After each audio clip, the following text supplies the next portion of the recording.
mine.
Every survivor lives for that electrifying moment. One heart-pounding match. One unforgettable thrill. But survival isn't just about one match. It's about how far you'll go, how high you'll climb. Now is the time to discover something bigger about yourself.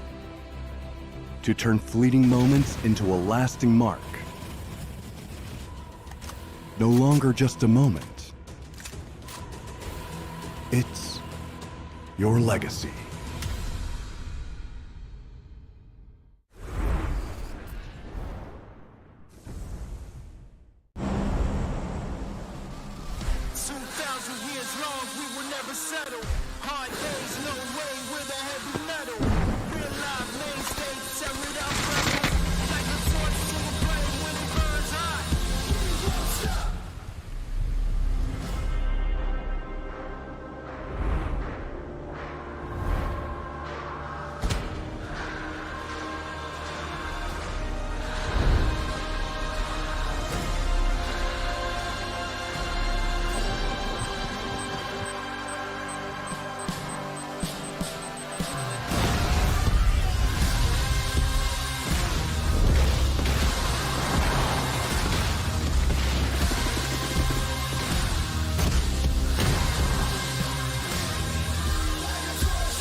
Good morning, good evening, good afternoon, wherever you're watching around the world. Welcome back, my friends. It is day 3 of Masters 2 here in North Americas across the board. My name's Thomas, I got Godspeed, I got Cameron Davis, and you got lots of fun action to watch. It started yesterday as a bit of a breakaway, but some of our favorite teams ground their way back into it. So it's a 2-horse race at the top, but still wide open below that for people to play catch up in the first couple of games.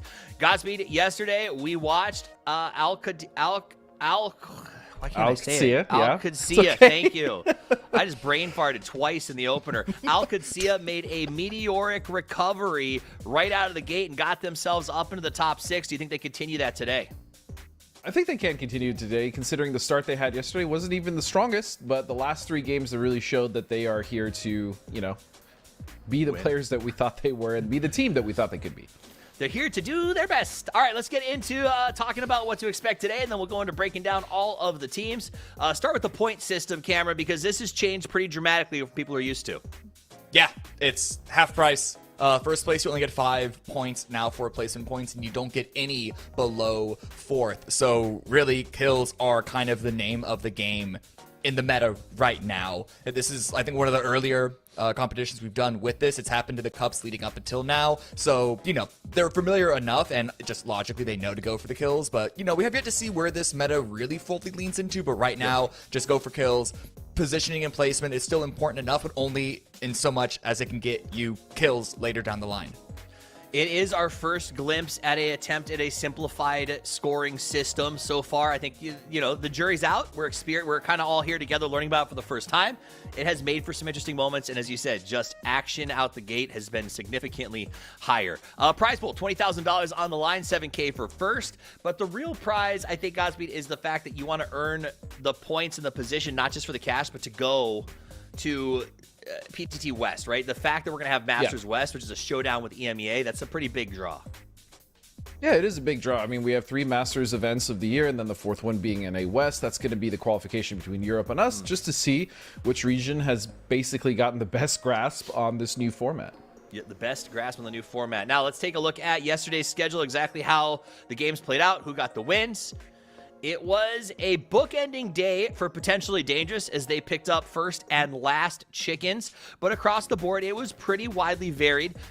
Again, though, not as many points for taking that chicken. So when we looked at yesterday, were there any teams that maybe aren't listed here, Cameron, that you think also deserves a big shout for their showings?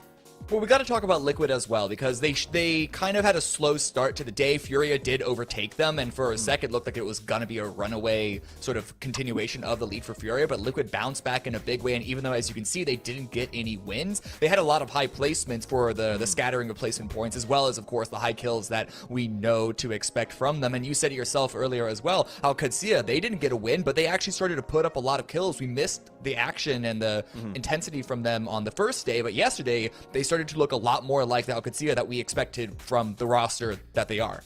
It felt like they had adjusted to the scoring differences in the format, perhaps, and they were willing to go out and take some fights a little bit earlier. They definitely forced some fights, Godspeed, that they came away with good point totals out of. We were looking for an average of 8. I think they got 12, so they averaged somewhere in the ballpark of 10 per game because of some of those higher games, so that was a really nice performance day from them. Let's look at the overall scores. Here is the total leaderboard right now.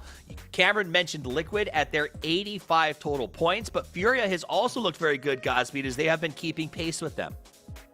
Yeah, Furia has been keeping pace, as well as we talked about Al-Qadsiya catching up, but 55, man, 55 has been in there, and Team Mira was probably my biggest, I'd say, I don't want to say surprise, but they impressed me the most yesterday with how aggressive they were, but not only how aggressive they were in the early game, we saw those fights in Miramar when they were able to take a third-party situation against 55 and another team, but it's just the fact that they can actually take those early game aggressive fights and keep 3 to 4 members alive. I mean, they're really not losing many people early in getting these points, and that's what I'm really interested in, to see if they can still continue that going into today, into the finals. So let's speak candidly for a second, Cameron, about this scoreboard. Is there a world where 3 through 8, who are relatively close together, catch 1 and 2, or is this a top 2 race for first and everyone else arguing for third? I mean, like, mathematically, absolutely, but spiritually, analytically, no. I think Liquid and Furia have been looking like too good for too long. I think they might both have like 2 poor games between the 2 of them of the 12 that we've played so far. So I just think unless something dramatic has happened to one or both of them between yesterday's games and now, there's no reason for me to expect that they're gonna slow down the gas on their run to basically just fight with each other. There's a chance for like Mira, for example, to like have a really amazing day and challenge them, but it's gonna have to be a hard climb for them because we only have 6 rounds left. Yeah, only 6 rounds left, and I think there's a side piece of that, Godspeed, where some of these teams on the bottom know that if they even want to have a shot at accruing points to go to Masters West, they're going to have to play super aggressive. We saw a little bit of that with Razab at the start of yesterday. Are you going to see, you think that expands to more teams today? I think for a lot of the teams that are doing well, they need to be prepared for chaos, because at this point, a lot of those teams like Animaniacs, Team Razab, Foradoras, Vicky Banditos, pretty much everybody on the right side of the leaderboard have to make a pretty desperate attempt to make sure that they get points, because I can promise you that Liquid, Furia, Mira, they're probably not going to slow down, right? Bestia also found a lot of consistency yesterday. LG is also in that conversation where like they are low, 59 points. You can see like that spread is about 30 points, and again, wins are worth much less. So these teams have to get really aggressive to get those skill points if you want a chance to kind of catch up. I mean, speaking of aggression, Luminosity, in addition, we talked about Al-Qadsiya got sort of aggressive yesterday and put a bunch of points. Luminosity also felt like they were playing a very aggressive style yesterday. We saw them in some big moments. I hope that they do continue doing that today. Now, I want to also tell you guys something that you'll be able to see if you stick around after the show today. We are going to be doing our Masters Mike podcast again. So go ahead and submit your hashtag MastersMikeAM on Twitter. And if we pick your question or your comment, we're going to give you 3,000 G coins. It's a great way to earn and a great way to send cool questions to cool guys. That picture is probably one of the best ones of the week. So obviously we just sit here and admire it for a little while. I didn't know we were promoting gang signs, but whatever. Sure. That's Gang signs. Get me in trouble. So that is, send in your questions, earn some G-Coin. I encourage you to do it. Even if your question stinks, it's a shot at some G-Coin, so send it in. Also, on the bottom of your screen is a esports survey. Scan that and go do the survey if you want to give some thoughts to Krafton about how you think esports has gone and where it should go over the next couple of years. It's a great opportunity to get yourself heard. All right, so that takes care of most of it. I think we have a little bit of schedule for today. Nothing changes. We're going to be playing roughly the same maps, the same order, nothing crazy. And we're starting on the Dusty Dunes yet again. The question I have is, Mira, on their map, come out and put up enough points to put them in contest right out of the gate, Cameron, because yesterday Mira was a pleasure to watch. They were, the audience, he is just making a joke about Mira being in Miramar. There was nothing deeper than that. It's not their map in any stretch of the imagination. Sure it is. It's Mira's Mar. Mira's no, but I think it is a good chance because we've seen them go aggressive on a couple of different times. In fact, they went super aggressive. One of their best games was on Miramar. So you know what? The more I think about it, the more you might have something there where they went super aggressive, third party, a hot drop to the north, and then came all the way down to the southern circle and continued to have a good run. And I don't remember exactly where they placed in there, but they got a lot of kill points. And again, that's really what matters here. So I think it is very likely. In fact, if anything, it's expected. They're in third place, and they're in third place for a reason. They might not have the high level consistency that Liquid and Furia do, but they are only about like 15 points behind or so. Not an enormous stretch. Yeah, it's if we can pull up that scoreboard one last time before we go into the game, because I do think that's a really good point. It is not an enormous catch-up, but just as a reminder to everybody, once you get below that second place, from third where Mira is all the way down to 7 is a marginal 2 points differential. And then even down to Luminosity, Rock, Toyo, these are teams that if they open up with a really strong 12 or 15 point game, they're right back in that conversation. When we talk about going to Masters West or we talk about money, the ability to have a huge glow up in both of those things based off of 3 to 6 points is pretty staggering. So that mid pack is going to be something to watch all day today, I think, Godspeed. Yeah, the mid-pack is going to be, I mean, it's going to be a battle just like it was yesterday. We saw a lot of those teams in the mid-pack consistently making it into those top 4, getting into those endgame fights, and some of the endgame fights were pretty crazy. So overall, I think, yeah, like I said yesterday, I think today is going to be the day where it's going to be chaos. For a lot of the teams that are in the hunt or are already in the top 5, they're going to have to be real careful about these teams that really have absolutely nothing to lose at this point. All right, and as a reminder for everybody at home, if you are joining us for the first time, not only is the point system different, Cameron, there's been a few other additions. First off, we're playing in third-person perspective. Second, we have added in things like BRDMs, C4. Am I forgetting anything else, Cam, that seems like it might have some impact to keep an eye on? I mean, the blue chip, you can recall your teammates. We've seen a couple of that a few times. Teams have, I don't want to say that they've objectively been getting better. I have noticed more and more of it happening later on, but that could just be, there was one game that 5 people came back in one helicopter, but that could just be happenstance and luck. I don't know necessarily that people are going to get to the point that we're going to be bringing back like 10 to 20 players every single game. That I'm pretty sure is probably a bit too much to expect, but it is something there.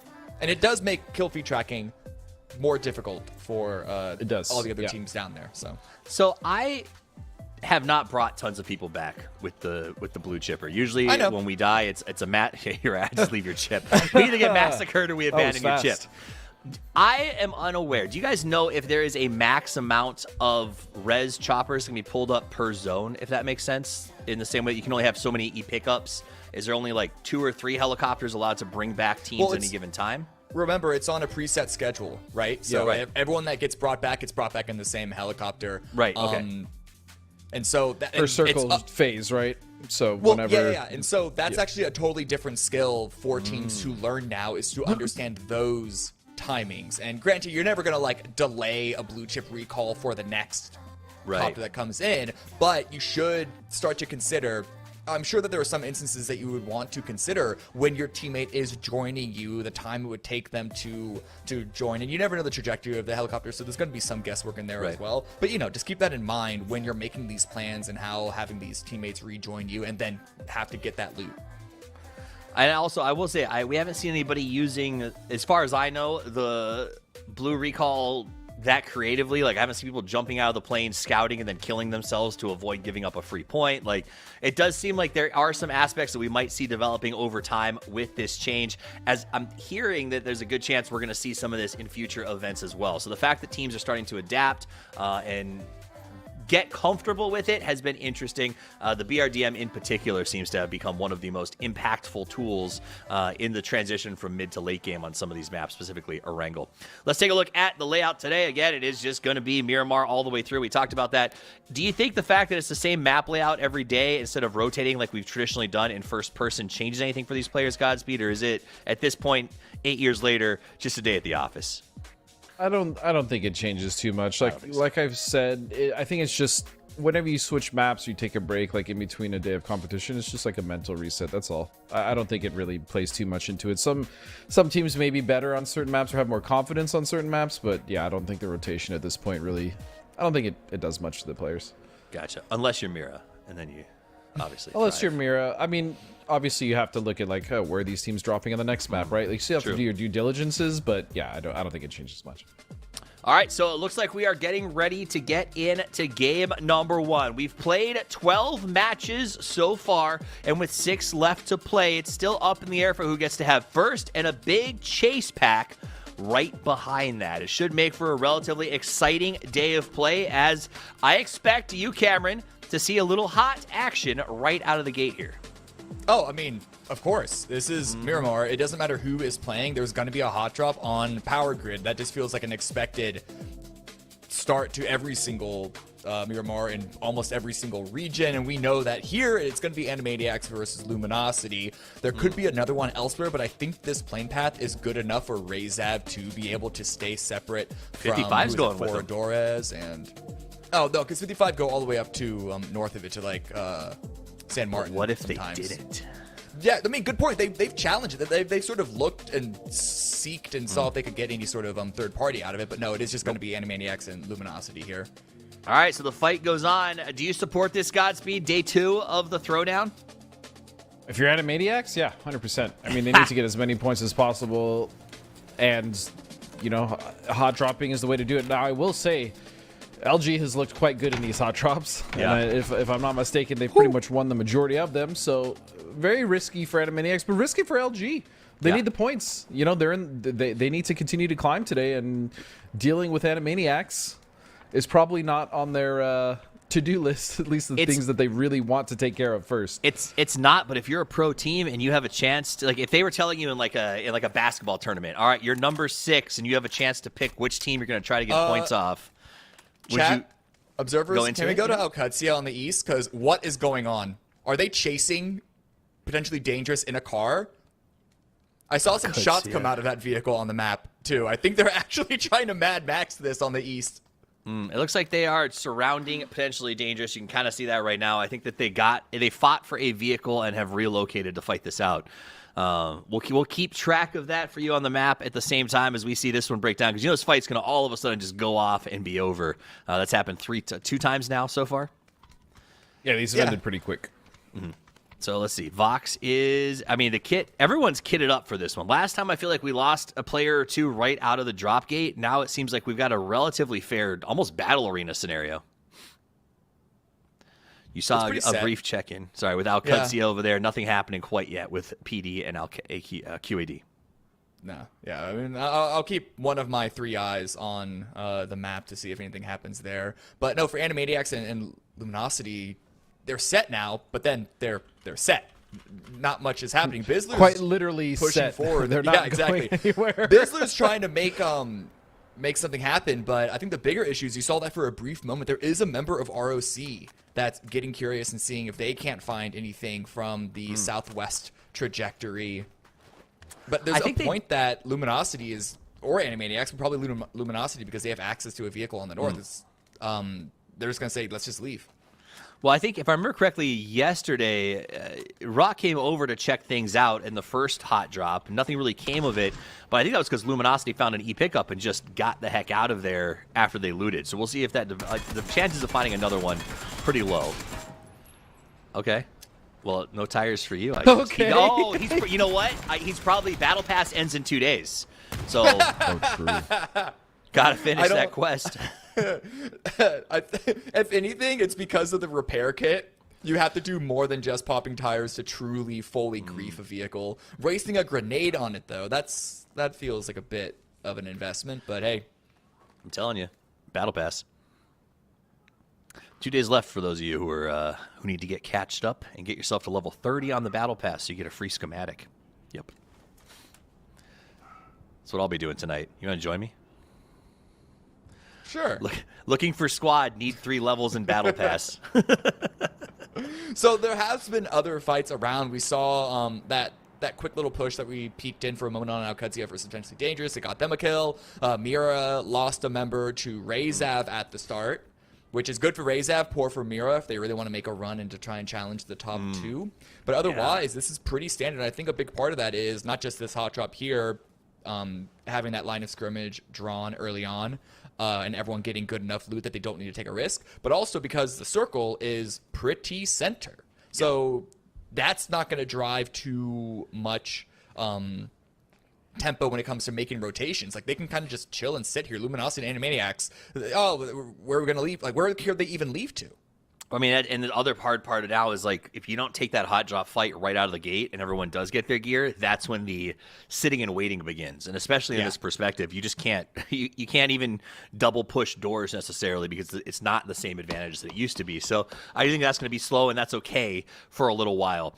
Meanwhile, up in the distance, it looked like we have a little bit of scouting going on. Teams bristling, saying, "Stay away, Forradores. I want nothing to do with you," as Toyo locks it in.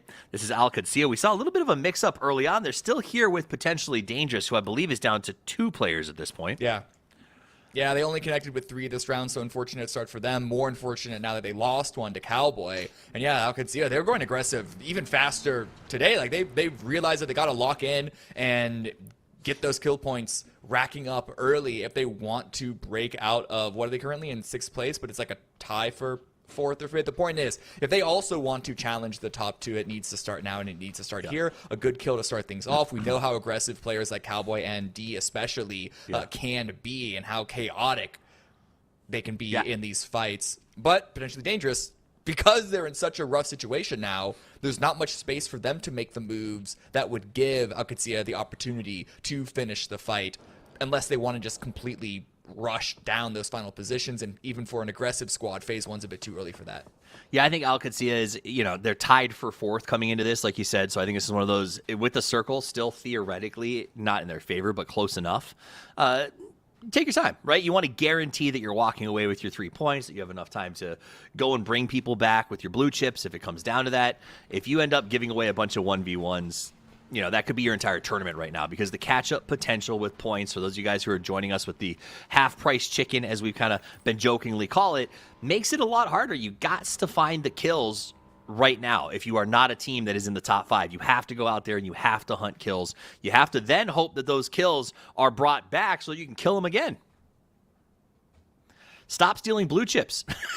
That's true. You know what?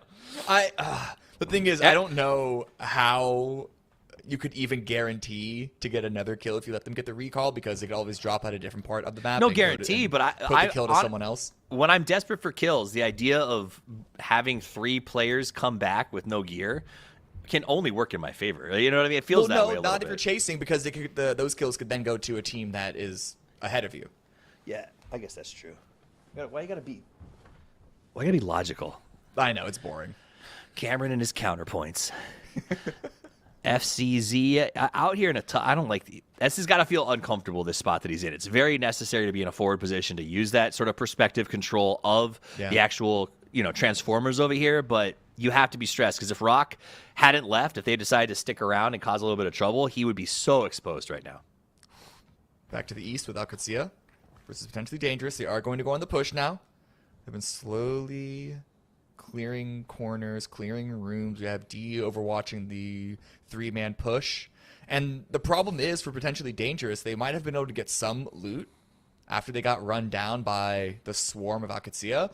They're in separate positions. So I don't know how heavy the trade potential actually is for Glock and Tavon. I see what you're saying.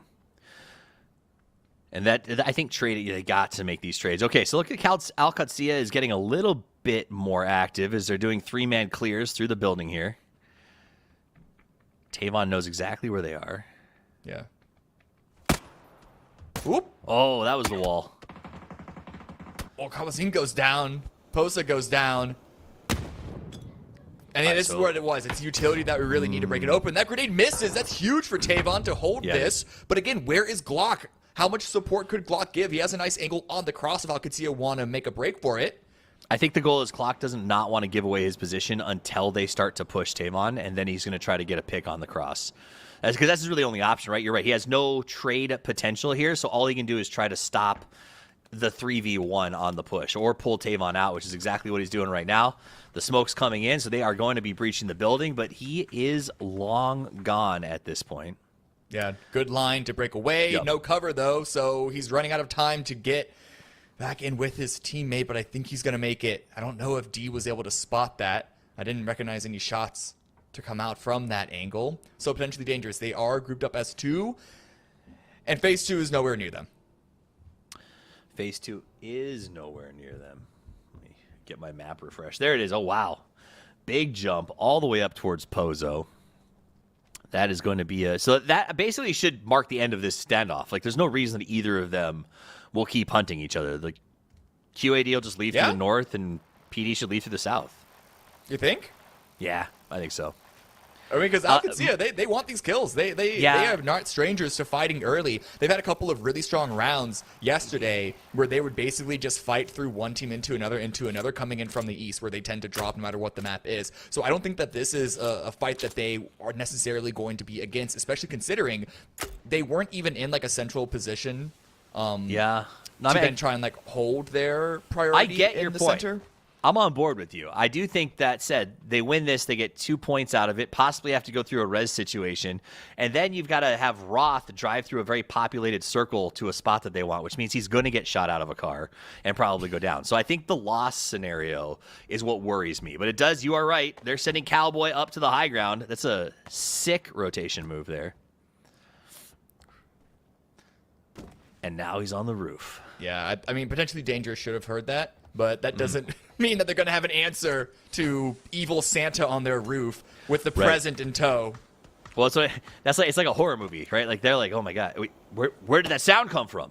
They're in the house. Oh no. So he puts a C4 on the roof and is going to fall back now. You got to go a little farther back. And this will tell him if they are on that side of that, the top floor or not, basically. Yeah. Okay, it didn't get a knock, but it did heavy damage to both of them. Wow. Which they can just sort of push down now. They don't know where they are, and they don't know that they did the damage. Mm-hmm. But with a really good timing on the on the kit by Tavon, it is going to make Cowboys push a little more difficult, as we do see a fight break out between the Banditos and ROC. This is going to be just to the west of Power Grid. Yep, ROC was sort of watching Power Grid from a distance, and now they got to deal with the Banditos as Cowboy and his teammates get ready to breach the building right now.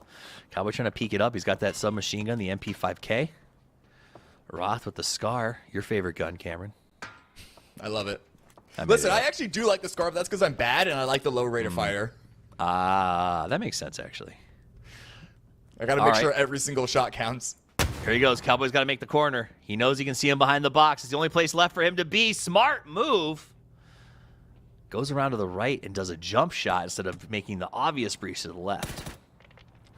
And then Agus for Banditos. Running away from a blue zone. Grenade. Has to back off. More utility is being prepped by ROC. None of it's quite landing. But Agus has like one teammate left that's coming in from their backside. Tavon be able to join up. And Tavon does go down. Good push by Alcatia. Cowboy basically had them all locked in from that C4. But then out to the Banditos and ROC. And no, it's going to be a quick finish to this fight as well. Solts and RBN getting them virtually in tandem. And now we are down to 14 squads.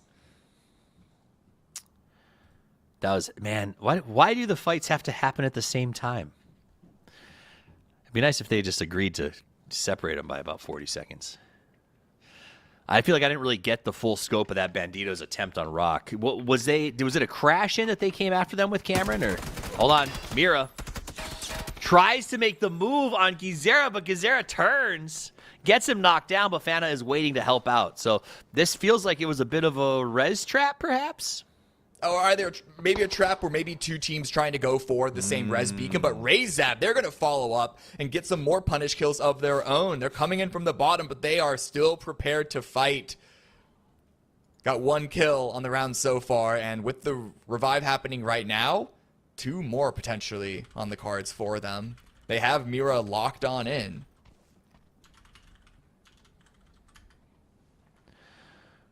I like this. I like Razav. Again, their point total not impressive, but their willingness to fight and be in the battles and get involved, I very much respect. They have been fun to watch this entire event. Quick little looky there at Zako from Pure RNG, taking some shots at Liquid, coming from the blue all the way down south. A couple of teams all trying to circumvent the central area around Picado and Power Grid. But up here towards the north, fighting over access to a blue chip beacon. Are all 3 members of Mira here? I think I only recognize... Oh, yeah, I only recognize 2 of them here. The third is below on the other side of not just Razav, but also Luminosity. So this is basically a 2 versus 4. That third player doesn't really have too many opportunities to support, to assist. And Kraken's also raining some shots down, but Vinny, what angle was that? I don't even know where he is. Vinny with the mysterious shot from where? Where am Bestia is down. They're south of LG right now. That was a really long shot. He shot over Mira's head. Yeah. But that the split that Mira's in tells that they were definitely setting 2 over to use the beacon, right? And I think that's what happened is they bumped up as you predicted against it looks like Furia doing the same thing. Razav, however, is here. Well, actually, they might be here to pick a friend up as well. No, they got only if one goes down. Yeah, only if one goes down to Mira. But that makes this fight that's true. Not so punishing to take, because even if they go like 1-for-1 trade, even if one of them happens to get flushed before the trade can come in, which does happen from time to time, they can just recall them back. Now, Mira are playing the time game. As much as it doesn't support them, they're not giving Razav any free opportunities to clean them out. They're going to say, listen, if you guys really want to wait in the blue, we're going to make you wait in the blue. So at some point, Razav probably should consider going south, and they've already sent a couple of members that way just to get those first initial moves into the zone as Phase 3 is closing. I mean, Mira... At some point, Mira's got to make that long run outside. They're not going to get this res. Razav seems like they might finally be giving up on it as they start to climb into their cars. The question is, will Mira, once they hear the cars fire up, come back real quick and activate that thing?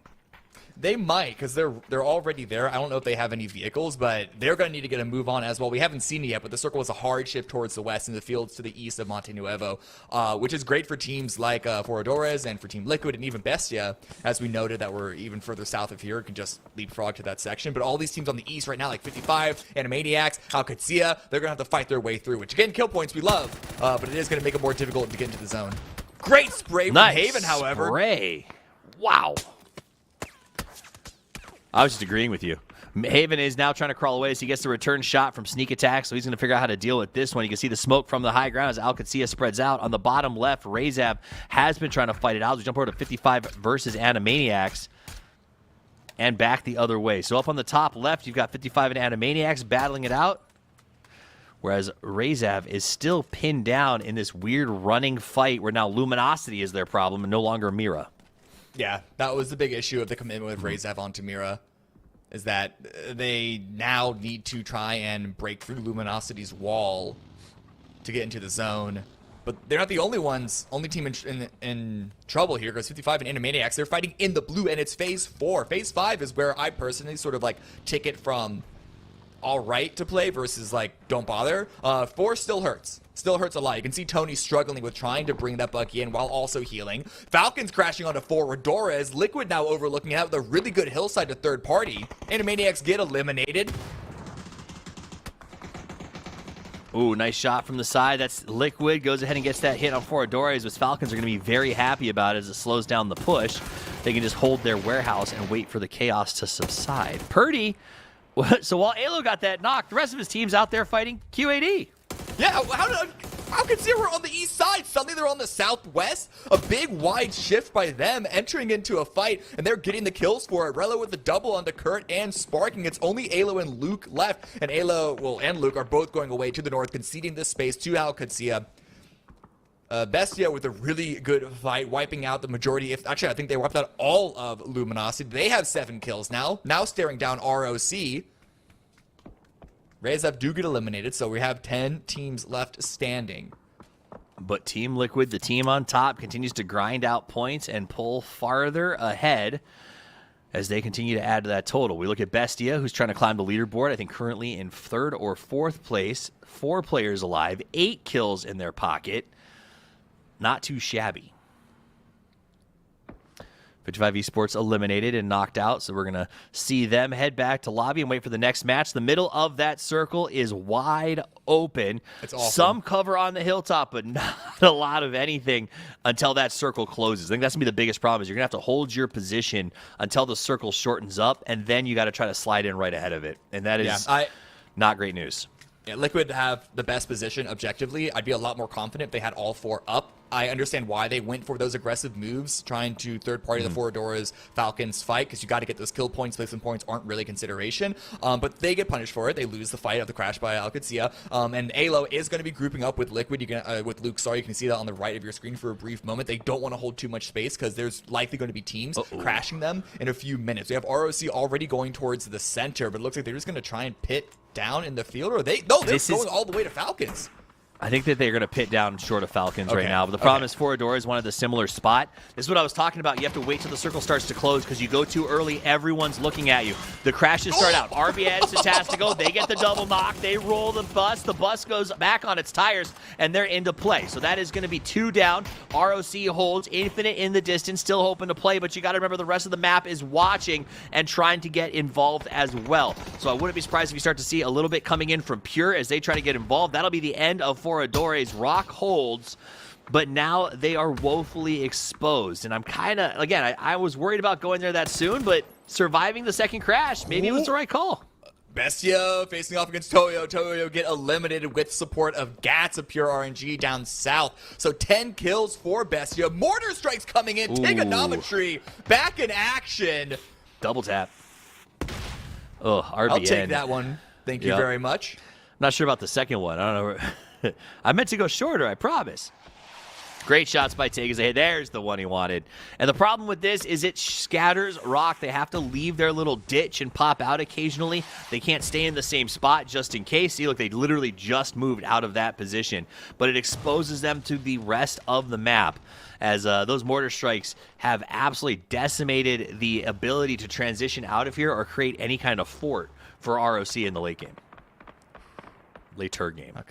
Alcatsia, they've bumped ahead and followed behind Liquid's trajectory. You can see Luke looks a little uncomfortable in that position himself because there's always the potential for Bestia to find an angle with no cover from on Luke's north. And Alcatsia, they're just going to keep pushing on in. A couple of shots come out. I think Roth is taken quite low, but no knock. And now they're just getting closer and closer to crossing that road onto Team Liquid. We're doing a little information gathering, the old information gather shuffle. Not a lot of options for them when this shift comes through. They're going to have to move past Team Liquid. Team Liquid, Falcons, and Alcatsia all on the outside of the circle having to battle their way in. If there are teams that can do it, it is those 3, but it's going to be a very tall order. Well, the problem is they're all battling each other. Yep. So who's going to come out on top, if you know, and are they going to go blow for blow and leave 1 or 2 left to run into ROC? Let's see what happens, though. I mean, there's no real good options, right? No, you have to fight. You want to go for the kill points, especially in a circle like this. There's really nowhere to go. I don't even know what access to vehicles they have. D has 1. Looks like he's prepping a C4 Murado. Oh, the spray looked good, but wasn't able to finalize the knock. D's going to catch Alo, and it's all up to Luke. I don't know if this 1 versus 4... it's quite doable. Cowboys, in fact, just blatantly running across the road, challenging Luke to take the fight.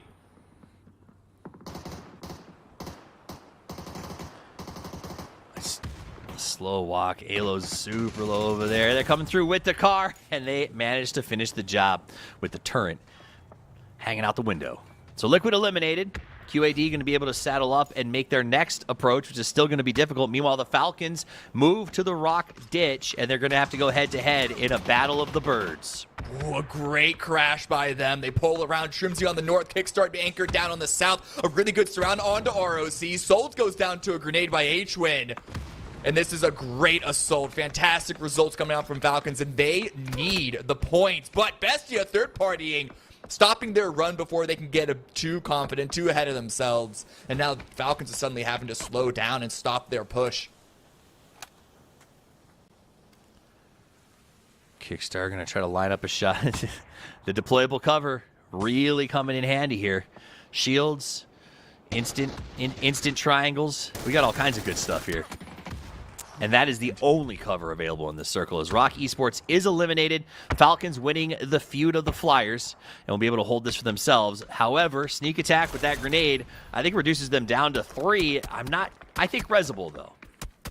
Potentially, but I think Bestia have so much control over the circle. The only difference is Alcatsia have now swung in from the west. That could be the distraction that Falcons need to pick that third member back up. And that's really what they're going to want to do. They don't want to try and be the top dogs or top birds in this case. Shrimsy is still putting some covering fire just to make sure that there's the space to go for the revives, but unfortunately H1 has been dropped and killed. So now it is really all down to Shrimsy. So QAD and Bestia with 4 alive, feeling pretty good about their position right now, as I mean, they got to fight each other, theoretically. Falcons can just kind of sit for a minute. I like the DIY is coming around the bottom, though, and looks like he might want to go ahead and get a little stab in here. Seems like they're... I'm trying to decide if they're more concerned with the Falcons or Bestia. Well, neither anymore. Now you just pull them back and you lock up your circle, because this shift is going to be amazing for them. Yeah. Bestia technically have the high ground advantage, but we'll see how much they can abuse out of it, especially with those few members of Alcatsia. Or I guess Roth is the lone member anchored to the north, 2 members in the center, and then D being a complete nuisance against Falcons on the south.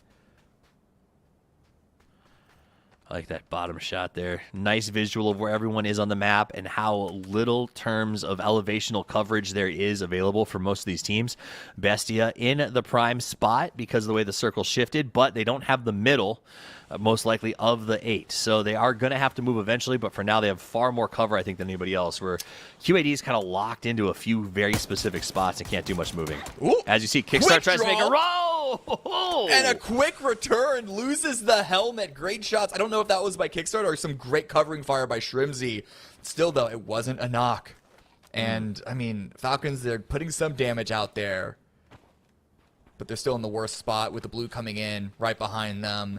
I don't think it's worth it for them to deny, considering where they are on the leaderboard, but it's still going to be a challenging push for them.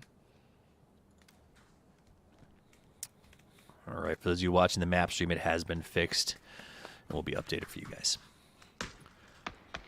Sneak attack. Gotta find this angle. Falcons has survived much longer than I thought that they would, so good for them. Yeah, and a big part is because for either Bestia and Alcatsia, they know that they can't really throw too many resources onto the Falcons, or else the other team is going to then third-party them. So instead, they had, they're going to let the Falcons deny themselves. It is going to be a denial of points after all. The open ground was way too much for them to try and handle. But Nzito running out in the open is going to get checked by Roth. A good knock with the Scar, and I don't know what Nzito thought he was going to be able to get away with, because that was a brazen push out in the open.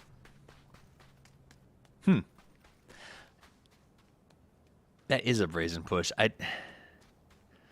I guess Bestia figuring they're in second. Team Liquid's not in it right now. Alcatsia's, they're at 81 though. Like, they're literally right there. I don't know. I think that push is a little wild. It's giving more points to a team that you do not want to give any points to. Because Alcatsia yesterday was in a Cameron, what's he doing? C4 charge. He considered doing it against Liquid, and now he's going to go out with a bang. D's bringing a present along. Roth goes down, holds the north, and then a slow drive uphill. Could potentially affect the timer. And DraftKings knows what's up. They both go down. A bit less dramatic than I think D was hoping, but it's still only one member of Bestia left standing. Yeah. 2 versus 1, potentially 3 if they get the revive. Interesting. So, I mean, I like that. It's a trade when you're in a 3v2, or was it? Yeah, 3v2 to make it a 2v1. It's not a bad trade, and it gives you a good position. So they've been able to sort of dominate middle map and force sneak attack into a really bad spot. Yeah. Cowboy going to go around the right side flank. Sneak attack trying to just relocate himself as best he can and try to find something. Cowboy sets up some cover. Easy peasy. Going to go ahead and cook the grenade and throw it ahead of where he believes Sneak will attack him from. 1 shot, 2 shot, 3 shot. Boom. That's a win for Al Qudsiya, who yesterday when we started, we said, wouldn't you love to see an Al Qudsiya run towards the top with how struggling they were on day 1? And here they are doing it. 16 kills will go the way of Bestia, but ultimately the chicken dinner is Al Qudsiya, and that should put them, I think, into contest for that first place position, Godspeed, which is really impressive. Absolutely, and it all started that game with them and and Cowboy at Mineralis, right? They went for that early fight. We saw the C4 on top of one of the AT-ATs, so they pushed the whole way, but also we have to talk about Bestia. 14 kills coming into that last fight, as well as the Falcons coming in and actually being able to survive. You guys mentioned, I don't know how they were able to stay alive as long as they did, but they did. And then also just multiple plays for Al Qudsiya that were able to win them the game, including that ridiculous C4 in the end, which he sacrificed himself, but he did give them a 2v1 situation, which was cleaned up. So it honestly, so a lot of this started last time when we saw Roth do it, right? Roth was one of the first people to kind of get the viral clip of him doing it in a competitive match, and it feels like now they're just seeing it as a trademark, right? It was like, okay, it's your turn to do it, because I don't think they had to, right? I think they could have just played a 3-man sweep there, yeah, and probably gotten the kill without losing anybody. But that was much cooler. But it was also, cooler, I'll say that. Exactly. Bestia still end up winning the game with point totals, which is really what's important. 16 kills. Is that the highest we've seen in Masters 2 so far? Is this the first time we have a new member of the 16K club in Masters? I don't believe we've seen 16 kills before. I'm not confident enough to say yes I'm not confident, but I don't unequivocally, believe so. but I mostly agree. Yeah. So, like, that's I'll huge. That's a lot of kills, yeah. Which I think it just goes to show that, like, when we go to the overall leaderboard in just a second, we're going to see both Bestia and Al Qudsiya in the exact same tier off of one game against Liquid and Furia. And it's not only because they both got so many points, it's also because, look at the drop-off. 5th and below got no more than 2 points. Very few teams got other points, so that just, like, was the perfect, I guess, stars aligning to mix it up in the overall and have it so it's no longer a 2-horse race. Look how close it is at the top. Liquid is still in the lead, but really not by much. That is huge. All right, let's talk it out. Liquid, 87. Bestia, 86. Looking good. And Al Qudsiya jumps into the fisticuff fight for the top at 85. Furia there as well. And then Mira not far away considering how they've been playing. The mid-pack still very, very tight. And then that fall off when we get down to sort of pure is where you start to say, I guess there's 5 teams I expect to start getting a little bit wild in the next game or two. Are you... When we talked about it yesterday, Godspeed, about this Al Qudsiya legendary rise to race for first, I thought it was possible, but it was a little bit tongue-in-cheek. I'm not going to fully lie to you. But the fact they came out and did it feels like they really have adapted to how this TPP meta and the new scoring system has evolved. I think they are playing more aggressively, looking for those kills, and not worrying as much about the late game. I think it's a few things. Definitely getting their feet under them, right? That's a big one, starting yesterday, halfway through the day, coming into today. But also a big thing is what Cameron just brought up when we were looking at the point totals from the last game, is the fact that most of the teams got 1 to 2 points, right? And because of the lack of points, it's actually going to be, I don't want to say easier or harder, but it's going to be more feasible if a team like Al Qudsiya can be consistent, whereas a lot of the other top teams who maybe start having some bad games, I mean, they're not going to be able to rely on that top 8 placement point anymore, right? So we saw it. If you're not getting a lot of kills or at least making it into the top 4, you're really not getting points. So it gives some of these teams a chance to catch up if they happen to catch a few good games while the other teams are struggling. Yep, and I think that's where you got to get these games in when you can. Razab still sitting there at 12. Animaniacs and Foradores, they've been fun to watch, Cameron. They seem like they keep getting in these fights early on. They're just not converting those fights into kill points. They're just getting, they're learning. They're growing as teams, I guess. I mean, I guess, but also this, you have to remember, like, someone's got to be 13th place, 14th place, 15th, 16th. So, like, I mean, so Razev, they've had their own struggles. That's unique to them. You can just look at the points total and recognize that. But, like, for Four Doors and Animaniacs, they're not that far behind the Banditos, who in turn aren't that far behind Pure RNG. So I don't think it's necessarily fair to say that there's, like, a totally separate class of those bottom, well, Razev is, but like above them, they're challenging and they're throwing some blows back in return. The question is this due to the tempo of the game in the current meta right now that's causing this issue? You really have to win fights super fast, and you have to take advantage of openings very, very quickly. There's no more conversation of like, do we want to go aggressive or do we want to play safe? No, the answer is always go aggressive, and that's a new thing to learn. I think this has changed up the way that some teams have existed or players have existed for a long time. And this may be a not very popular thing to say, and I'll probably get in trouble for it, but I think to a certain extent, PUBG may be one of the easiest games to be a marginally mediocre pro in, if that makes sense. Because you can play statistics, you can play macro, you can sort of have decent good gun skill, but manage to be good through game management. And I do think the chicken placement changes, Godspeed, have made you have to rely a little bit more on that raw skill, taking your gunfights, winning them every single time, than before, because you can't. We had teams like M19 who won events by never getting a chicken dinner because they played so placement driven styles of game. I don't think you could win this tournament on a placement system or a late game crawling system. And I do think that has changed a little bit of the focus. I mean, maybe I'm wrong, but I do think that has made some of our fraggers shine a little bit more in these fights.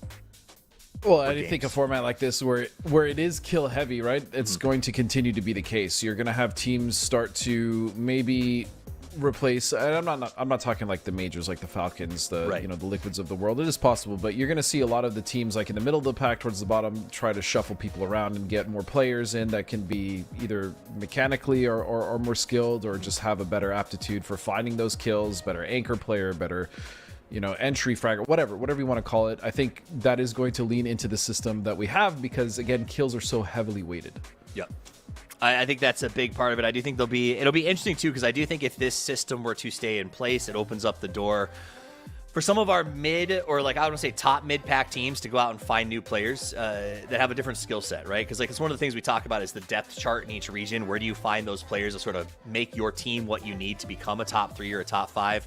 And I wonder if the change in speed might open the door for some of our young players to find a spot on some of those larger rosters. I mean, kind of, but you also can't forget the fact that PUBG, more than anything else, is based off of team chemistry. It doesn't matter how good of players you are, and even how good your playstyles mesh with each other. If you just don't vibe, and if your ways of communication and understanding of the game don't click, it doesn't matter, because this is a game that you live or die based off of instantaneous reactions and like almost telepathic communication between you and your teammates. And I think that's probably one of the biggest skills outside of just controlling the weaponry for a young player to have to learn, and that's not something that this format change is gonna adjust. That's probably one of the things that is gonna stay stable throughout whatever meta PUBG goes through.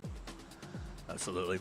All right, we're getting into our second match here on Miramar as the planes take to the air. The players jump out. It is a low plane path over Los Leones, but that's close enough to Power Grid for us to get to see a little more action up there yet again in this ongoing game. I just feel like Luminosity has won this enough that at some point they should just give up. Luminosity? Why? No, Animaniacs. I mean, Animaniacs. Sorry. I assumed that it's 3 points for Luminosity. No, sorry. You're right. I assumed the assumptive was the losers should quit, but that is I'm glad you clarified that. No, Luminosity's feeding, right? This is great for them, is they're getting lots of points. It is slowing down their rotations, but with a middle spot like Power, it doesn't seem to be affecting them that much. And so they will continue to do it. A little bit of a different move there. It looked like they sent Biz off to the side just a little. And then a high drop down here on the bottom. Yeah, Circle is relatively center once again, but heavy on the west. It's just central, north versus south. But yeah, I mean, Razev versus Foradoras. We saw this up north in La Cobreria, I believe, yesterday. We're going to see it again down in Valdemar. Yeah. Oh, the crowbar throw. I think it landed. Blood, and as we see the picture LG now also with a Panzer in hands, and this fight is probably going to be, at least the power grid one will be just as slow, right? LG is going to take their time. There's no reason for them to rush. They've been pretty successful here overall, and it's very rare. We have seen it in the past, but it's rare that the winning team of a hot drop will also leave. So I think LG are just going to take their time here. It's in power grid. They're in circle. There's no rush. There's no reason to, like you said, walk away if things have been going decidedly well for you. Bizzler coming in from the outside. He went to the garage house, pushing up. He managed to make the play. Gets the one. Snakers goes down, so now we're down for a 2v2. Snakers is flushed as Mixtall decides he wants as many points as he can possibly get. Vox going to come in and get that pickup. So a 2-2 trade, but Bizzler is not done yet. He's got a Uzi in hand. 60 bullets and a dream as he comes around this corner. Molly's going to try to chase him back. Slides to the left, takes some shots to the right. I think he's still by himself right now. The rest of his team hasn't shown up after that res to help him out. Quick shot now. Katsia also chases down yet another team. But yeah, Bizzler, he's working his angles very well. He's not allowing the revive to come in, pre-firing the corner when he hears the footsteps. He is eventually going to go down to Mixtall. But Vox confirms FCZ. Bizzler does also get thrown back into the loading screen, at least until a blue chip recall is used, assuming Luminosity can win this fight, but it's currently a 3 versus 2 advantage for Animaniacs. Flood's got no heals. Flood's running around half dead because he had no heals on the res, so he's trying to find a flank angle here. 1z1, trying to make a move. Nice peek, but it's not going to work. T-Plant's got that shotgun to the face. And look at 55. They want in on this action. Luminosity get eliminated with the help of Karak. But 55 should continue to push this. They should know that Animaniacs are in a wounded state, a limping deer. And it should be a couple of easy points for them to pick up in relative safety. Absolutely. So 55, I like that they're coming in here looking for this. Immediately, Animaniacs just got to notice that they are being attacked. Karak going to enter. Psycho off to his left side, coming in as well. Luminosity, we said they've been winning every single time, and here they get wiped by Animaniacs, but Animaniacs does not have time to celebrate. T-Plants does get the knock on Sam Crow. I see a Panzerfaust in their distance as Psycho comes in and gets T-Plants and then flushes his teammate. Listen, sometimes the spray gets a bit crazy, but now Falcons are here. Everyone wants a piece of the power grid pie. Karak with a good spray on a Mixtall. I think it's all down to Zig. One man, one Animaniac versus the world. Drops the first, gets the second. It's a 1v1 now. Oh, this is the Zig that the Spice Girls were singing about. Almost pulls. 1 HP. But now Falcons, well, 55. I hope you're happy with those 4 points because I don't know if you're going to have any more in this round.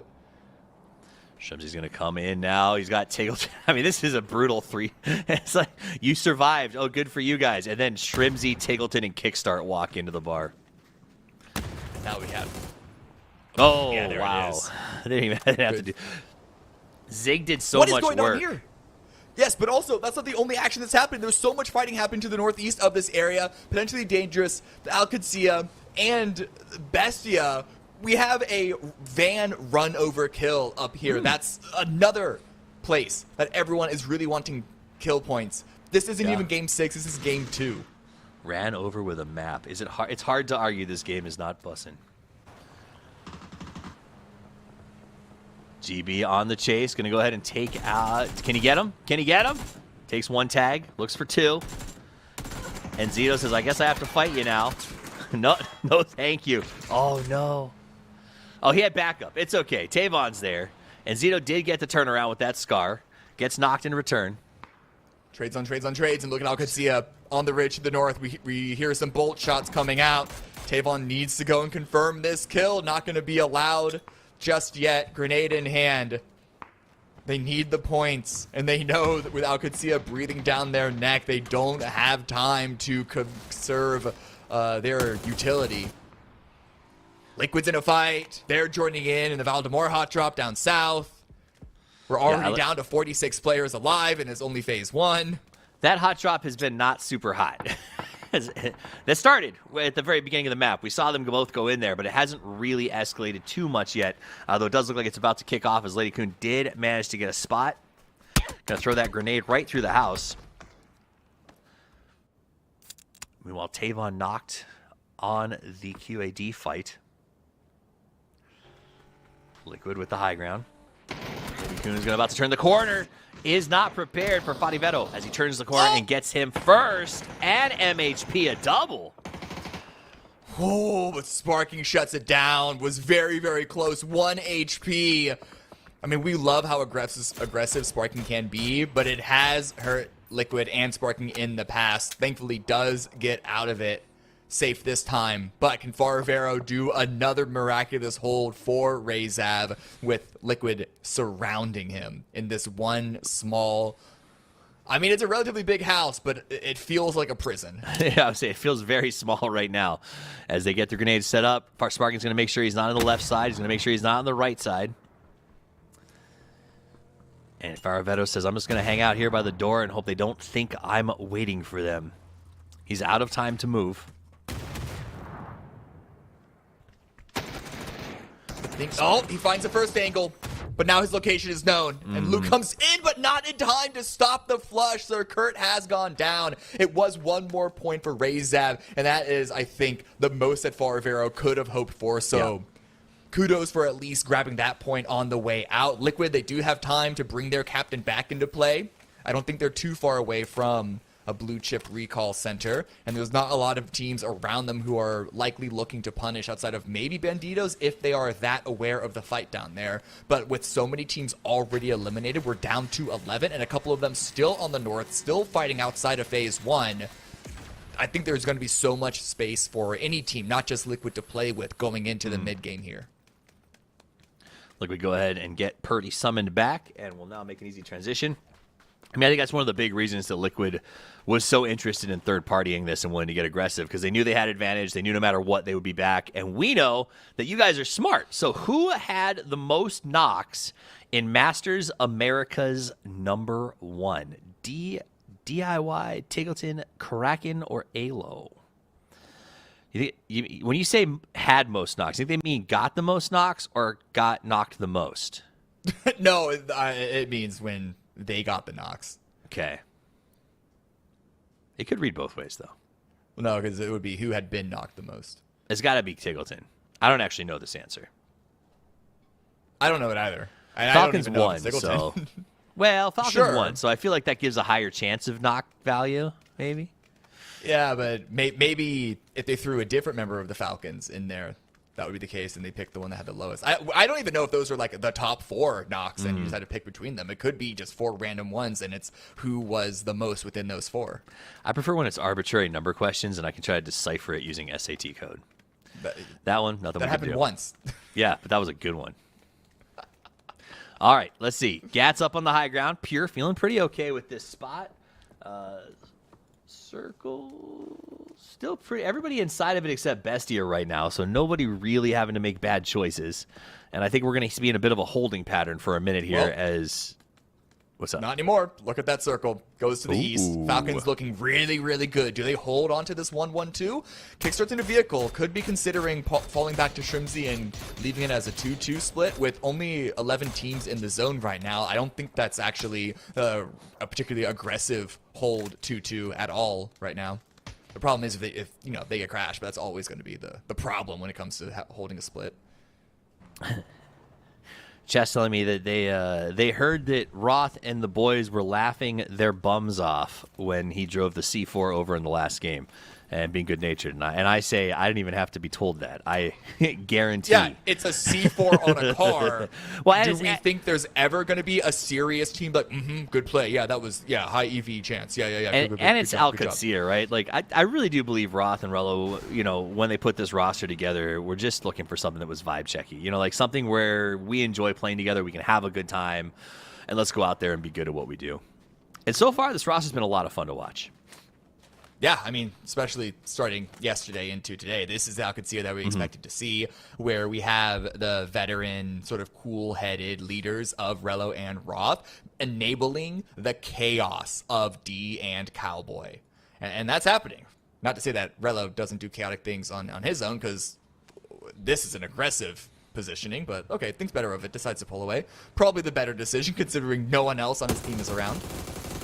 Oh, Rello! Run! He gets away.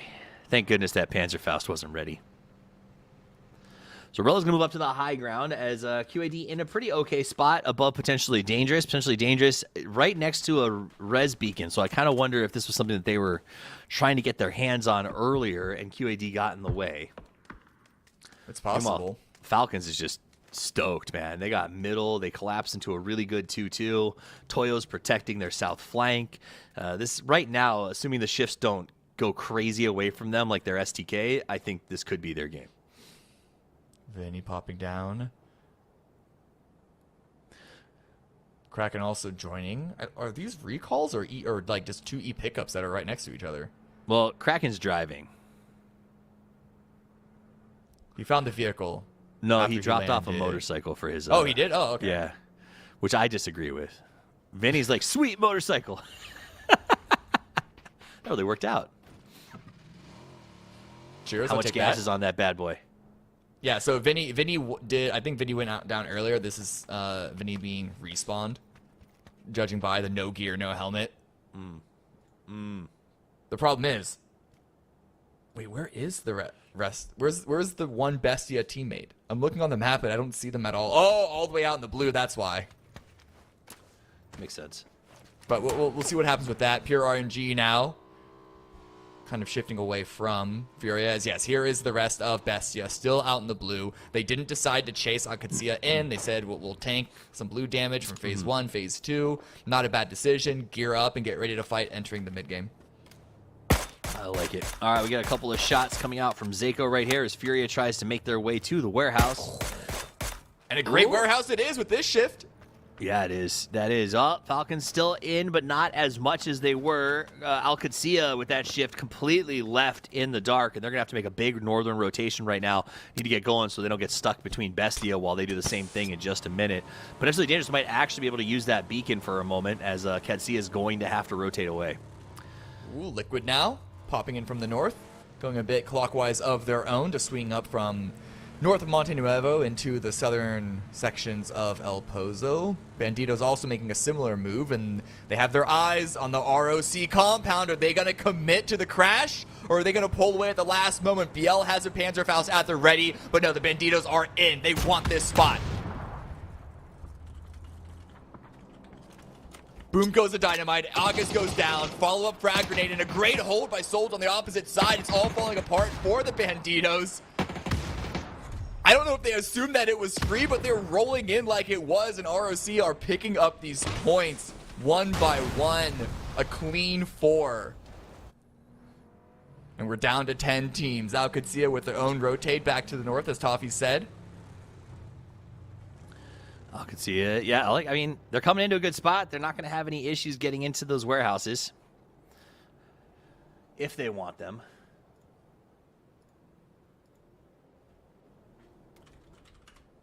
And here are Liquid. Just making sure that they're not getting backfilled. It's Pure RNG. Finding where they want to play in El Pozo. Or at least a little bit of it that remains. No one wants to go into the field. Which I don't think should be a shock to anyone.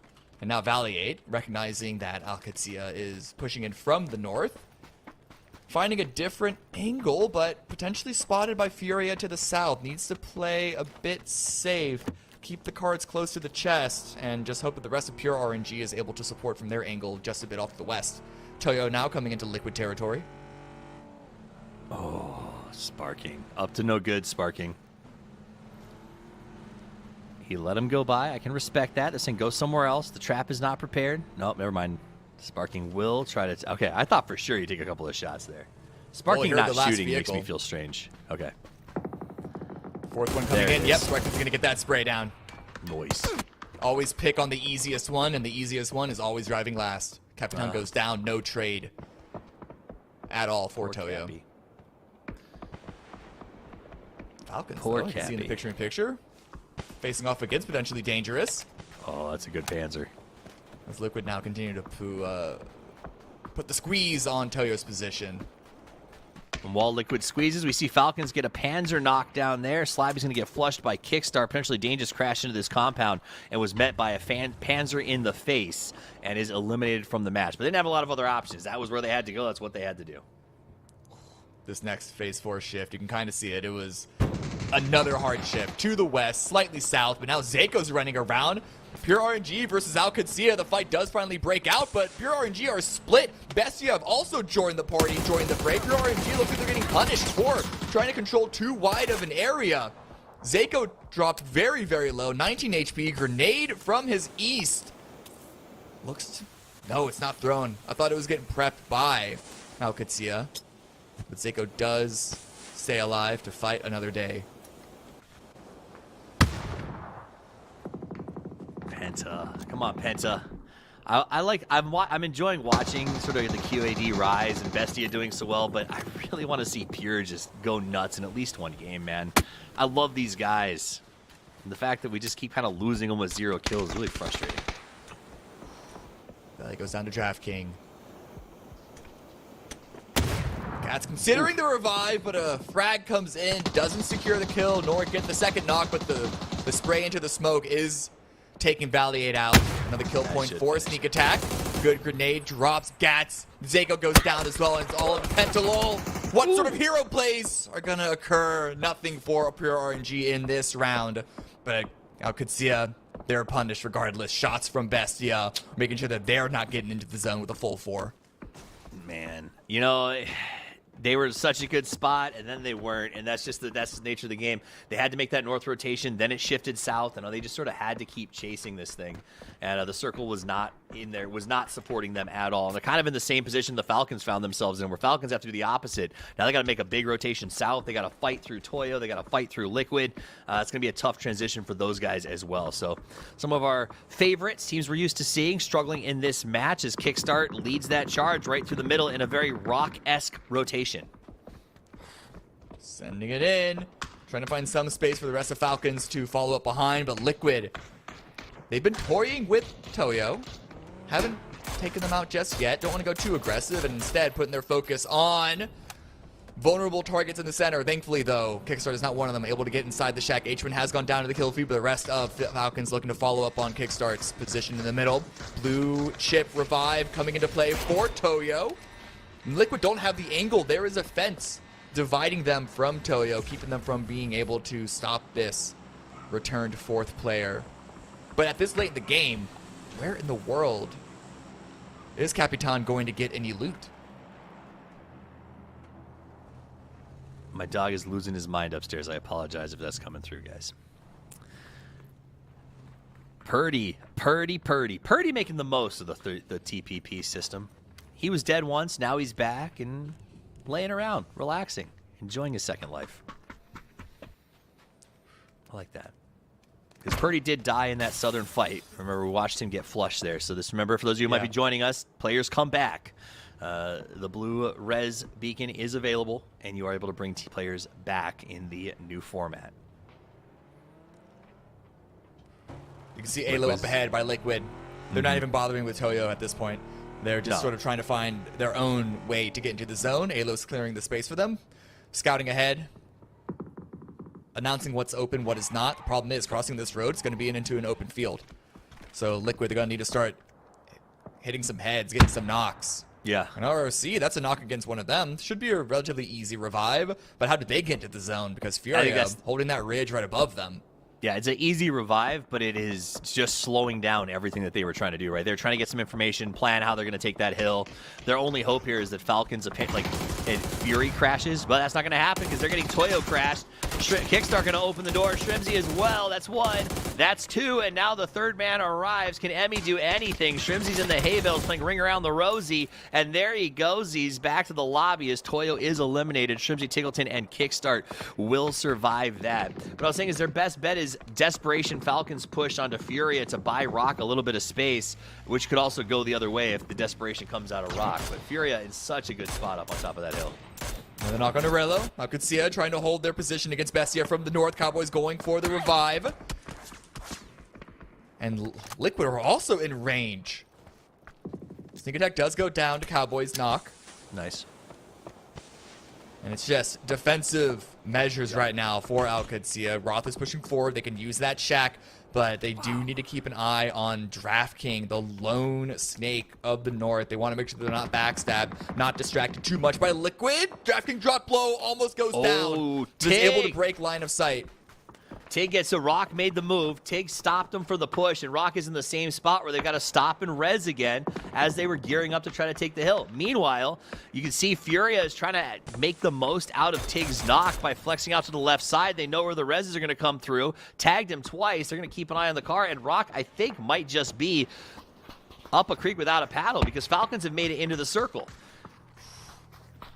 I could see they're not in a much better situation themselves. Sure, they have a little bit of high ground, chasing down DraftKings to try and get a 7th point for them. They want that point so bad, but Team Liquid is hungry. Team Liquid had a tough transition. They came in, they broke this spot away from another team, and now they're in a very good, powerful play. The question is, you can see Purdy was looking to try to push Alcacia, but was called back by the team, I think, to say, hey, let's just hold our position instead of getting out there too aggressively. I mean, they found a compound. They found open hard cover. So why not hold on to it, at least for the next couple of seconds? Rock tries to make the run, but they do eventually go down. There really was no way for them to break into the circle without a couple of knocks, preferably kills, and they just weren't able to find any of those. So back to Alcacia. Exactly. They know where DraftKings are, and Liquid are making the move to get into the zone. All right, Alcacia is going to be watching Liquid. I think, yeah, you nailed that on Rock. We'll go back around to them. They had to try to force a knock, and every time they tried to force it, they got knocked in return. There's not much you can do. It is what it is, right? Meanwhile, Furia now has to face off against the Falcons, a difficult order as they got through one bird, but the whole nest has descended. Roth crawling all over the place on the bottom left of your screen. He knows that Liquid is there. He knows his team is outside the circle, but Liquid has moved 2 of their players inside the circle and is just going to be holding Alcacia's spot. Like, Alcacia is about to be in the exact same position Rock found themselves a few seconds ago. Deployable cover comes down for Liquid. Gives them some extra points of safety because where they are is pretty low ground. And the one thing keeping Alcacia from pushing and peering over the top is the threat of Mira and, of course, DraftKings. DraftKings hasn't made a move, but Alcacia don't want to go anywhere until they know that they've taken care of that player. And when they do, they have the entirety of the north cleared for themselves, because look where Furia are, right next to Falcons, right next to Mira.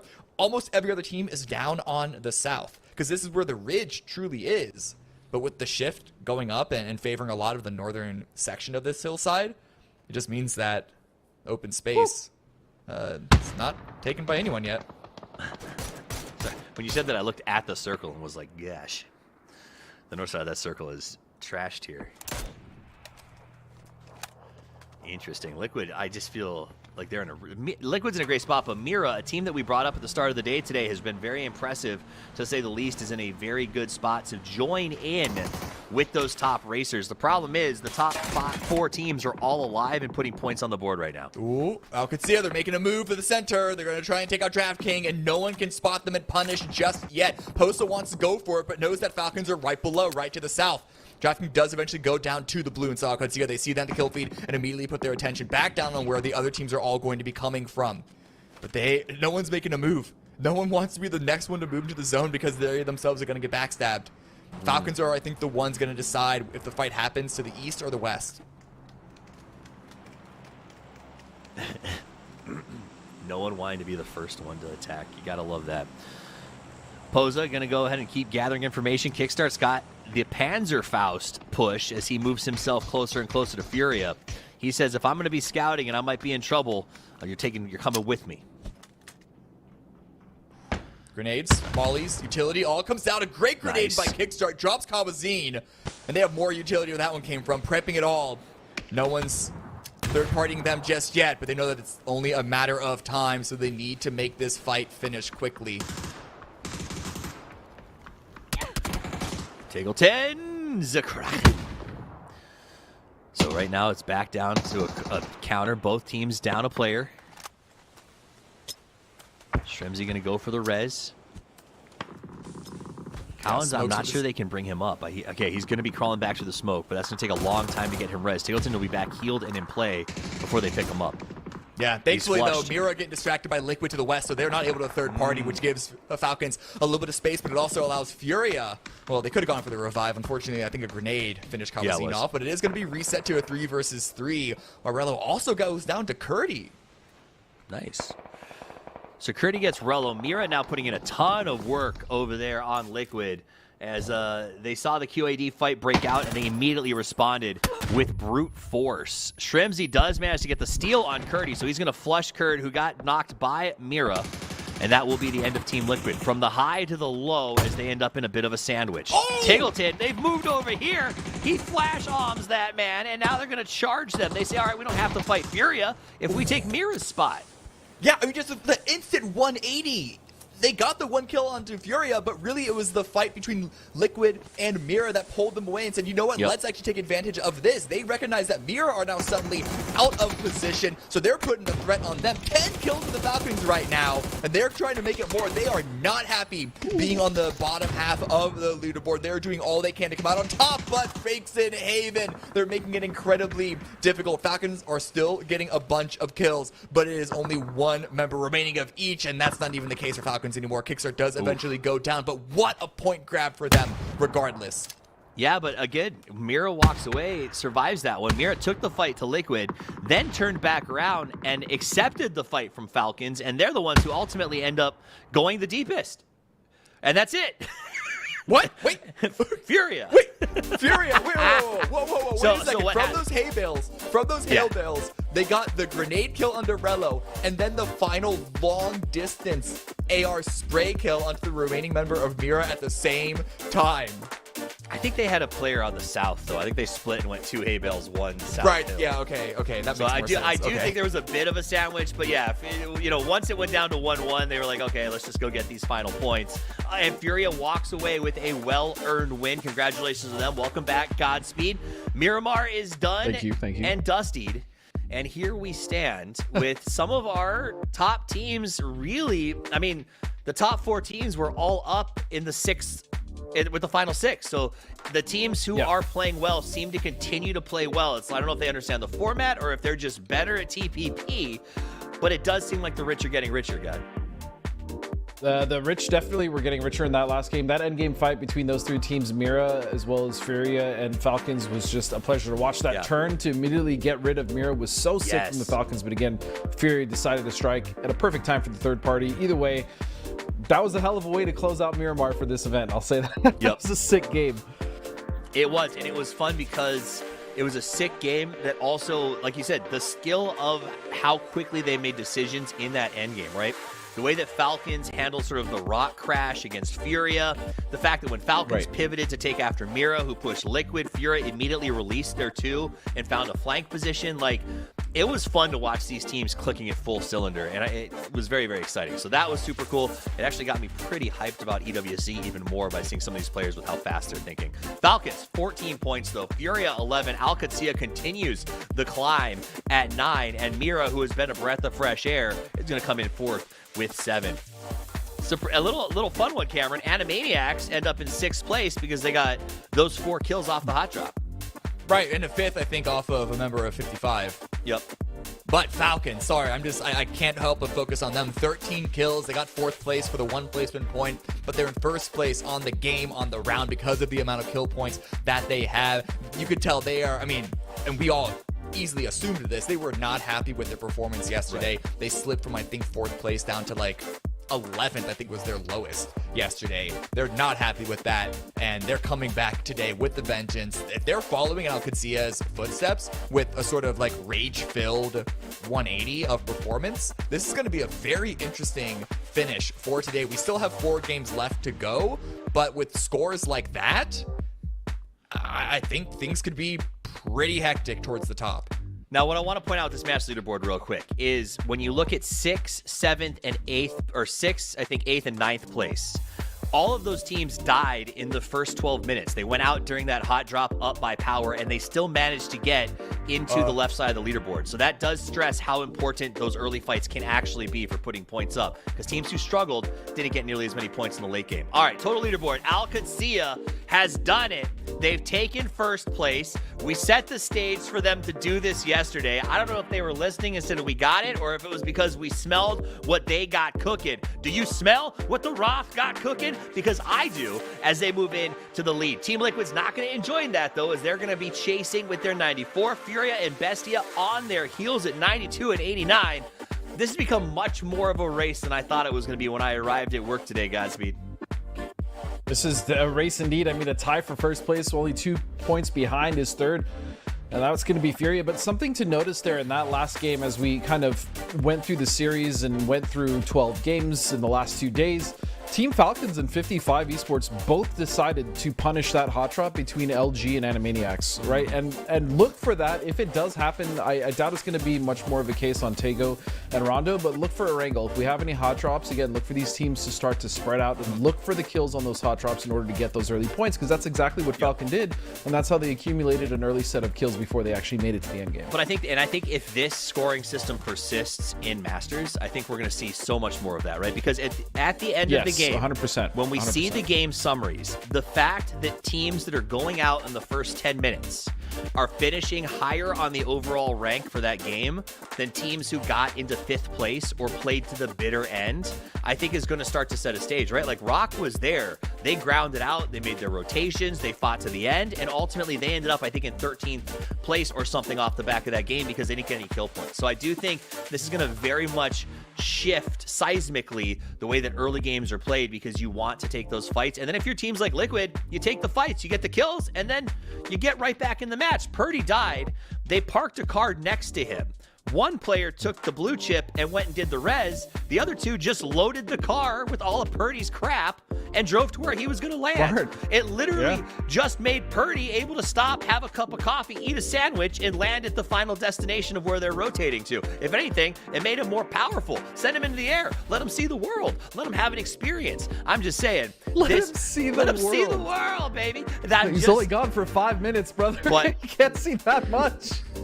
In esports, 5 minutes, it's forever, okay? That's Never true. forget. Yeah, that's fair, sure. But that's what I'm saying. The fact that you can do these early fights, you can put all their gear in a car, and you can meet them somewhere else when they come back, I think opens the door for so many third parties. And I do think Masters will only get more aggro as we continue, as teams start to really embrace this, as we've seen sort of teams like Alcacia sort of do already. That was an exciting final, Miramar. We're going to pivot to Tego now. The wildcard matches have felt, I mean, about almost the same in terms of, like, they are a little more chaotic when we do our first-person tournaments, Godspeed, but here it feels like everything's so chaotic that they're just normal maps to me right now. Well, it's that, and, you know, Tego and Rondo have been in rotation now for a while. Yeah. So I think these teams are fairly familiar with them. There's not going to be too many areas that I think are going to surprise a lot of these guys. So I think, yeah, they're just normal maps at this point. I mean, the wild cards, yes, because there's one off of each, but they're known. I think we still call them the wild card in sort of a tongue-in-cheek. It's pretty clear that they're not necessarily the unknown that wild card implies. But that is a very good point. It is at a stage now where most of these players have spent a lot of time there. They still scrim them, right? Like, just because you're not going to tournaments doesn't mean you're not playing Tego Rondo competitively. So they do have that experience. Do you think we see the hot dropping escalate on these two maps, Cameron, or do you think that they are still kind of a little more quiet about that? I don't think we're going to see any hot drops forced that didn't happen, that weren't happening already. It's more so the camps and pulling the trigger, because even if you... So the hot drops, we saw Falcons and 55 join up with the hot drop on Power Grid. That's one of those situations, and you can do something like that, whether it's a hot drop or not, or if it's happening in the mid game. We're going to see a lot more chasing around. Alcacia already showed that they are willing to Mad Max style into multiple opponents, first potentially dangerous and then potentially dangerous, and best yet, and I think even Furia were involved on the second Miramar. So I think that's the sort of tempo increase that we're going to see. All right, to the air we go. Nice and fairly middle. I mean, it's not going to Kangdong anyway, so that's fine. Nobody wants to go there. No hot drops developing just yet, Godspeed. It looks like... Wait a minute. Animaniacs and Luminosity. See, Animaniacs and LG. Yeah, once again. These guys have entwined personal issues. As if fate has made it so. I want to... Yeah, I mean, they're just going to continue to contest. What I'm wondering is if we see, like, maybe a push across. It's unlikely because of the bridges, but push across from, like, maybe Falcons or Furia, who happen to be close enough to that drop, but again, most likely not going to happen. Meanwhile, the circle is centered just right around Luke, right there on the south side, just north of Songam. Yeah. All circles should center around Luke. This is a really... You think so? Yeah. I'm really curious on how this is going to lead people to play, because in the center there are some really good spots to play. But, you know, it's a bit more of the open terrain, individual compounds that you can see, but a lot more rotation options through the mountains. But with the aggressive maneuvers that we've seen and almost like an incentive to play edge, especially in the early game, is there going to be more combat around the cities where we have Foradores drop, Bestia drop? I don't know about the Banditas because they're so far south. But I'm curious on how the team's going to react to this. Vinny's going center, though. They're not deterred from just getting an early positional spot. I mean, I think that's smart, especially coming out of that. There's plenty of loot there. He took the basics. He quickly rotated. His team can bring a few little extras if he needs them. I like 55 being very proactive right now. Already in their vehicle, is going to move to a better crossroads and sort of lock that down. I think that's going to be a good choice for them. I think no chance Furia or Falcons gets involved in the hot drop up at Chun, because at the end of the day, they got to go south, right? So they might mess with each other a little bit, but it's time to just get out of there. I don't think they're gonna go through it. Maybe if Circle had actually posted up on north, and yeah, that would have happened. But yeah, with the Circle shifting south, definitely not gonna happen. I do also want to talk about 55's rotation, though. That was a very clean, very early rotation to get into a good spot, and that's what we like to see from 55. They've been slowly leveling up as we move further and further into this event, as Foradora is also going to find themselves a beautiful little spot nice. In the middle of the map. Nice middle mapping, and it does seem like that's been a couple of teams have really embraced that on this map in particular, is just go early, go fast, and get a good middle spot with a compound.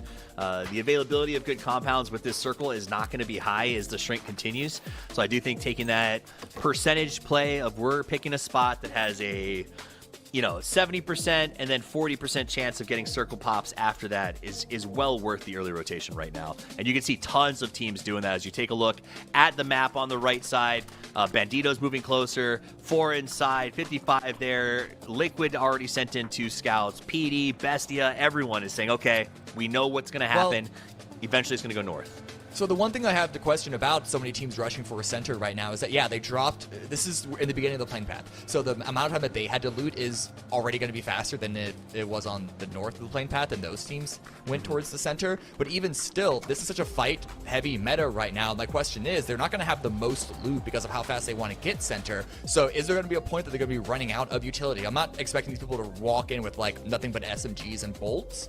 But that is still potentially a concern. Liquid do have 2 people rolling up later, so maybe they're bringing in the extra utility, but they're one of the only teams that is sort of doing that measured approach towards the center. But hold on, Foradores crashing Banditos. Foradores had a spot.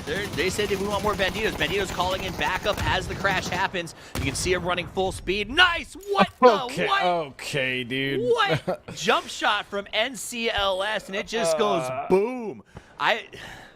Dang, dude. Well, another thing that's about to go boom is the Bichi Banditos. Is Rezav now see an opportunity to strike the C2 knocks. It's going to be a 2-on-4 as long as Rezav don't give them too many 1v1 angles. Right. I think this should be a fairly easy cleanup, but we'll see how it goes down. That's one down, so Rezav, 1-on-3. Rezav made a really smart push here, right? They saw Vicky Banditos up against Foradores, and they were like, this is a great chance. The third party, no one was prepared for Foradores to take the F1 extract and be gone all at the same time. So I think that Rezav was a little bit caught off guard by how prepared they were for the defense, but not caught off guard enough. As the Banditos tried to post up, but they were already just out of position, and Rezav managed to walk away with a wipe and some really good points for them.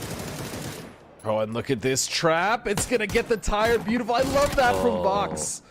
He doesn't go for the kill. Get the tire. Strand kickstart where he cannot escape.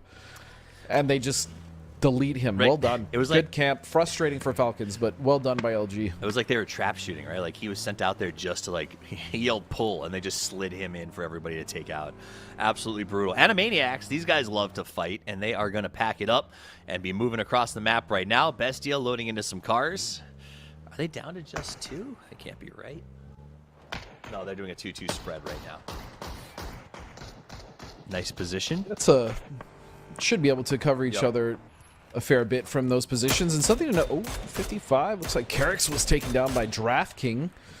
But on that fight with Foradores, we saw them get a good position, right? But when we think about their position on the leaderboard, even if they win that game off that position, they're probably not going to get many kills, you would imagine, right? So the play to go for the crash and try to get more kills and still be central is not a bad decision. It just came apart so fast for them. Vox taking us raining down lead. Luminosity picking fights wherever they can find them. They've only got 1 kill in the hopper right now, but that could increase as Toyo seems to be a little pinned down. It does feel like Luminosity might just say, okay, this is not the fight that we're interested in being in. Nah, they would never say that. They would never say that. LG now taking... Go ahead. I was saying they just like to fight. That's all. They do. That's okay. There's nothing wrong with that. Everyone likes a little good gunfight here or there. Falcons, actually, we saw them land at terminal very close to another team, and it looks like they've actually rotated to the east. I believe it was Furia, to the east, and they've wrapped underneath Pure. They're now the most southern team on the map currently. Wow. I like that. The shift is obviously, I think, going to start to march its way north here relatively soon. I mean, weirder things have happened.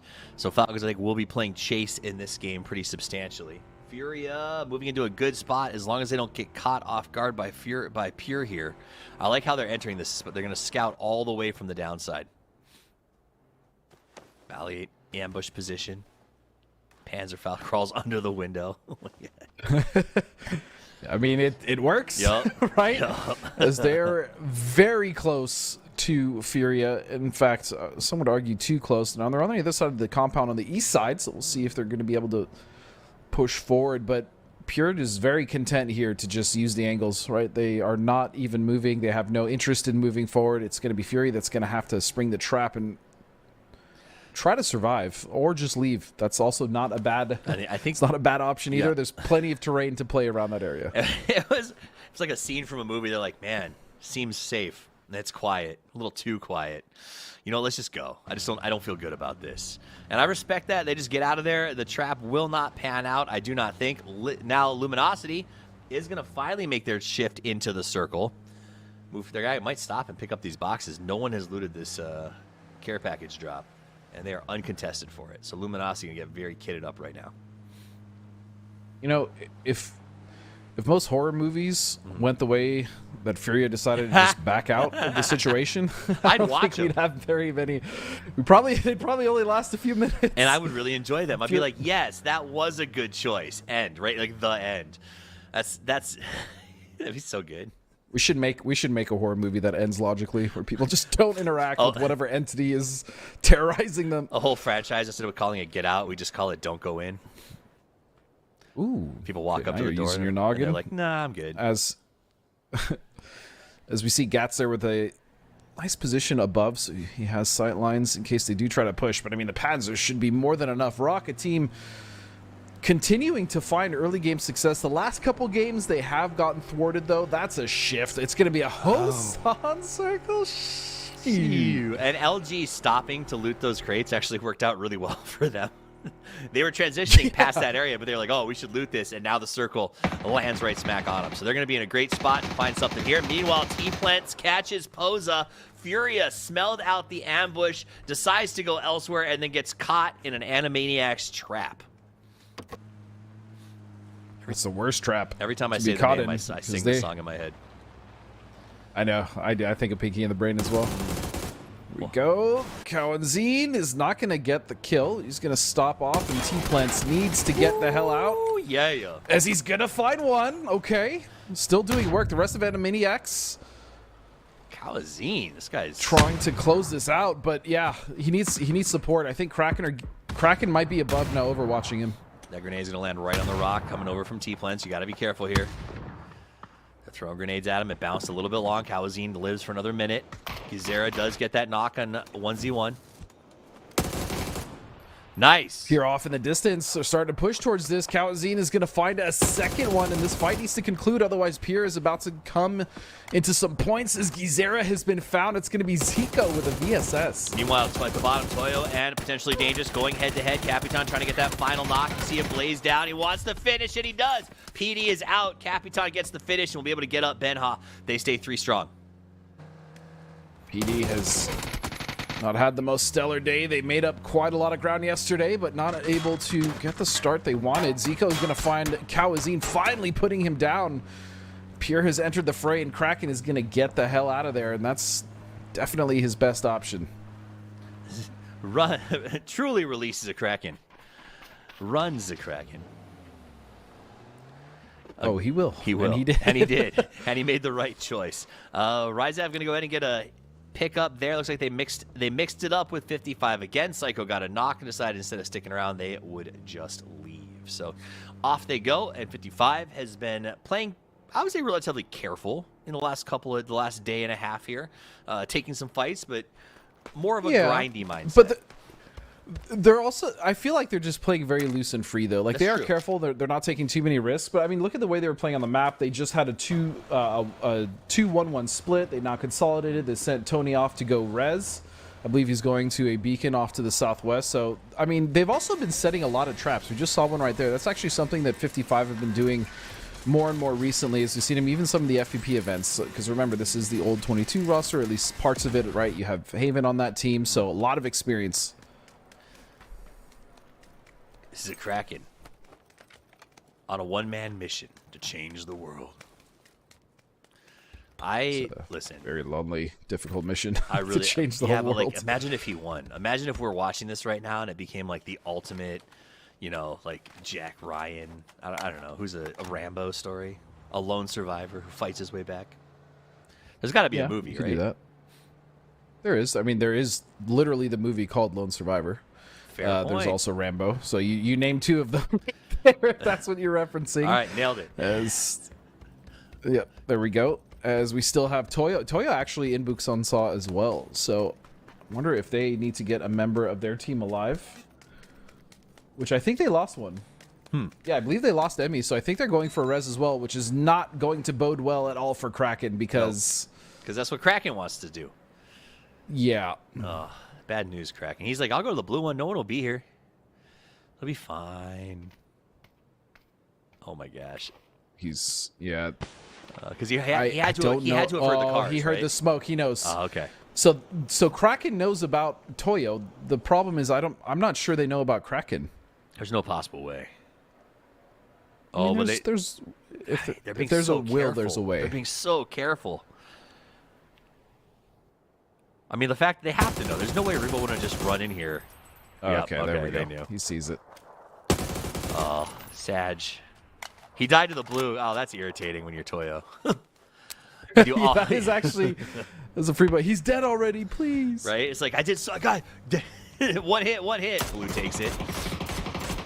All right, Alcazia with a big rotation. ROC putting in shots from the outside, trying to take out the tire, didn't quite get it. Meanwhile, Toyo does get to bring back a member of their team, but it took so long to get this off. They're going to be coming back in a tough situation. So unless that car is loaded up, it's going to be a tough recall. Meanwhile, Solds is waiting for the attack. Rello drove right into the ambush. Solds tries to go for the spray, but he's double-sided as Alcazia spreads out and comes in from the front and the back. It's going to be a messy fight. The rest of QAD is coming in as Rock has lost one. Santastico has also been armed in the face by 55. So that's going to be two members now. Beal is stuck between Psycho and D. RBN's not even in a vehicle. He's off to the south side trying to take shots at one of the members of 55. Ooh. He's not able to get him down. Meanwhile, Mira just... LFP is just cruising. Hey, what's going on up here? It was a nice juxtaposition. The chaos, the fire, the explosions, and then Mira having a nice fly. It was peaceful. You said Rock was stuck. The thing about Rock is that they're so slippery. Like, you think they're in a bad spot, and they are, and they just sort of like somehow drive out of it. One or two of them will always escape, and I find that fascinating. They either turn it around or they'll kind of just disengage in a way that they can at least get a few members out. So yeah, they've been good, man. They've again working in silence now. Rock just I have been very impressed with this roster, adding RBN. Obviously huge. Gosh, Rock's gonna break his keyboard in half. Every time they stop the car, someone's there. Nice. Oh, what a nade. All right, so that'd be a good thing. LG Flood actually stole Rello's there, so they get that point for Luminosity. And RBN moves on. So BL got one. RBN said good job, and we'll slip away. Slip away they do. As now Team Liquid finds themselves in the one of only two compounds currently in the zone. Now, the zone does have enough hillsides and defilades to where there's an okay amount of cover, but still a fair amount of open terrain. As we can see, Falcons trying to make the rotation in. They're just going to go straight towards the center and send in Huynh first to see if it's safe. Beal, meanwhile, in the background, has bled out to the blue. Meanwhile, we got Toyos trying to bring Emmy back, and they crashed this compound to do it, but it was already occupied by Mira. They managed to force Mira off into 2 houses and have secured Emmy's return. So it looks like it actually worked. Falcons, as you said, trying to move in here to the middle. They are going to find themselves a little defilade they can sit inside of. H1 gets a knock on FP, which I think will buy a little bit more space for Toyo as well.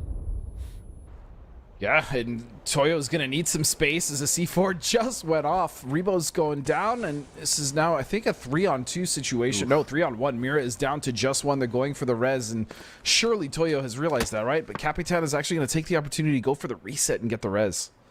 You like that? I think so. You got 2, though. Tough one. Very tough decision. I think off the back of that C4, they decide they're going to go for the reset. The high ground is there. They are in the circle, so they can play this fight a little bit slower if they want to. Emmy is using a Tommy gun with the no scope on it. That's the symptom of being recalled. you get what you get. You find what you find. So he's got a Tommy gun. I think they might have put the C4, like Mira put a C4 on the card that they had Emmy's stuff in. Oh, that's actually very smart. Falcons is looking at that fight, by the way. They were very interested in what was going on there, but fortunately for Toyo, they were able to close that one out without too much time wasted. So Falcons will have to stay put for now, but they've managed to get in a good position. We saw that rotation initially off of Huynh. He was able to get to the center, and now look at the boys. Meanwhile, the Southwest is a mess between QAD Pure and Razav. Yuck. Razav having a pretty good game so far. So no matter how this plays out for them, it's been a positive game. As Pental does get that first knock. You can see them down there on the bottom left as Gats decides he wants to try to trade off some points, taking more shots at Razav. Got him very low, but can't quite finish the job. Actually, nope, he did. Gats got it on the last pop. He gets the kill. Only 2 left. Well, you were talking about how much you wanted to see Pure pop off. This is their opportunity. Meanwhile, this Vox is just desperately trying to get rid of this member of QAD, Steve. Yep, and so he's just been backfilled. There's nothing he can do, so Bizzler is going to go ahead and get another little nade toss up over here, maybe a little high. Still, QAD with lots of grenades. There it is. No, again! rough. Again! The blue. He got him low, and the blue steals. Super funny. Rock is gone. Blue might be MVP of this round. I'll tell you that much. As Razav with just 2 members alive still. Want to see if they can get rid of the last few QAD members. Nope, D is going to find 1. Martin is low. The trade is there. And he's going to get taken out by Snakers in the distance. Nice. End of Razav. But a decent round for them as they got some points. QAD going to continue to try to be like, I don't know how we keep having to survive this over and over again as they've been just in recovery mode nonstop, down to 1 player. Yeah, it's been fight after fight after fight. And to their credit, I mean, they're hanging on as best as they can. 6 kills, 1 member still left alive. It's D. Let's see what he can do as Pure are now starting to breathe down his neck very uncomfortably as that smoke is starting to run out. Animaniacs. Al-Qadsia is out as Pentalol finishes the job. Pure doing some work right now. 4 kills for them. Toyo with 8 kills on this game. And Al-Qadsia did die, but they got 6, so their averages continue as they push up that leaderboard. This is big news for Team Liquid and Bestia, however, as the top 2 teams have been eliminated, and both of them are sitting with 4 strong in decent spots in the circle. So this is really one of those situations where Liquid or Bestia could make the statement that it's time for them to get back into the lead. Oh, nice shots coming out from Penta. He does find 1 knock. That should be a free point. Oh, no. Oh, but a second member gets knocked in the distance. LG in a lot of trouble, sandwiched between the last member of Animaniacs, but FCZ is going to go down, and so LG with an opportunity to recover. That kill feed went absolutely bananas for about 3 seconds there. Gats with the shot. Valley, big grenade. Guys, I'm going to make a move. Oh. Those are some very ambitious grenades. Very ambitious. Well, I mean, close. Oh, they actually kind of got close. Yeah. Never mind. I think the second one would have been right on if he hadn't gotten shot and like had to stop his jump. But Vox gets Valiant with a grenade in return. So Valiant's going to go down, but Gats does manage to get Edzito as all of these teams are basically just fighting every which angle. Bestial, Luminosity, Pure, just smoking each other. It's a big three-way fight. So, something I've noticed over the day is when we either have Bestia or Furia in almost every top fight, right? Similar logos. But it's if Bestia goes down, don't worry. Furia is going to pick up the torch and finish strong. If Furia goes down early, don't worry. Bestia's got your back. Yeah, dude, the future of two teams are trading places. The future of South America is absolutely bananas. These guys are going to come out swinging. I mean, I keep hearing players make threats of retirement on Twitter, and the South Americans are like, yeah, cool. More money for me. We're dominating right now. True.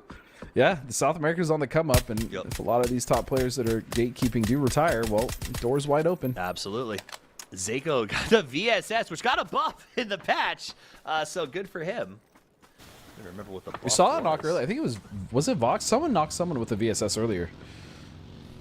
That's awesome. So we have seen them actually. VSS damage was increased from 43 to 45, but what matters most is the muzzle velocity from 330 meters per second to 430. That's a massive increase, to be honest. Now it doesn't feel like you're shooting paintballs. Yep. I'm gonna. I mean, up close that gun shreds, but when you try to snipe with that thing, not even snipe, like mid-range, definitely had some drop. But it's like I mean, that good's very good. The buffs are welcome. So, sneak attack, just ripping Penta's dome. Poor Penta's dome.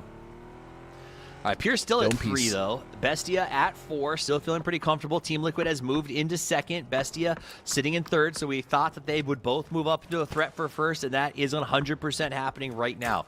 Pure going to try to put a little bit of a stopper on that. Meanwhile, down the other side, you see Falcons trying to move up this hill as well.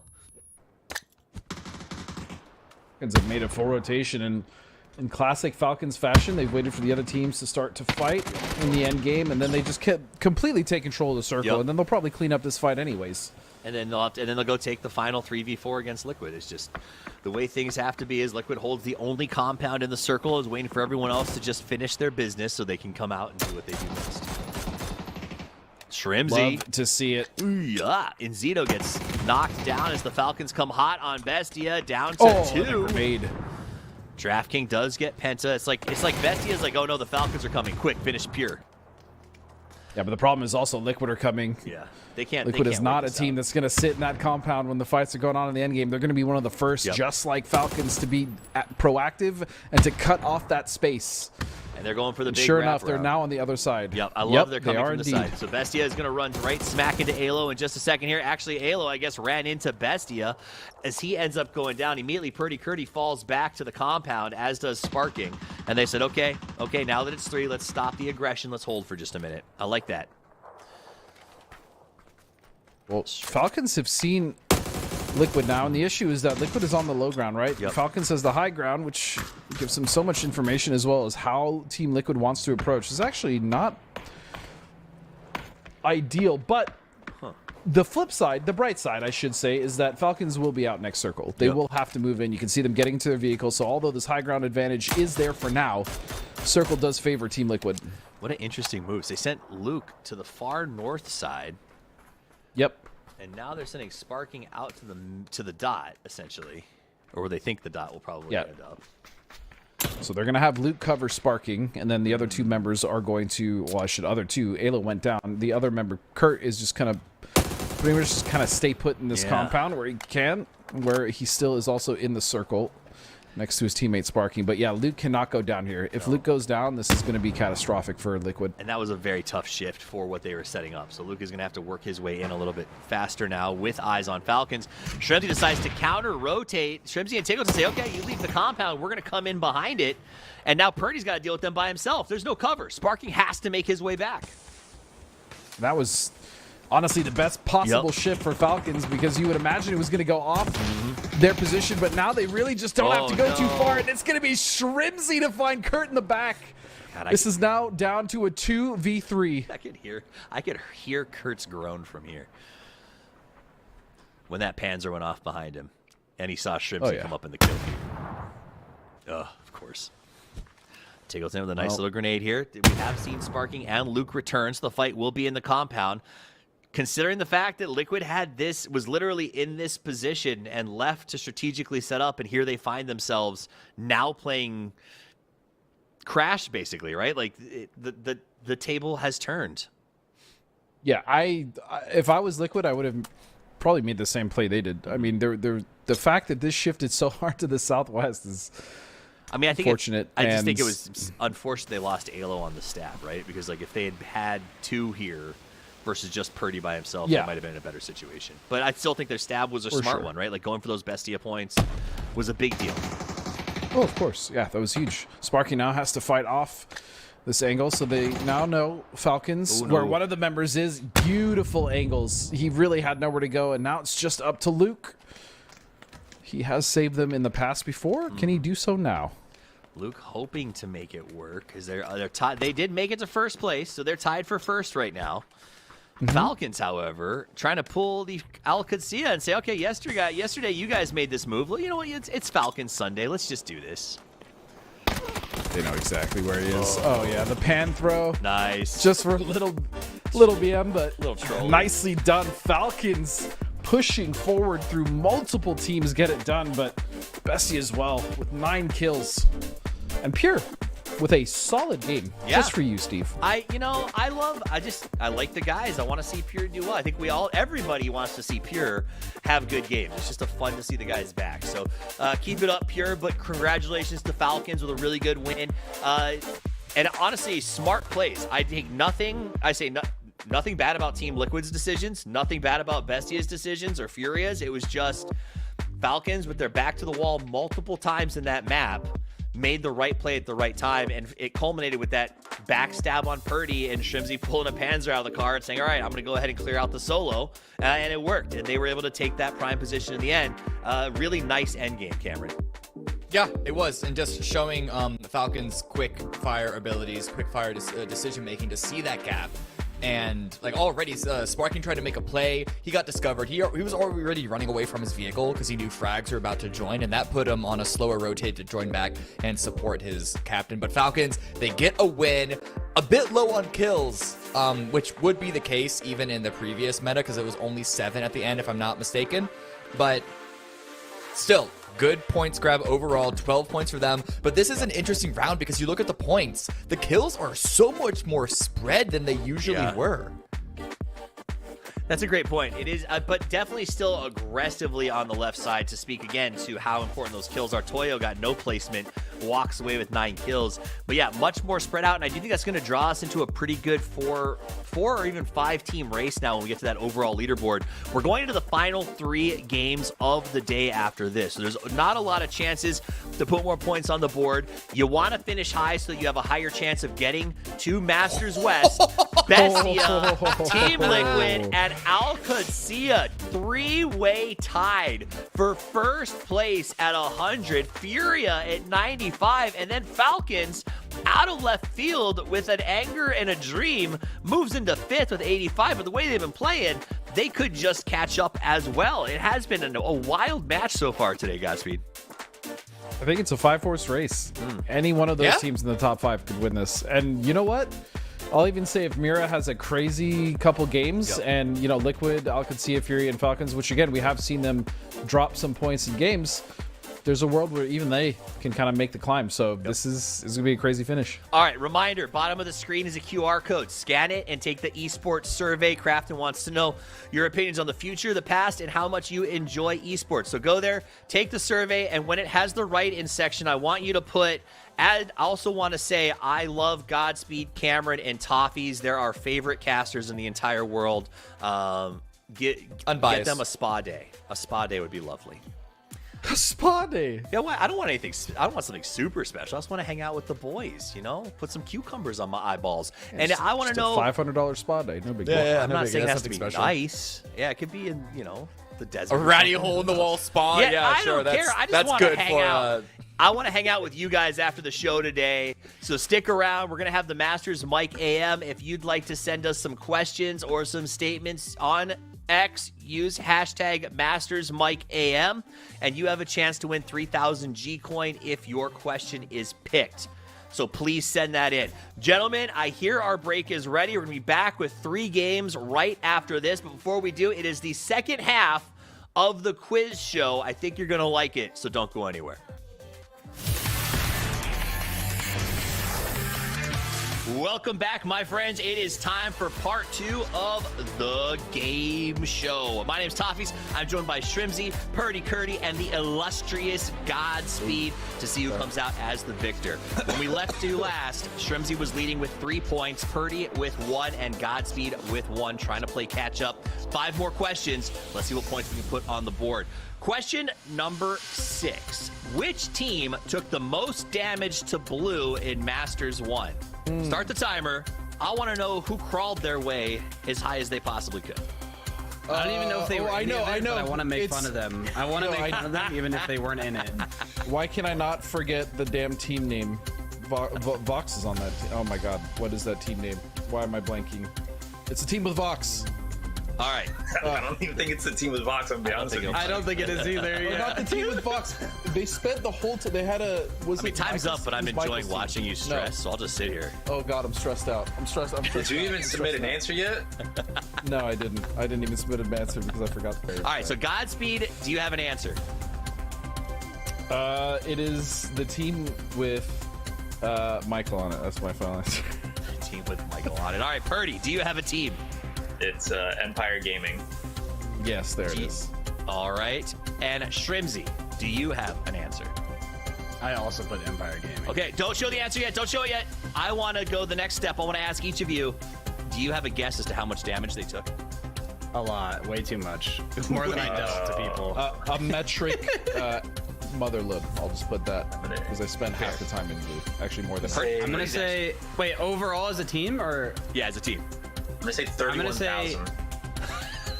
31,000? I'm gonna say 10K. Jesus All right, Christ, we're 31,000. gonna split the difference. Building a home The in. actual answer is you two were correct. It is Empire, and they took 17,000. No, 17,000. So many Insane first. amount of damage. 17,000.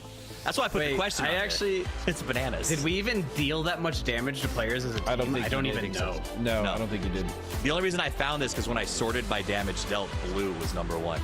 So that is Empire, and the point goes to I'll Shrimzy take and the Purdy, 0.5. making it 4 I'll to take the 2. 0.5. All right. 0.5. Before we get to question 7, the judges have come back to us and said Godspeed gets a 0.5 off of that one for knowing one of the players. All right, let's go to question 7. What player had the most damage done in America's Masters 1? How much damage? Closest answer wins. So that means only one winner here on the bonus. But everyone can get the player. Oh, this is gonna be an easy guess right here. Shrimzy with 12 billion. Nope, not even close. Not even close. All right, Shrimzy, what do you think? I had to rock with my goat again, Tiggleton, and I put 5,000. All right, he puts in Tiggleton for 5,000. Purdy, what do you got? I went Townsend again with 5,100. 5,100. That's I like. I hit him with the I- Price is Right tag. I was That's saying, you crazy. No, that's insane. They had to send it in first, so you couldn't price it right. 5,001. Oh my god, I'll take Sorry, 5,002. Godspeed, what do you got? For me, it was probably one of the most handsome men on the circuit. It was Purdy Curdy with 6,900. You are smoking. Right. You are Nice. smoking. He's officially crack. given up. He's officially given up, boys. It's a All right. 2-horse race. The actual answer is Falcons. Tiggleton. We take with the answer. 6,000. Hey, I was close with the numbers. You 684. flip one of those 6s around, and the damage I was. Wait, pretty you much actually spot got a on. point. Wait. Yeah, Wait, you're does on he the get a board. That's point what I'm for that?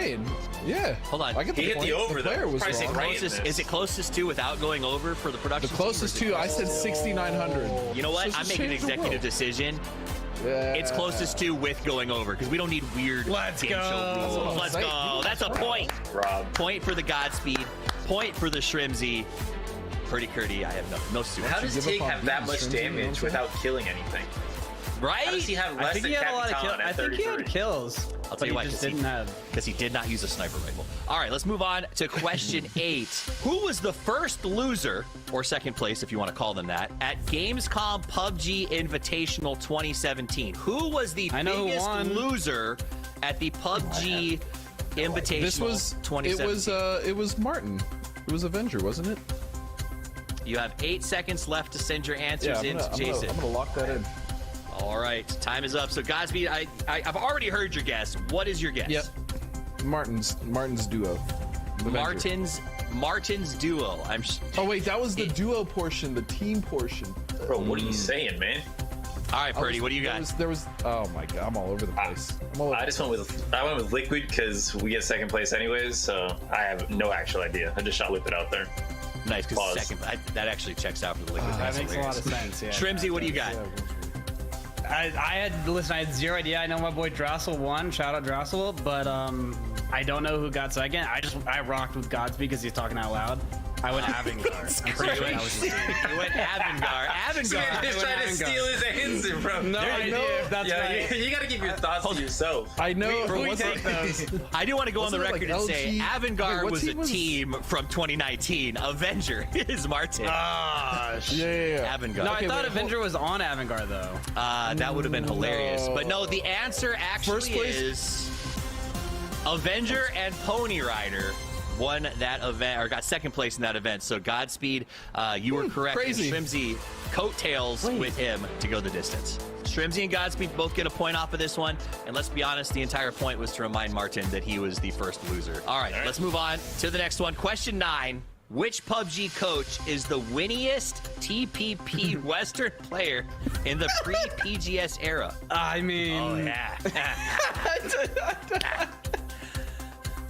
You got 10 seconds.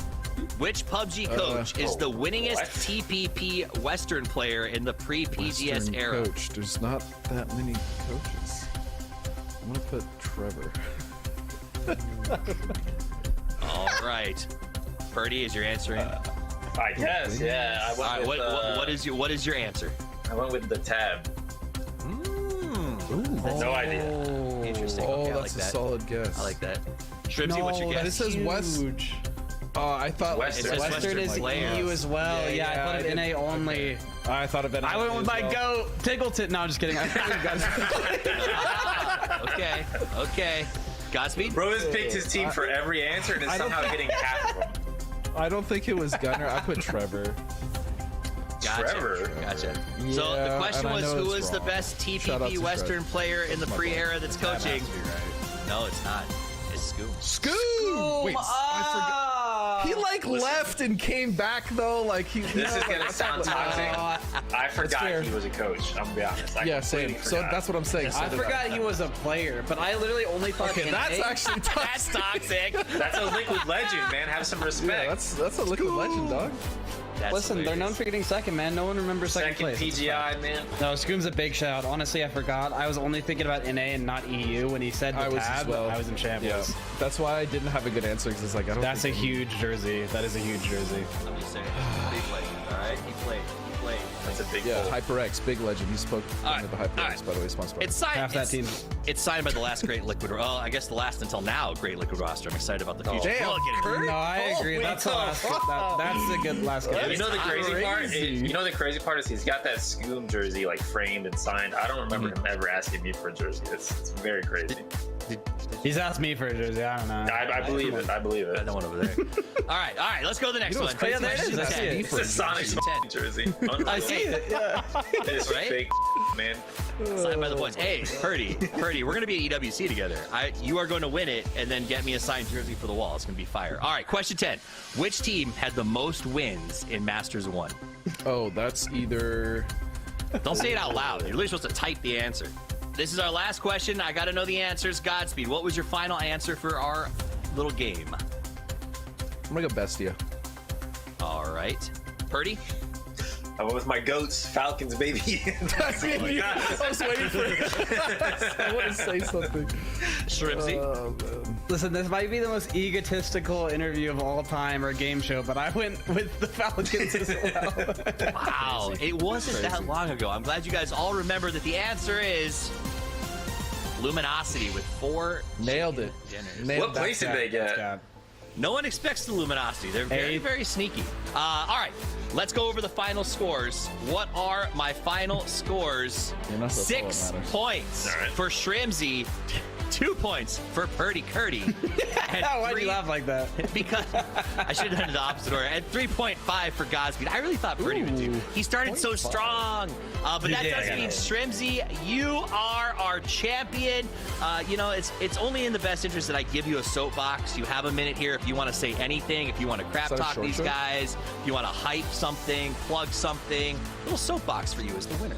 I just want to say 90% of my answers revolve around my team, so shout out to my team. Without them, I would win nothing. But again, another W under the belt because of my boys. You know what I'm saying? So, you know, shout out them. Nice. I like that. Shout out Falcons. W is handed to Shrimzy left and right. Never mind that his statistically is carrying them in the international play, but we won't get into that, Shrimzy. W's from the boys. Purdy, Godspeed. You know what, Purdy, any final thoughts before I let you go? Nah, this whole thing is rigged, I'm gonna be honest. I won't argue it. Godspeed? I just want to say, yeah, Kurt's great. He's very handsome. That's it. That's all I have to say. Yes. You know what? Let's end with that. I think we can all agree. Kurt's great, and he is very handsome. This has been The Game Show. Thanks for watching.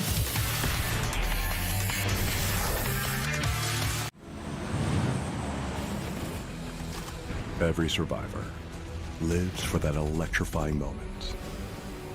One heart-pounding match. One unforgettable thrill. But survival isn't just about one match. It's about how far you'll go, how high you'll climb. Now is the time to discover something bigger about yourself. To turn fleeting moments into a lasting mark. No longer just a moment.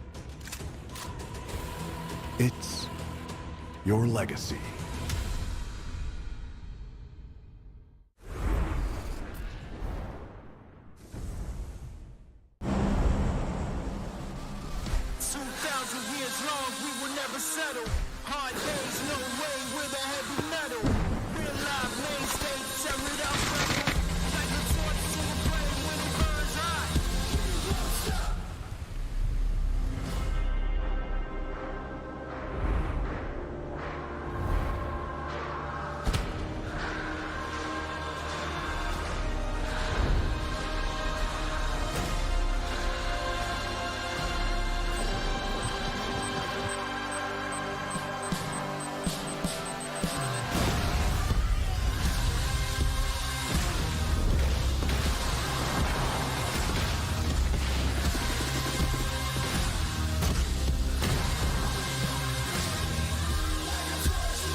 break is over and the final 3 have begun. We're going to head to Rondo, and when this is done, we're going to crown a champion of Masters 2. 3 more games to play, and I think it's going to get crazy because the race at the top is tight, Cameron. Yeah, I mean, the fact that it's a clean 100 makes it that much better, but we know it's not going to stay like that for long. Eyes are definitely on the top 3. Furio only 5 points behind, and there is a shot for Falcons to overtake them. We have seen some, even just today, some big moves off of one solid game, but that's kind of assuming that no one else in the top 4 has a good run on the round that like Falcons does. So it's going to be of a long shot. With 3 rounds left, it's going to have to require like the stars aligning perfectly for them, or just like 3 amazing rounds in a row. But it's certainly a chance that we know what the Falcons are able to deliver with. So I think that threat is going to be in the back of all those teams above them, in the back of their minds when they look at this leaderboard themselves. Yeah, I mean, I think it's pretty clear the hood has been taken off. The Falcons are ready to attack, and they are going to tear everyone apart if they are given the opportunity. The problem is Bestia and Furia have been playing really, really well, whether that's finding macro rotations, getting themselves into late game. You kind of brought it up in the last game, Godspeed. It feels like when we get to a late game, yeah, their logos look alike, but it's always one of these two that seems to be sort of in there, mixing it up, taking those last fights. Yeah, they're just taking turns. I mean, really stick it to the lobby, right? Especially when it gets to the end game. If, like I said, if one is down, the other is up, and they've just been consistent. Even in the games that either one of those teams don't necessarily do well, they still get the kills. Yeah, absolutely. Another team that seems to be getting the kills, that has managed to get themselves into that mix, is QAD. Al Qudsiya, Cameron, has been honestly awesome to watch for the last day and a half. It's been so fun. I know, right? Cowboy and D as additions to our competitive scene have been so enjoyable, which is why I was excited to see this Al Qudsiya roster come together in the first place. And it's been an admittedly slow rise to the level that we're seeing now. But hey, we're here, okay? Better late than never. And it's just such enjoyable PUBG to watch. And I really do think that them, along with Liquid, got heavily buffed by the point change. I gotta ask a serious question. Do you prefer roll into Rondo or hit your bongo? It's time to Rondo. I've been really trying to, James or Martin Godspeed. Which one do we side with here? Bongo. Sorry, I thought you were asking a serious question. Oh, so, okay. So always James. I get it. Okay, fair enough. I zoned out. I started to hear you halfway through. Fair. Well, that's the story of my life. You guys watch the game show. Godspeed zoning out halfway through is not a shock. Congratulations on second place, by the way, guys. Yeah, I might not be. You're not going to be brought back for All Stars. If you guys know this, but you're not supposed to blurt out answers like during game shows. So. Don't think I did too well there, but we'll see if I get invited back. Look at this. You have a 3-way little scuffle on Mayran with Bestia close, but Mira and once again Team Razab. They just like each other, don't they? I think Razab just likes chicking on people, maybe. I'm for like chaos. It. Yeah, they are the agents of chaos. And hey, the side camera is blocking it a little bit, but there's another hot drop happening down on the far west side between Rock and Foradoris. So keep an eye on that as well. I do see that.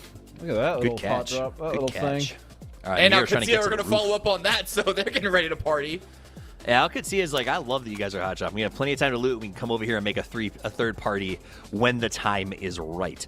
Meanwhile, we got Falcons in 55 potentially bumping over there at test track. I don't think they're gonna fight just yet, but I don't know. Falcons been playing fast and loose, so they could definitely loot and go straight after Mira. In a normal circumstance, I don't think we'd see the test track teams bump, but perhaps. Yeah, I like this spot. You could say they're flying at high speed. Swooping. Was it bird reference, Cameron? You probably missed it. I hate.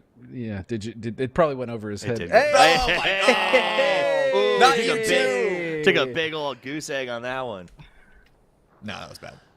What? No. Fair it was enough. a bird reference, but but like it was a bit forced, It had nothing to do with flight. It was. Yeah, you're right. It was. Eggs are very grounded, just like Mira, who have lost fakes in. Ooh. This came in on the tail end of that joke. You know what? I'm just gonna step out now. I can't keep up with. You should leave now. Yeah, I'm just gonna leave. I'm just gonna leave. You shouldn't subject yourself to this. I apologize for even joining in, as Mira is down to 3 now, and Razab, decent start on this team fight. definitely better than some of their other ones where they now have the advantage. Our jokes were so bad, Cameron had to take flight. And finally, Rezav You pulls might back cast Mira. the rest of this game alone I because that was I can do it. It was uncalled for. It was called for. It was called for. It was called for. Rezav is going to just fall back into a 3. I don't think they're going to... doesn't seem like they want to really take this too much to Mira. Bestia, meanwhile, DraftKings like, maybe I can steal one of these? Just kind of looking, kind of thinking. Maybe I'll Well, get this a is little. much more of a threat to Mira than it is to Rezav are on the bottom of the leaderboard. You know, it is what it is. Yep. So realistically, this is much more of a risk as we see Fauna trying to use that zipline gun. There's much more of a risk to Mira than it is to Rezav. I mean, because they actually can contest and contend for a very strong finish in the top 3. All right, as a reminder, guys, if you have any questions or comments, send them over to #MastersMikeAM for the post show. If your question is picked, you will get 3,000 G-Coin. So send that over on the Twitters when you get the chance. On the X, you know, whatever you prefer. I won't get into it. I call it Twitter still too. Yeah, Because I'm into birds, I still. as you may have learned recently.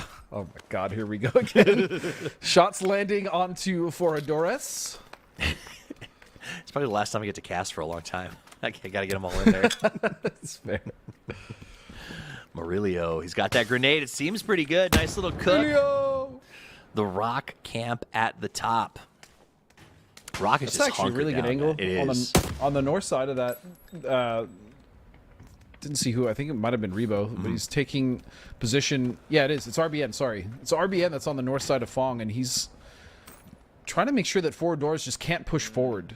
More importantly, can't necessarily get an angle onto Beal. Yeah, I like that. Beal is Well, because Beal's in a great spot as long as that one angle isn't given up, right? So it puts him in a great spot to play ambush. Meanwhile, we see Foradores moving around here to the pit. I think they know there's a player in there. So they're like, we know where at least one guy is. That's the guy that we should go team fight. And so they're going to and they flood are right. starting to wrap on this.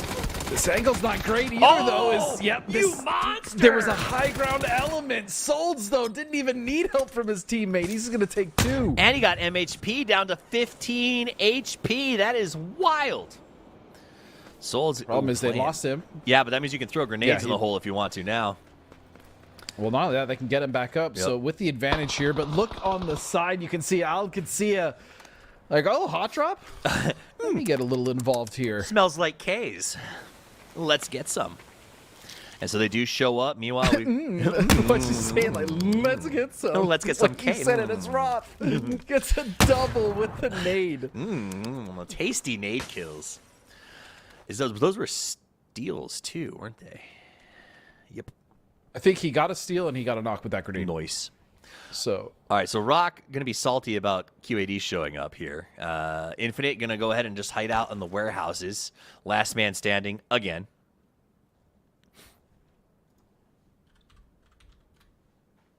yeah, I mean, I like that 4 doors goes for these, and they're obviously willing to hot drop, and why not, especially in their position when it comes to the leaderboard. But they've just kind of struggled all event, right? And which is fine because this is probably one of their first events, and they're going to have issues, especially against some of the teams in the lobby. I just hope that they learn from it, right? Like, it's okay if you get wiped in a team fight, if your rotations aren't great, just make sure you're going back and watching the footage, watching the VODs, and understanding like what you can do that the other teams did better in a situation like this where, you know, again, fairly new to comp.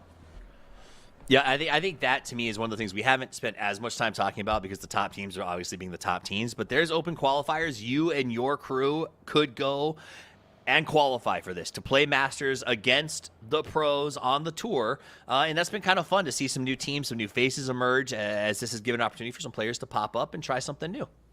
So shout out We to have a all lot of of them. familiar faces, but a lot of new faces. I mean, these are players that we really have not seen. And specifically when we look at a team like Foradores, right? You have Murillo, MHP, you have Lady Kuhn, and then you also have Infinite. Like, these are newer players to our scene as far as competitive, right? With TPP now having a circuit, I think a lot of players who either play that or want to just try to see what comp is all about. The open qualifiers are there, and see some of those teams making it through. All right, let's take the wide shot here. Al Qudsiya doing a very long rotation. I think maybe they decided the time is not for them to stay here anymore. And they're just going to go ahead and leave ROC to finish off their fight with Foradores. So Rock is just going to chill here as well.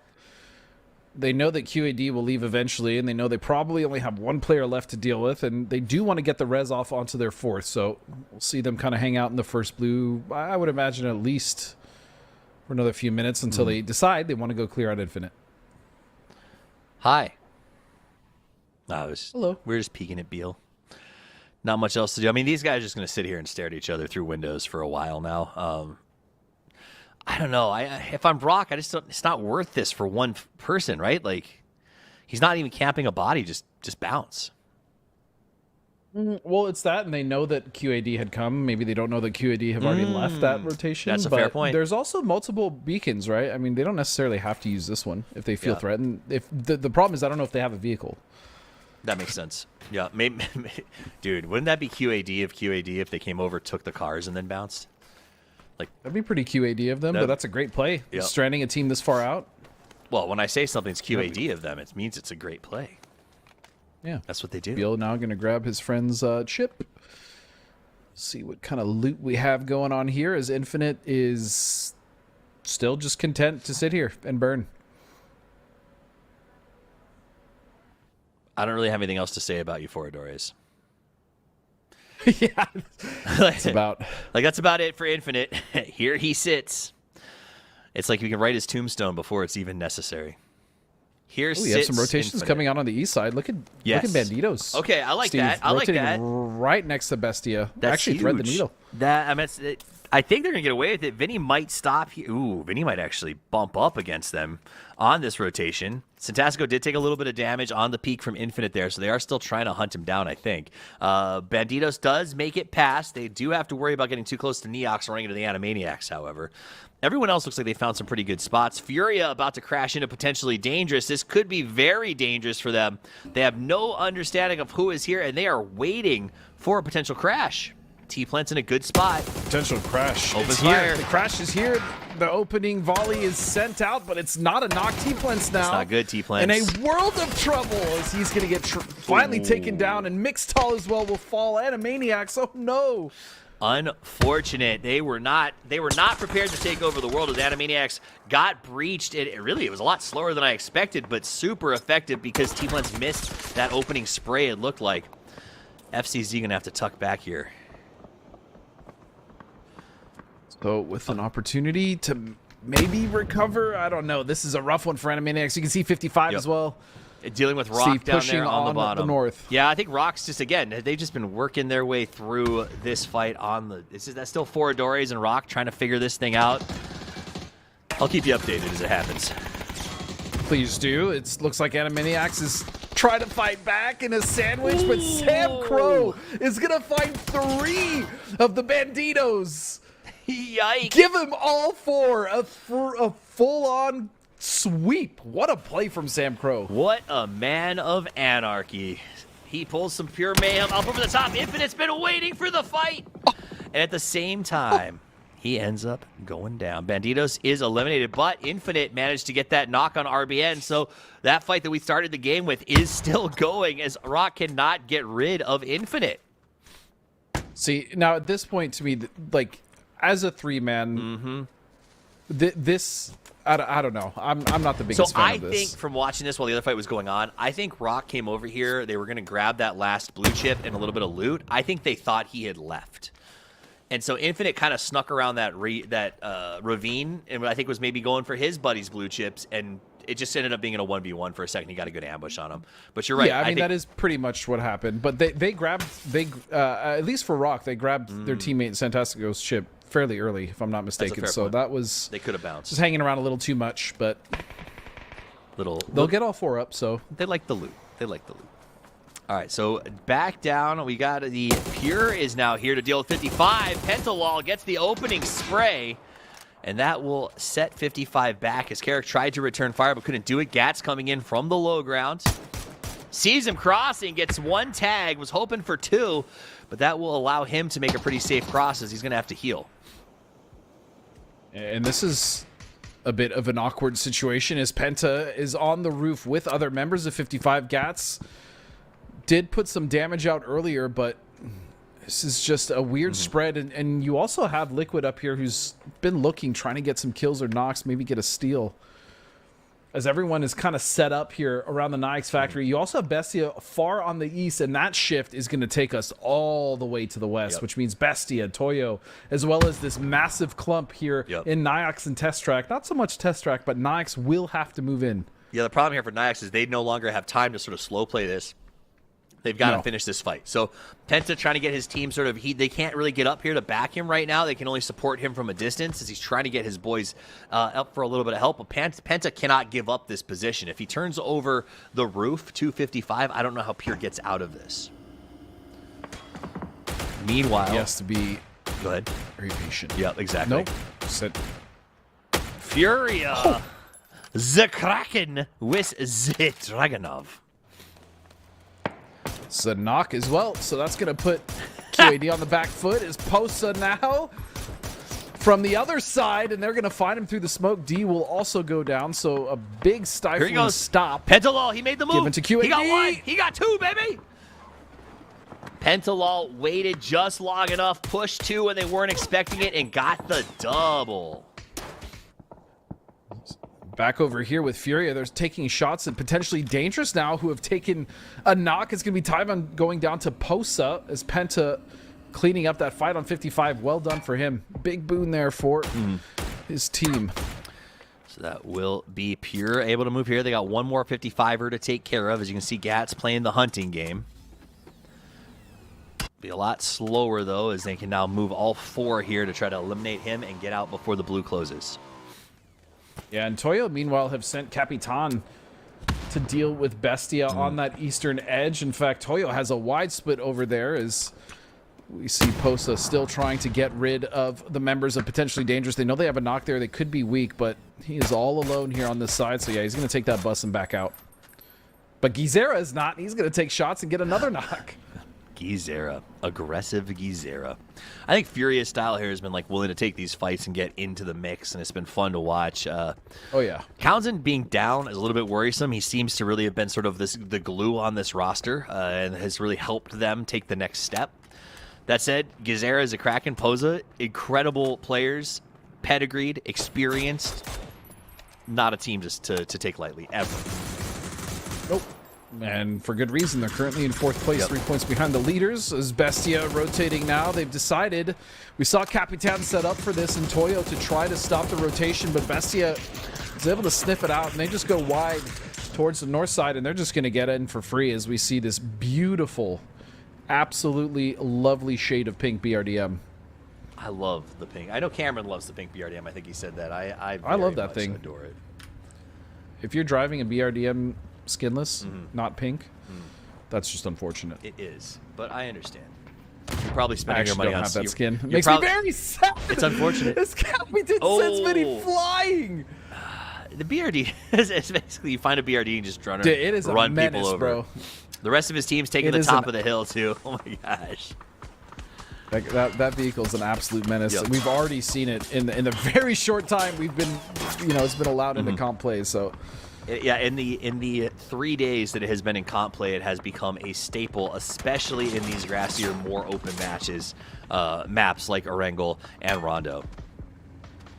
I mean, just look what it is allowing Toyo to do. Yeah. Capitan is just freely. I mean, this and any other vehicle, any other situation is just not possible. Yep.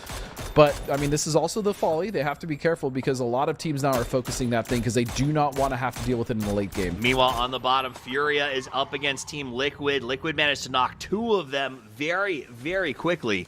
And Furia will be pushed into the back foot. So Toyo has an interesting decision to make here. They're on the south side. They do have Benya in as an anchor. You can see the position that he's playing in. They have LG right above them. I think the best place is just kind of stay put, especially with the BRDM, right? There's no reason to go over aggressive in a field where you don't necessarily know exactly where everyone is yet. Yeah, that's fair. Still a lot of players that can blow that BRDM up as well, so Kind of want to save that thing and maybe just lay low. Yeah, I think they used it to clear the hill spot that they wanted, and then you sort of park it and just wait till you need to make a desperate move again. Luminosity's got such a good spot in the middle of the circle. Falcons, you see him at the bottom of the test track. Ryzav is now walking up on them, so this could be, if Ryzav isn't ready, a quick couple points for Falcons. Nope, goes the other way. Shrimsy almost wasn't ready. Yeah, I almost... taking down 27 HP left. Ryzav still coming in from the blue. Can they cut this off? I don't think so, but wait, I think Shrimsy just ate another headshot. He did. Oh, careful. Oh, another headshot. That one goes on to Tig, though. Yep. They're going to make it out of there. Taking Shrimsy, besties. They split the damage. Oh, no. Liquid drives by. Shrimsy ends up getting Alo knocked out. Gats kills Fisher to buy some extra space for the Falcons. And then Zito steals Alo. What? So what a mess that was. Okay, guys, calm down. Everyone was like, I want to be involved with this. This is the test track we're used to. No cover out here. A couple of ditches. A couple little defilades to hide in. These waves here, though, are so good. They remind me of Erangel. Just to the west of school, those waves. Yep, those can be very strong, and Rock is already set up there. Yep. No compounds, though, anywhere in this. Well, sorry, one compound in the circle, and PD is not anymore. Now it's gone. Not anymore. Yep. You lied. It's I just lied. LGs now. I was right the first time. So, Tig in a lot of trouble, though. Pure making a push. But they still have two members so far back, which does worry me. Meanwhile, Rock's got the other BRD. So Rock's going to go 4-man deep as they just drive around and try to run Furia over. No, run away in my van. Dude, they are actually chasing him down. He's about to run into a P90, though. His teammate does have one currently sitting in that direction. Meanwhile, Steve, it's going to be Falcons continuing to fight with Pure. Oh, no. Oh, no. Okay, so down at the bottom, they're trying to run him over. He's playing Ring Around the Rosie on the box as he tries to just put as much damage into this BRDM as he possibly can. Rock is getting irritated, and I think they just drive away. Yeah, looks like they will. Falcons, though, do have a knock. They now have two knocks, Zico and Value, to go down. Meanwhile, Pure is just so disjointed to fight that. I don't know. Rock decided to drive up on the bus. They go ahead and they get that kill with the BRDM. They trade 1-1 and get back on the road. Furia doing okay against the BRDM as best as they can. And Liquid's going to get some payback onto the Falcons. They do get a knock, but it's Bestia a is going to trade fight. it right back. Look at the bottom. Unbelievable. It's a just BRDM ruining war. these games. It's a BRDM war. They both jumped out. They panzered each other. What is going on? Rock rolled. So while you were watching that, Rock rolled in with their Panzer, and then Toyo rolled in 4 deep with their Panzer. Both jumped out and shot, or it's not Panzers, BRDM shot Panzerfaust at each other. And now everything's on fire. And Toyo died. Look at that. I missed so much because I was watching the Falcons fight. And then that mess and an aid. Nicely done, RBN. Will eliminate what's left of Furia. As Falcons have been able to recover, they take the fight over to Pure. But something interesting is they didn't actually finish that fight, right? So they're just going to wrap to the north now. They realize that Pure is probably only going to be a duo. Much weaker to start focusing on the other teams around them. They will get to Pure when they need to. Or the remaining members, I should say. All right, Tig. Big Tig, 5 kills for Falcon as they continue to climb. They're only 14 points out of first at this point. With 2 games after this, that's well within striking distance for Falcons. Especially since 1, 2, 4 are dead and Liquid is down to 2. Yeah. That's huge. See, PD really wants to get a position on the Falcons and just put some damage, maybe get a knock, maybe just thwart them a little bit, but Bizzler, meanwhile... Ooh, Purdy was literally at the very edge of that. I know, he's just on the tip of it, but he had just gotten rezzed, I believe, so low HP, another mortar coming in, and back down he goes. That was not the tip. That hit right dead center. The second one goodness. pings him, and now the rest of the team has arrived with a Panzerfaust and grenades. LG really doing it to him. Sparking at the tip of the spear, out in the front. He's got a grenade ready. Come on. Oh, that's a good shot. Good grenade. Perfectly cooked. Absolute perfection. The problem is Sparking can't really push too much over. because the other members of LG actually have smoke covered him, and down he goes to Sen. Yep. Nice fight. Try. Yep, not much you can do. Great play by Luminosity. That combo was really, really nice. Potentially dangerous. Comes in hot with the Glock. Rock is eliminated. The other BRDM is no longer in play. Both BRDMs out. In a weird exchange. And I will say, LG have actually used this opportunity to get Vox over now, so they're going to go ahead and hedge their bets on the south. Meanwhile, Falcons free 99 on the north side, with Pure still having to come in, and they're now taking their shots at potentially dangerous and finding the mark as well. It's going to be a knock. I am noticing that a lot of players are prioritizing Panzerfaust in trunks once they see that BRDM count go down on the map. There's a lot of Panzers in the late game. A lot of Panzers, and I mean, heaven forbid that both those BRDMs were still surviving at this point. It would have been just absolute chaos. Honestly, I think that's why Toyo made the stab they did, because they knew that if they had the lone BRDM going into the final four, it's kind of a no contest it could situation. Be a loss. Yeah, exactly. Yeah, true. Very true. Snakers is back. Has made his way back, baby. And they got a he compound. should actually have a decent amount of loot for him, at least the basics. Yeah, I mean, he'll have a gun or two. Hope. I mean, yeah, even if you get him back with a level 1 and a UMP, like, it's a valuable bring back, right? Yeah, it's better than nothing. Exactly. Wow. Tiggleton just getting the Falcons, not a lot of hope out here, just getting systematically dismantled. No cover. Yeah, and they got put in that position because of the time they had to take in that initial fight up top with Pure, plus the position up there in the circle shift. It's just, there's nothing really to play up here, so I don't fault them for getting shredded. There's not much they can do. I don't even know how many smokes they have left. None for kickstart. All right, LG has shown up. Pure's going to go ahead and get that first grenade locked in, but the gun wasn't out yet. Bizzler pushes over the hill, and that will be the end of Pentalul and Pure, leaving them with a pretty nice spot as LG holds 2 positions on the map with a 3-1 split. Okay. Deny. They're denying. Yep. They're denying. Cheeky Falcons. Puts them at 92, so they are now they're 12 points out of first and very close to closing that gap in the next game, as all of the teams above them have been eliminated. Well, smart deny too, because if you think about the 2 teams that are left besides Falcons, it's LG and PD, and PD are under. I mean, they're about, I think, 10 points, 15 points under them, so definitely don't want to give them anything else. That could have been 2 potentially going their way, but this is going to be a straight-up 4v4 between LG and PD. No tires for you. All right, PD is going to go straight to the middle of the circle. LG with their split is not going to have many options because they're stuck outside, and center dot will almost certainly belong to PD once we get to 8. What does LG PD do? currently only 12 points behind Falcons, so what do you do as LG? very much agree with their decision to deny. Sorry, what did you ask? How do you win this? Like, what's LG's win scenario on this situation? Because it doesn't seem like there's a lot of options. I can tell you, it starts with a knock. Fair. It starts with I guess you gotta, if you can knock Glock and or a Slabby. mortar. Oh, there's no. If they have the angle on this, that would be Where's it disgusting. gonna land? I don't know. We're watching Slabby. They're nowhere near him. Oh, it lands on Glock. Surely enough. Okay, so that was one of the knocks they needed to get. That's what they needed. Yep. Now if they can, And you can see Bizzler already moving. Yep, if they can pull Slabby down somehow, that put them in a really great position here. But I like that. Bizzler's going to come in, uses the car as a shield. Very, very clean.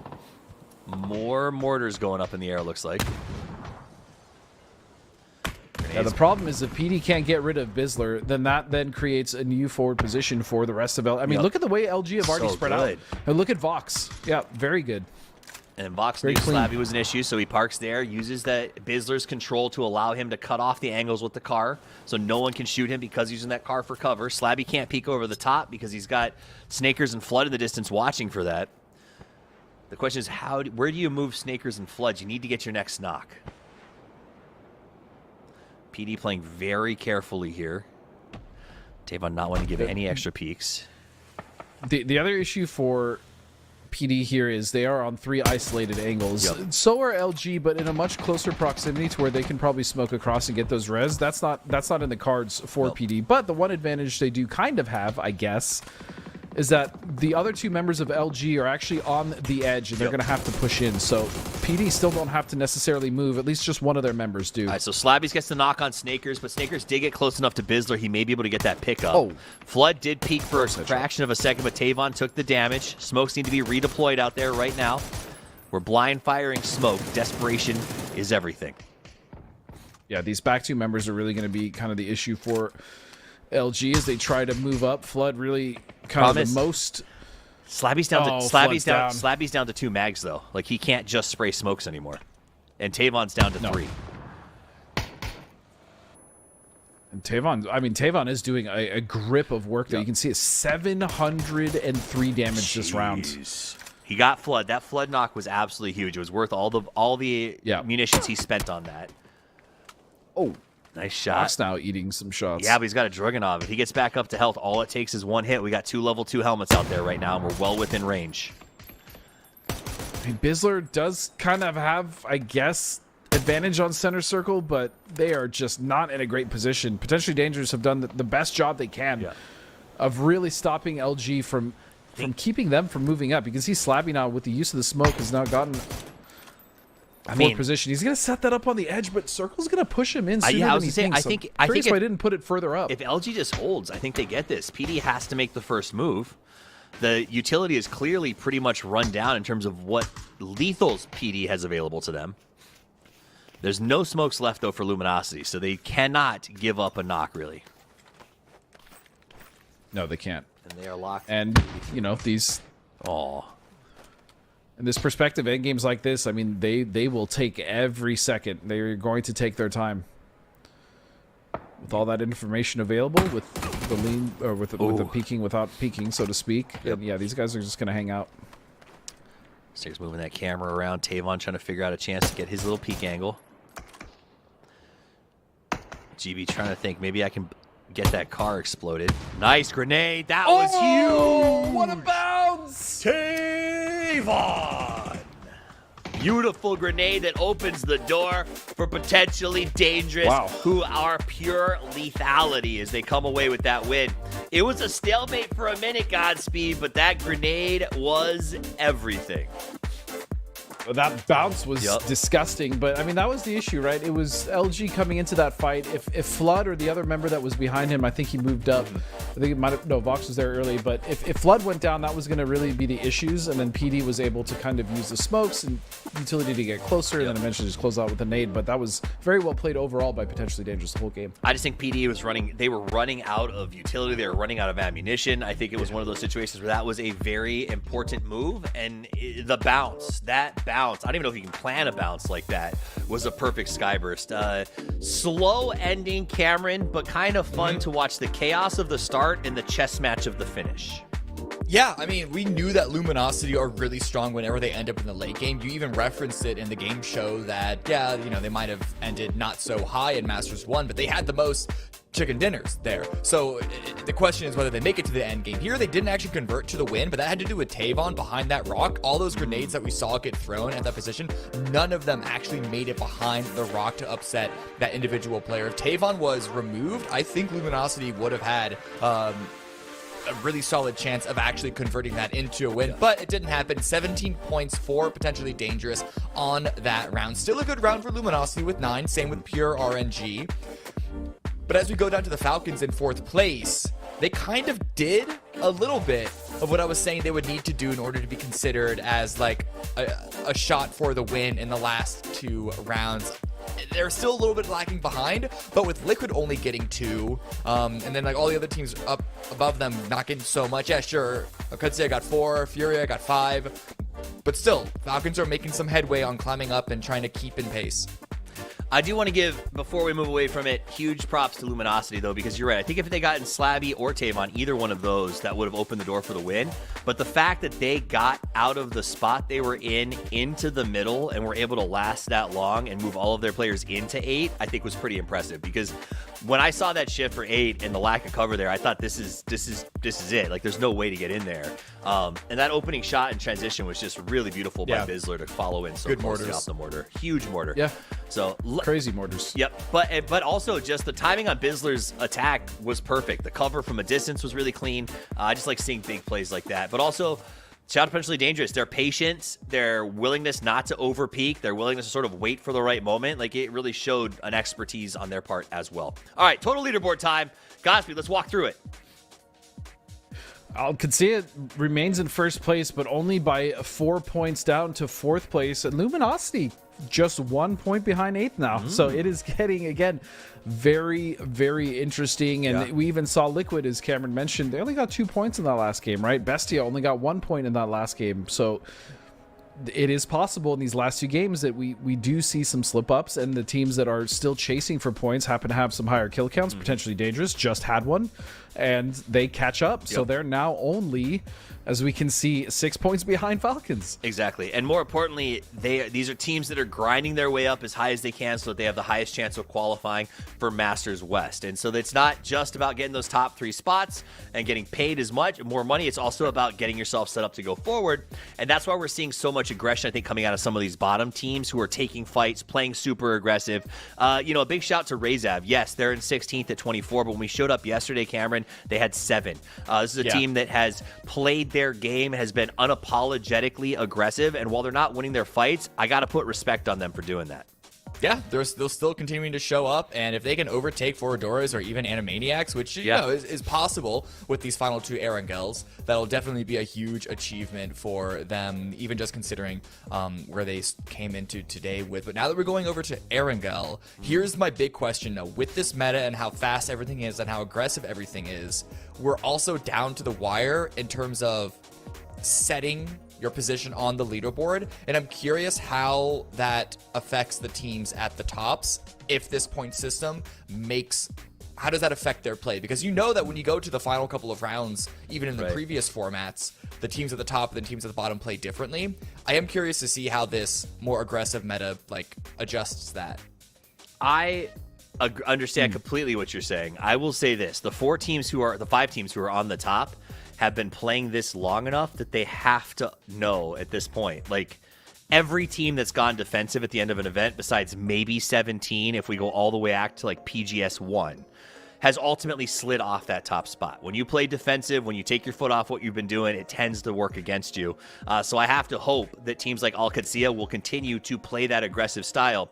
I hope Alcacia takes what they did here and just rolls that into PAS and every other event going forward, because watching them play today and yesterday has been incredibly fun, and I think really fits their makeup of this team really, really well. Godspeed, what do you think? Do you think any of those teams explore the idea of playing defensively? Not necessarily. I do think they need to watch out again for a lot of the teams that just are playing, I don't want to say mindlessly aggressive, but just going for kills. You get it? Right? Nice catch, Steve. Thank you. Did you get it? Did he get it? He didn't show us the corpse, so I'm not should convinced. The corpse. I thought that was gross. But yeah, so I mean, in the last 2 games, right, we talked about Game 6 scrims and Game 6 whatever yesterday, but we're now coming into the final games of the event, which means, again, there's teams that just have no chance. Watch for them to just be absolute maniacs. Also, there's a survey at the bottom of your screen. Use that QR code, or just go to Twitter and hit the esports link. Give us your feedback on PUBG Esports. Or, hey, Zenny, go ahead and put that link in chat right now. We'll even give you a link there to make it easy for you. And that's because we want to hear what you have to say about PUBG Esports, what your thoughts are. It matters to Krafton. So they're asking for your input. I encourage you to do so. I filled it out. I know these 2 did as well. My question, though, Godspeed, is did you fill it out as a pro player or as a viewer? What? Brother, I played from 2019. And I was asking you the question. I was just curious which one. Obviously, I filled it out as just a normal person. Oh, wait. Okay, you guys heard it here. Godspeed thinks that pro players are abnormal. Man, listen, on broadcast saying those things. I said talent. I mean, yeah, they are abnormal because they're better. They're more talented. That's a fair point. Yeah, it's abnormal doesn't mean bad. It just means different. And these guys are built diff. As we've seen in these games, they've been playing really, really well. It's actually been pretty exciting. I think the BRDM Panzer jousting match was entirely fun to watch. What'd you think of that, Cameron? Toyo clown carring their BRDM over to take that fight. Is that something that you think was the strategically viable choice in that position? I'm assuming they saw an opening. They tried to follow up. It looked like on the fight that ROC had just taken beforehand. The problem is with Toyo is that they look like a complete shell of their former selves. Like every single time we see them get into a fight, they're always the victim in like a major way. They've like basically become an NPC in this round. And you know, I love this team a lot, and so I'm shocked that they've sort of like slipped and fell off of the established power that we knew that they had. But at this point, it's kind of just, I'm not even like really watching them and looking at them anymore. It genuinely does feel that they are free points for anyone else. Youch. That hurts, but he's a speaker. He says his truth. You got to respect the hell out of that. I am a speaker, yeah. You are. So 30 seconds out, we move to Erangel, the grassy pastures, the final 2 matches of the day. So far, Erangel, I think, has been one of our saucier maps here in TPP. It seems like that's where we see a lot of weird stuff so far. Godspeed. I also just think, with TPP, and I don't know if it matters too much, but I mean, it's Erangel, right? Yeah. It's the map I would argue most players feel comfortable on, so it doesn't surprise me that we see a lot of aggression, but I'm sure there's also a lot of angles that TPP just happens to help in that case as well, right? I mean, so. All right, quick that's it. That's all I got. Quick housekeeping. No, you're good. Quick housekeeping. First, I want to say that was my last cast of Masters, and I got to be honest, thanks for giving me the chance to cast again. It felt real good, gentlemen. I had a blast hanging out with you. You're welcome. Second, if you guys have questions or comments, you should send them on X at hashtag MastersMikeAM. If your question is picked at the end of the show, you get 3,000 G coins. So right now, I have got a couple of questions, but enough that your percentages are pretty decent if you send in a good question. So go ahead and send one in. I encourage you to do so. Guys, why are we hot dropping in Milta of all places? All right, gentlemen. Milta is not worth it. Milta is not worth it. I'm so sorry. I hate this place so much. You close your mouth, okay? Milta happens to be one of the best places ever, so don't you ever not true. It's not true. Milta. You're lying. You are lying. Dude, have you hot dropped in New Milta? It's actually mad fun. You are staring our audience in the face, lying to their faces about this. No, I love Milta. I love Milta. I love Milta Power. I love hot dropping in pubs here. I love Power. There's nothing wrong with Milta. Stop it. You stop it. I'm a hater. You're upsetting me. I'm sorry. And I will body slam you through this computer screen. Okay, guys, it's a real threat. Call the authorities. Wait, I'm just kidding. Just jokes. It's just jokes. Alcancia, though, I mean, they're in a position to absolutely punish this, especially if they get there quick enough. Because I mean, there's not a lot of inroads to get in and out of Milta, at least without a vehicle. Yeah. Just get out of there quick, and this fight is probably not going to stop down quick at all. I mean, it's for Doras. We saw how long they were willing to wait last time, so. In fact, this is the same 2 teams. Yeah, it was Rock and Fundador. I know. Doors. I wonder if this is targeted. But that grenade looked really, really good. But the problem is, Alcancia are also right next door to this fight, and they got to go through Milta anyway to hit it to the zone, which was sent it up as Gadka, as we saw. But like, they're gonna want a third party a hot drop anyway. Well, they kind of already were looking to, it seemed like, but we'll see how this one goes. I mean, the circle, by the way, is not anywhere close to this. Circle is all the way on West Coast. So we'll see how long this actually does last, as I can already see some members of QAD getting in their vehicles, especially with the nades. That's going to be the dinner bell, though. That's huge. That's huge. It's about to get very messy. Nice flush. Yeah, great follow-up on the second to confirm the knock. Trades this, evens it up, makes it a 3 versus 3 blue zone grenade. At least denies the follow-up push, but you can see Biel kind of grouping up from the east. I have one of my eyes on the map, watching Alcancia. They're rotating around this. It doesn't seem that they're particularly focused on crashing into Milta. They could just take the hills above it and see what they can find, but I wonder if this being kind of like in the 11th hour of this tournament, they're currently in first place. Maybe they do sort of take a more conservative approach. I think they'll check for it. If they don't see anything, they may not necessarily commit, but yeah. Solds and BL Slate. both getting knocks. And there it is. 4 doors are eliminated.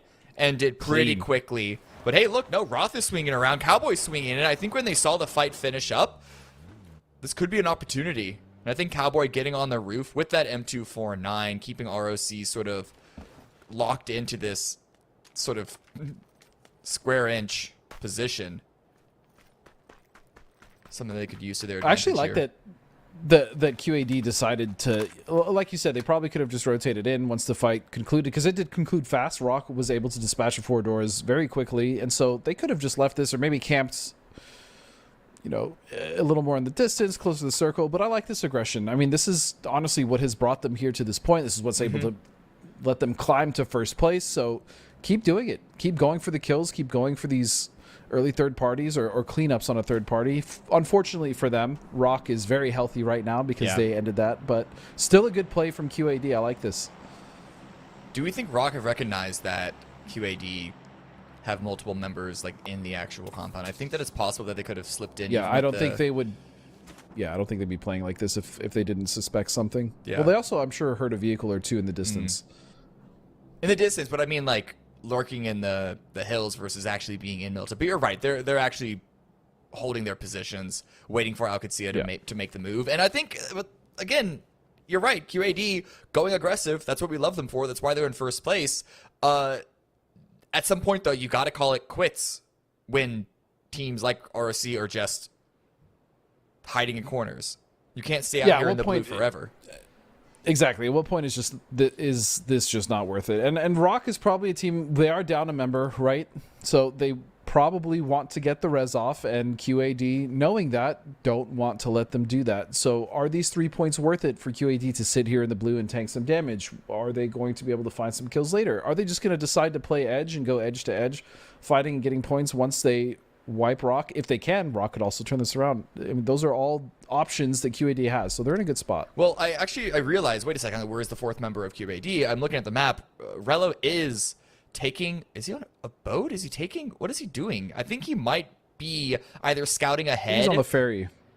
I don't know. I think he's actually like on a boat. Yeah, he's like at Shark Tooth. Yeah. Anyway, the point is that he's actually making some ways into the zone, so they have some information on how they can path in, whether they kill Rock or just decide to leave Melta. But we're also watching a couple of other teams back in the center of the zone. Toyo, Furia, a little bit of Liquid, all the other teams that are fighting for a central position. There aren't that many strong edge spots in this zone, I don't think. In this specific zone, there's a few, but most of these teams are going to want to be centered up, right? Especially with some water in, we can see some wacky shifts before phase 4. Phase 4 might even cause a wacky shift depending on if this keeps going west. So edge play here could be possible. I mean, very possible, but I'd say a lot of these teams have already opted to go center. Yeah, and the problem is, though, that I think that my subconscious was trying to tell me is just the fact that this is one of the highest fields per non in the area. What? Shrimsy? Headshot on the Luke, trying to punish Tiggleton on the retreat, and Luke's the one that goes down. He's back. I don't think that's going to be he's a bringing flush, the bolt back. But okay, probably not. No, probably I doubt not. it. I don't doubt it's think a Luke flush. is going to get flushed. But still, that's what a check. But you know what it is even more so damaging than losing a teammate? What? Shrimsy was sending a message. Yes. Yep. It's true. Especially when Falcons, they are gearing up to have like a Cinderella run, which is weird to say about Falcons, but listen, they could do it. They're only, 12 points behind first place. Granted, hoping close, that the teams in front of them have some mediocre Cinderella to poor run games, is a little but strong. I mean, it's a bit strong, yeah. They you know what I mean? They were like top 4 the other day. But I understand what you're saying. They did come from the back of the from the other side of the leaderboard. We'll say they were like, I think it was like 11 or 12. You said it earlier. Yeah. Okay. So Alcatsia, they do leave. They aren't going to play these games anymore. D's going to have to figure out a way out. And actually, I think the front 2 players leaving ahead of D could give D an opportunity to catch Rock off guard if they get baited out by the vehicles. But they're staying put. They are not budging an inch. And you know what? If you sacrifice D for this to just try to deny the res, maybe get a few more kills, if he can manage to do that or even wipe Rock, and he dies, that's worth it. Yeah. If I'm QAD, that's worth it.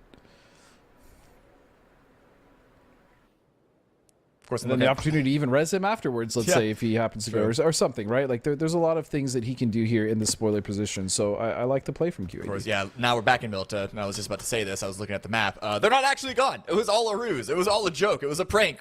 We're still going to camp you. Please come into our crosshairs. Yeah, this is just going to be a slow roll fight. Nothing surprising here, especially given the perspective. So as I look towards the rest of the map, I also noticed that Pure might be getting in a scuffle, Cammy, on the north side with... Is that Banditos? I think it is. Yeah.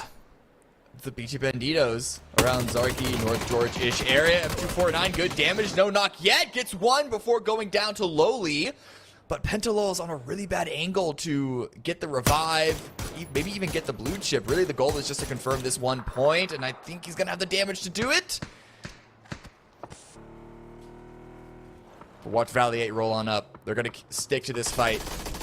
A great opportunity to get that points. That should be a nice SMG spray. Team SMG. We also have an ump in play, and it is just shredding the players from Banditos. Zico's not going to find that spray, though, but he will get the VSS. That was sick. Double SMG action, essentially. They are forcing just the meta. Having the best time. That SMG buff like 6 months ago didn't really make many waves at all. It was a while ago. Or like a year. It was a long time ago. It was a while ago. No, it was, yeah, I'm just saying that the fact that change came in so long ago, and we still don't really see many SMGs. Yeah. So we'll see. But we saw an MP5K, an ump, and a VSS all in that fight. So you know what? Maybe the VSS buff is what it needed to go full 9mm rather than have to have dual ammo types. VSS is actually really what just, it was. I feel like that gun's slightly underrated. Maybe not by everyone, but it's a really annoying gun to fight against. That thing hurts, especially up close. It melts you. Just for 9mm, it's crazy. Even the velocity change alone, not even the damage, the bullet velocity change alone. Yeah, velocity was a big one for I'm going to start mid-range. playing with that a lot now. You won't. I'll see when I believe it. Okay. Everyone, keep your eyes for on challenge accepted. for clips. PD have taken a nice. What do we call this again? Llama? Is that what everyone? I know some people called it dog, llama hill. There's a bunch of different names. Elephant. I'm just gonna stick to llama hill. Yeah, whatever. Potentially dangerous, actually, with a nice split, though, on Llama Hill. They have 2 down at the compound below. They have Tyvon on the eastern edge, and they are watching out for anyone coming up. They probably know Animaniacs is above them, as Toyo now still outside in the red zone. Welcome back. Against 55, who are opting to just get out of there. You know what? We don't want to fight you, and not only do we want to fight you, we don't want to fight you in a red zone, let alone. So, oh no, D does go down. And then, yeah, I think Rock just played into QAD. They called their bluff and said, like, listen, if you guys want to camp us, we will make it hurt for you. And they do. Like, not only that, but they used, like, an even further res point. They went all the way to Milta Power. Yeah, just to guarantee it. RBN, he's got a bunch of bandages to use. It's still going to be a bit of a struggle for them to get to the zone which he did hard shift, centering up around Quarry, which is... you know, a bit of a distance away from Milta/Milta Power, and there are all these other teams already in the center. But this is what I was saying going into Erangel for the last round. There actually hasn't been that much violence. We still have 14 teams up. There isn't that level of aggression that I think we saw on either Tego or Rondo. Yet. This is about to be an absolute mess. If Toyo decides to stop down, as they're right behind 55, they are going to stop down. Animaniacs is there as well. So now 3 teams in this vicinity. Capitan is going to take some shots, but nothing is necessarily landing, and this is getting a bit awkward as Toyo is just trying to rotate around that fight completely. Yeah, they're pulling away. Toyo currently in 12th place, which I think at one point they might have been like 3rd or 4th. In day number 1, so a pretty dramatic drop for them. But if they can sort of get themselves reestablished on these last 2 Erangels and fight up, they're only like 20 points away from 7th. So there is definitely some ground to be made. At the very least, you get or a better scores. Finish, yeah, for sure. Yeah, true. And your scores for Masters West are based off of just like the raw points that you get. So any point counts. So Again, huge. Even if you have like a, let's say like a really poor Masters 1 or 2, you pop off on 3 points are enough, and other teams also had issues, then yeah, Masters West is definitely in the cards.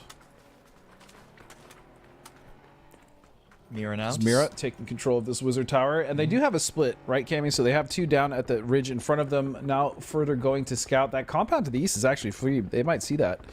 Is Rock finally, after how many minutes, have left Milta? It's been a hot minute, and Santastico is also spawning in. But Santastico, where I think this might be one of those information into death plays that Toffees was wondering about from Santastico, because he's going dead center on Quarry. If he can make landfall and get some gear, it could maybe pull something out of a hat. But the fact that it's Razaf on one side, Bestia on the other, I don't know if I'm like gonna hold my breath for it. But clearing out space for the E pickup to join behind. Little cross section there, little X marks the spot as we see GB with an MG3. That'll be nice and juicy. But yeah, like you were saying too, Cam, all these teams are already set up. Bestia to the west, you have Santastico, who's now dropped in towards the center. Rest of his team, I'm sure, will be there to follow. Toyo, meanwhile, just sitting on the south side, and they're actually going to be able to take some shots at QAD, but I doubt anything's really going to come of it. And it's also going to be potentially dangerous taking shots as well over towards the rotation of Rello and the rest of QAD, and Toyo now starting to move up, Cam. Rello down to 1 HP. Fury also coming in of an E pickup of their own, taking a nice spot around Quarry. One of my favorite sections to play out of. Razav haven't really been able to deter them. Razav's position seems a bit scared. We know that you don't really have that many opportunities to get a bunch of kills from those compounds on the east entrance to Quarry. So I don't know if that speaks to their confidence level or not. They're in a great position, but yeah, I don't think they're going to be able to get too much off of it, especially with the angles on the north and south ridges of Quarry. It's just not conducive to actually finding kills, especially when people are fighting on top of those. Yeah. If you're in those buildings on the low ground, yeah, you just can't see up there. So, I mean, overall, though, maybe they can get points later. Maybe when some of these teams start to fall, as Carrick was found and stolen by Huynh, that they can start to make some moves. The fighting has to start happening. It's been a slow start to this game, just judging off of the tempo of a lot of the previous rounds. Slabby within the grenade in hand wants to follow up on the damage onto 55, who it looks like they're in a really rough position. Another vehicle's about to go up. Great spray by Slabby to take Psycho down. But Tickleton steals it again. Another steal by Falcons. Falcons are just picking the pockets of these other teams. It's so kill rude. After kill. It is, but it's so good if you can do it. And Toyo's going to get 2 taken down. Potentially dangerous. Also going to lose a member there as things are starting to really fall apart, Cammy, as the northern edge and the eastern edge are absolutely a mess. Dude, like I said, fighting was going to have to start happening, and then we just suddenly lost 2 teams. We lost Pure RNG, we lost Al Qudsiya on their push in from the east up against Toyo. So Toyo were able to win a fight. Showing some good signs from them on these final couple of matches. Now Liquid comes in to potentially dangerous. Kurt with a great drive-by knock onto Tavon. But the MG3 tries to answer back. Sparking gets dropped. It's a double for GB. A triple! No!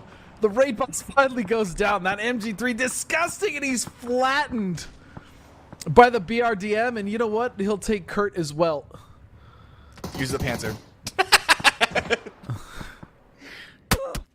Imagine using a Panzer to secure a kill. That would be BM. That's actually a super BM. I think the most BM way... Oh, that was a little bit of a miss. I think the best way to BM with that thing is to just kill yourself while also trying to flush one. That's the ultimate. Didn't expect the dropout. Zig hopped out of the vehicle with the line of sight of the tree broken. Third person perspective or not, it was not spotted, but I think Fakeson is there. And now Haven also on Team Mira, turning around onto Luke, the last member up for Team Liquid, now on fire and in the blue, trying to go for a final hero spray. Not going to happen. So Liquid are also eliminated. This is opening the door further for Bestia and Furia, not to mention Falcons, for making a run and trying to steal first place.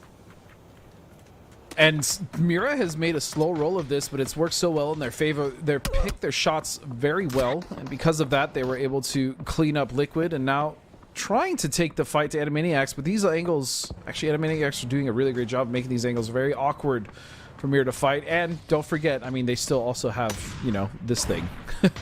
Right. Pretty good HP, around 60%. I don't know how much longer it's gonna fairly last. healthy still. Yeah, but it's got some legs in it still. Haven gets dropped by a sneak attack. Animaniacs putting more pressure onto Mira.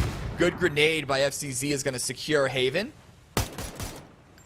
And then running from the blue, Mira are in a very, very uncomfortable situation. And look at H on the minimap. I think still just trolling around, looking to see what more kills Falcons can steal. Yeah, he's trying to get involved, but he doesn't want to give too much away because his position is so far removed from his team. And realistically, if he's Nocturne, Falcons can't really... I mean, they can take shots, but they're not going to stop. The flush is Fanta. What the hell just happened? Goes down to the blue, but it's because of the BRDM, and now the BRDM is on fire! Oh my goodness. Makes it also goes down to the blue, and Mixel can't even secure What's it! going on? I guess that's a deny And by Falcons Mira. get one! Dude, Falcons steal another one out of that too, which is crazy. Only one though, but this is a hot mess on the north side. H-Man trying to find more. Mixel's gonna go down to the blue.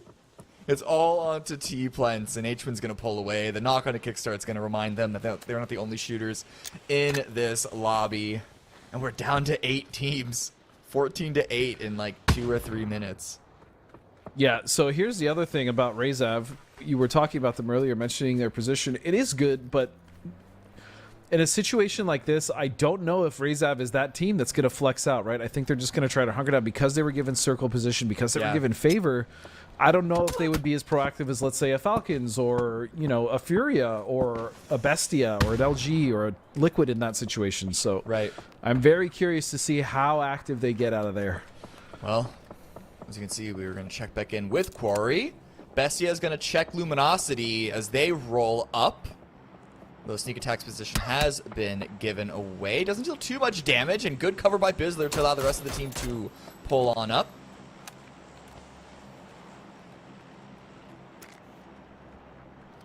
And now they need to break through Luminosity's line to get into the zone. Yeah, they're out of it. Bestia, and they're also out of. They're running out of time as well. They only have about a minute before this thing starts to close. Phase 5 will start to tick as well. It's not the most pleasant feeling, as they do have a knock on to Bizzler. That's a good start here. They have to be careful for Rock, even though they are in the low grounds. If they do decide to push, that could be a problem for Bestia, but here comes the blue zone grenade, and look at this coordinated push at the same time. Beautiful, as that blue zone will also take out Flood. And now it's just down to Snakers! But he's gonna get sneak attack and an accidental flush of his own teammate. One player versus the world, another grenade, and then the vehicle. Multiple frags and quite a few kills for Snakers, but here comes Toyo and more blue zone grenades to boot. I don't know if Bizzler's going to get picked back up. Toyo have made the push under the cover of the utility of Bestia. And yeah, Bizzler does go down. Snaker is about to go out as well. Luminosity get eliminated. Toyo are standing on... was that 4 kills at the moment? Could be the start of a great run. BL gets brought back in. Another respawn for Rock. A late? That is a super late one too. My goodness, but I think that there's probably gear in that warehouse for him. The problem is that everyone just saw that. Yeah. So now they're aware that Rock is just dead set in the middle, and they have someone that is weaker because of the gear differential. So that's going to be something that we may see come into play. He might not have a helmet or a vest or only level 1, or maybe he just has like a pistol. Who knows? I'm sure they found at least a gun for him. Yeah, I think BL got knocked and killed in Quarry, so maybe there was the old gear to find. Oh, so there you go. But still, that's grab not his own stuff. That's not guaranteed, though. Like, the body's going to be out in the open. Sure. It's questionable how. I mean, it's a fair point that you're raising, but now, especially now that Falcons are looking this direction, they've taken over. I mean, I could be wrong though. Definitely have been before, Kevin. I promise you. Haven't we all? And this, I mean, Falcons, you can see them spread out on the north side, right? They're looking for any sort of opening that they can find. I'm sure they assume that people are in these warehouses, and it's going to be Team Rezav. And sure enough, they haven't really tried to get much, Cammy, and that worries me. Ooh, another steal by the Falcons. I was about to commend legitimately Toyo think for getting a knock onto Furia, but I mean, I guess Furia is weakened. They can push that way. I also want to point out that one of the OG and one of the best bolters in our scene has a Lynx right now. So Yeah. just think about that. Ooh, Kickstart goes down again. Kickstart way away from the rest of the squad. A smoke line to potentially push into Ray Zav, but it seems that they might be going over towards Kickstart to get the res there. Oh, come on. Come on, Huynh. Just give him something. Just peek him. Someone, please. Oh, they're getting shredded, though. Yeah, Fisher's See, gonna have I a like great the line on smokes this. that they put onto the warehouse of Rezev, but they opted not to actually push on that. I feel like if they knew it was Rezev, they probably would have just made that push. Possible. Grenade comes out from Furia onto Toyo. Time takes a little bit of damage, a lot of bit of damage actually. Let me change my mind. Then Kawazine follows up. Of course, Kawazine goes down in a trade. 1-for-1 there. Advantage for Toyo, but if they make that cross, who knows what angles of Falcons or even Rezav are going to find. So it's not going to be the safest push, despite the advantage. Yeah, and I'm really... every time I see a knock, I'm just waiting for a Falcons logo to pop up in the kill feed and take that thing down. I think Basically. they've stolen 5 of the 6 kills they have. Or at least a few of them, but again, good on them. Finding those, getting those points, they are climbing, they are making it happen, and they are going to contest for that first place spot, especially if they're able to get even more kills. They don't need to win this game. They just need to stop this push coming out from Rezav, and they will get 2 down. Meanwhile, Kraken will find Capitan, and Furia is making the push, Cammy. Did H-Win get... Was that a collat? It happened so fast. I mean, I know the Lynx fires quick, but he got 2 knocks with what felt like 1 bullet there. But yeah, Rezav tried to push on the Falcons, even despite Kickstart going down. H-Win now goes down.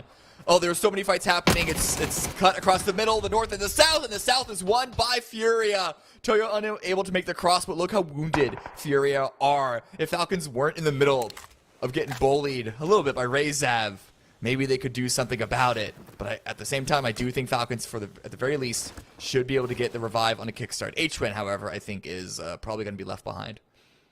Yeah, and I will say Gizera with a Herculean effort there to get that 3-piece at the end and clean up for Furia, so they will survive. It's going to be Rock that they have to deal with on the low ground as they're in that warehouse. They still hold high ground. The problem is... Actually, there really isn't a problem. They're wrapping to try to take care of Rock. I really like this. Man, I really like watching this team play.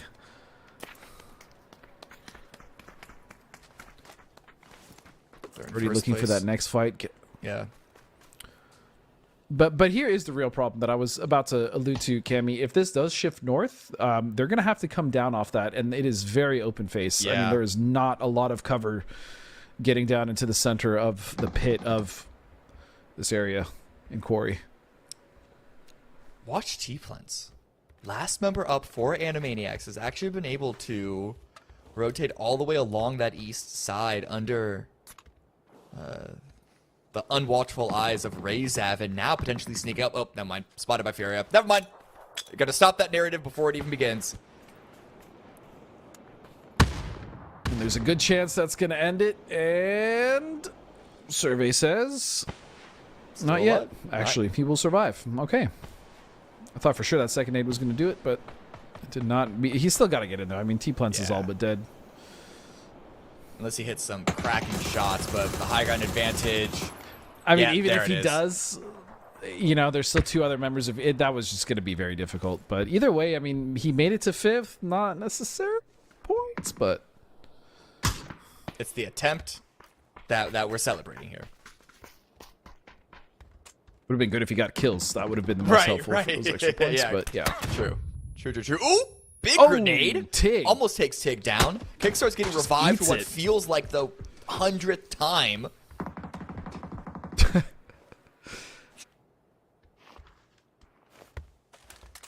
So a nice slow burn until phase 8 closes, and we get that center dot, which kind of favors nobody right now, actually. Falcons, maybe you could argue, if they can get to that next set down there. But yeah, they have to make a cross as well. This is going to be a mad dash to the center, and it is going to be messy. Yeah. You want to look at Furia and see what they can do with the high ground for the final few moments that they're going to have it. But no one's peeking into them. ROC are the next team that needs to move, and Fisher, of course, from Rage as well. No one's going to look at him, Cam. I mean, there's no reason to. They can see them, right, without exposing. So they're just going to continue to keep tabs on Furia. And this is what I'm talking about. Look at the descent they have to make. I mean, this is it, and they can sit here for now. But once Circle 9 starts to close, I mean, one smoke grenade is not going to be enough. I can promise you that. This is what we just saw on the side of, I believe it was Kawanzin. Yeah, he only has one smoke. That is rough. They have 7 kills, though. They're going to get at least 1 point here for a placement. So either way, Fury continuing to just be so consistent, man. Currently in first place by 4 points. They're going to go into the final round in first place because even Falcons is not enough points on the board for them to challenge them yet. Good spray from BL, but in the blue, even...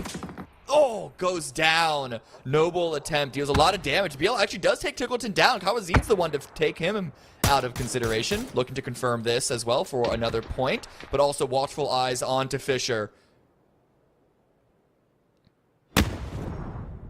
So, I was going to say, never mind.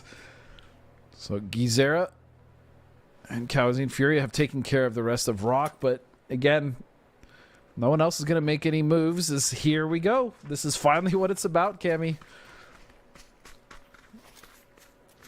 Who do you got your money on? I'm feeling Furia. I'm feeling Furia. Okay. I think just because Falcons, they've been knocked so many times, I think their utility is quite low. Their armor and vests have been destroyed, depleted routinely. Whereas Furia, I feel like just they're going to be healthy in terms of armor. They have the smoke line. They're going to try and push it down. Never mind. I take it all back. Tickleton's on the field. He's going to remind them who the GOAT is. The spray onto Gizera. A second follow-up. Trying to land it onto Kraken. Not going to happen. Hit him behind the rock, but hit him behind the rock for now. The res comes through, but that broke their timing on the push dramatically. It did. It really did. That 10 seconds was detrimental to the game plan here of Furia. And now Shrimsy getting back on top of the angle. Free from the fire. Look at the amount of control that Falcons has, that Shrimsy has with this spot. That is disgusting. They're going for another res, Furia. The problem, though, is the blue. The blue's going to start pushing him off of that. He's going to have to move, and there it is, an opportunity for Furia. Ooh. And there's the first one. The knock comes in. Ting in trouble. Oh. And that's going to be a second one. Kawazin finds 2. Kraken goes down to Razab, and now it's a 2 versus 2. Falcons are eliminated. They do actually eventually go down. And now on the side, it's all up to Gizera. 1 versus 2. Fisher lying in wait, knowing exactly where Gizera needs to push from. Molly goes out, not going to land. But the grenade on the Laucha sets it up to a 1 versus 1. Gizera's looking to close it, get that final point. What can Fisher do? Gizera and Kawazin went huge for their teams. Go for the pan. So now we're just going to have to creep. It's creeper time here, just towards the middle, Cam. Out in the open. Stun at the ready. Gets called, but the turnaround, Gizera is just better. Furia with a 14-kill win. They are taking the lead by the throat and telling everyone else below them they have to work to steal it back from them. Work. Man, what? Godspeed. Furia, all 4 members of that team are very good, but that was the Kawazin and Gizera show. I think they each got 3 pieces, at least 1 apiece in that match on top of other kills. That was impressive by those 2 boys and the team in general. So Furia, damn. They are rapidly becoming they are the Ken and Ryu of PUBG, and they are gonna, that team, I think the 1-2 punch is going to be incredibly impressive going forward. So I'm excited to watch that roster continue to play it out. The good news, Cameron, is that the Falcons have put themselves into that fight at the top. The bad news is they didn't kill Furia at the end of that match, and Furia feels like they may be running away with it off the back of 2 chicken dinners here today and a massive one in that last game. Yeah, okay, so the good news is Falcons are in the same tier as Alcancia, Bestia, and Liquid. Bad news is, as very likely it's going to be in a second place tier away from Furia because 19 total points. Huge game for them. Yeah, but all that has to happen is Furia dies. Now it's hard to kill a cat. I get that. That's Furia's so much got easier 9 said than lives, done, Steve, I abundantly know. clear. But if they go down early, and okay, this is cool. I love match leaderboard. Straight to the overall. Let's get to the good stuff because it is time for the last match of the day, gentlemen. This is where rubber meets the road. All of your lollygagging has to end. Furia is at 119 points, which is exceptional.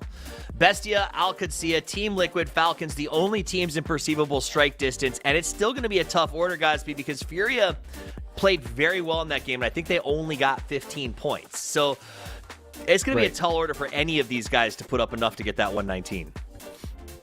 Well, you saw, I mean, they had a 14 kill win, right? Yeah.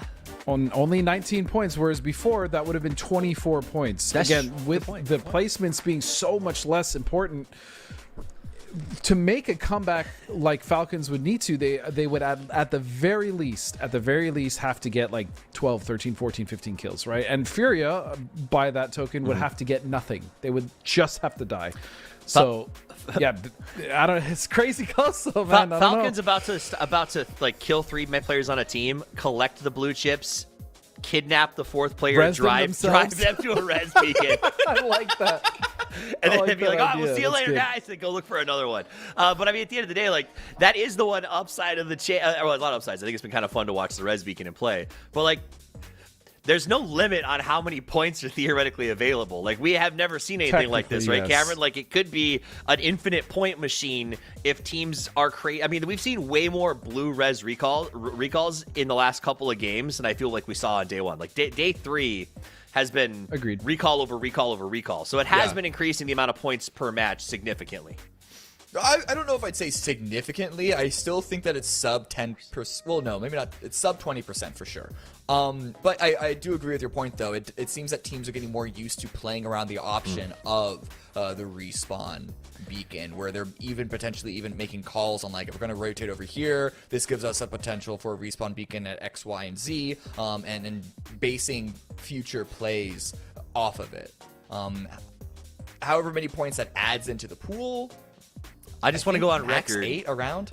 and say, contrary Cameron, I still think 19% is a significant percentage. Okay. If I increased your rent by 19%, 1 out of 5. that feels That's significantly true. That's crappy. true. You know what? You're right. That's true.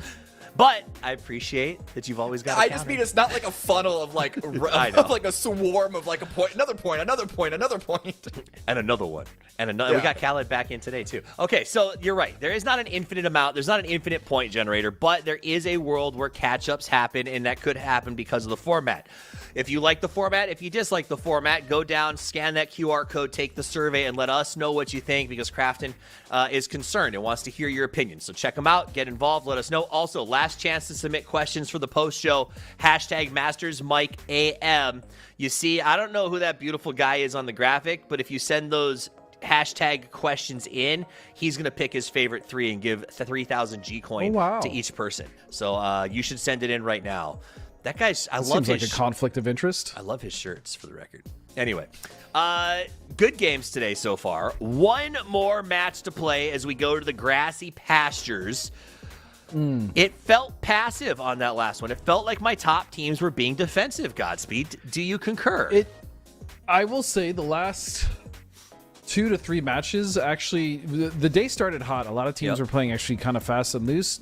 The opposite of what I thought would happen, whereas the games have actually slowed down drastically over these last couple of games. Like, teams are really just not wanting to move forward and peak. I'm hoping that this last match will kind of really ignite that fire and get some of these teams who are in the chase to at least just try to have a strong finish and be as aggressive as possible, get as many kills, but we'll see. I mean, especially with so many teams, you know, in the hunt for the win. We'll see. I mean, I agree. I hope that's what happens. I hope it's just fisticuffs and blatant violence at the start of this thing, because we have seen teams that are pulling in 5 to 8 points before we even get to the 3rd or 4th circle. And if you can do that and then still roll 3 in the late game, that might be the 15 points that you need. So go aggressive early. I hope. But we'll see what happens. Now, remind me, Cameron, did we see any real hot drop early mix-ups in that match? I'll be honest, I ran upstairs and grabbed my dinner. So what happened at the start of the game? Do you think it happens again? There was a hot drop Where's at Milta? Milta. Yeah, Foradores versus Rock once again, and of course QAD and Milta Power decide to group up and third party that. But I think that actually was to QAD's detriment. It really slowed down their approach because Rock were not giving them the opportunity to finish them off. And so I actually do think that if that hot drop happens again, I don't know if QAD are going to be so like forceful on getting what they see as like a few free points. I Makes like sense. QAD's aggressive early game play, but you still have to keep like 1 foot in the zone while you do it, you know? I also will say, when I equate aggressive early game strategy, I do not equate it to hot drops. I equate it to like quick looting and third partying as quickly as possible. I feel like hot drops are still too big of a roll of the dice, Godspeed. I think it just depends on where your team is at on Yeah, that's fair. leaderboard, what map and what position you're in too, right? I mean, realistically, I'm not saying you're wrong, but it really depends. It depends on what your team needs to do, where you're at in the leaderboard, where you're even looting, right? Where the hot drop even is happening. So Like in Gatka right now? Gatka. Yeah, that's Gatka proper too. What in the world? Razev versus... Is that? What? No, that's not pure Can we RNG. see that fight maybe? Is that Mira? possible? It's There. Mira. Thank you so much. Razev versus Mira. 2 kills for Mira already. Honestly, the secret to winning is Yeah? dropping Razev. Oh God, that's so toxic. They have struggled. I mean, they have definitely struggled this event. But again, they're also a newer team, so that's okay. No, I'm not There's against absolute- it. I know you're not, but it's unfortunately true. They have been kind of farmed by the other teams, and I don't mean that to be toxic, but it's just what's happened. They've struggled this event. They just Hey, have. but that's how you get but better. Again, yeah, I hope they learn. The I hope best they I've learn. gotten is like when I play JV and we'd play against the varsity team, like everyone improved, right? Like that's playing difficult challenges. I mean, the that's what JV makes you team great. is going to get stomped. Exactly. But yeah. All right, Another I'm gonna let fight you guys happening run down. this. It looks like it's getting crazy, gentlemen. Yeah. Have a wonderful last match. Yeah, there's another fight happening down in C block. Foradores also taking quite a big of a beating, and they're up against the Banditos. And Foradores, man, what a... They might, they're just going to go out with a whimper, but you know what? They made it here, and they're still going to get a little something for their troubles, so hopefully next time they'll use all the experience they gained from this event and come back stronger, man. That'd be awesome to see. Just like working in silence. It's one of those teams that came in, had a pretty solid start,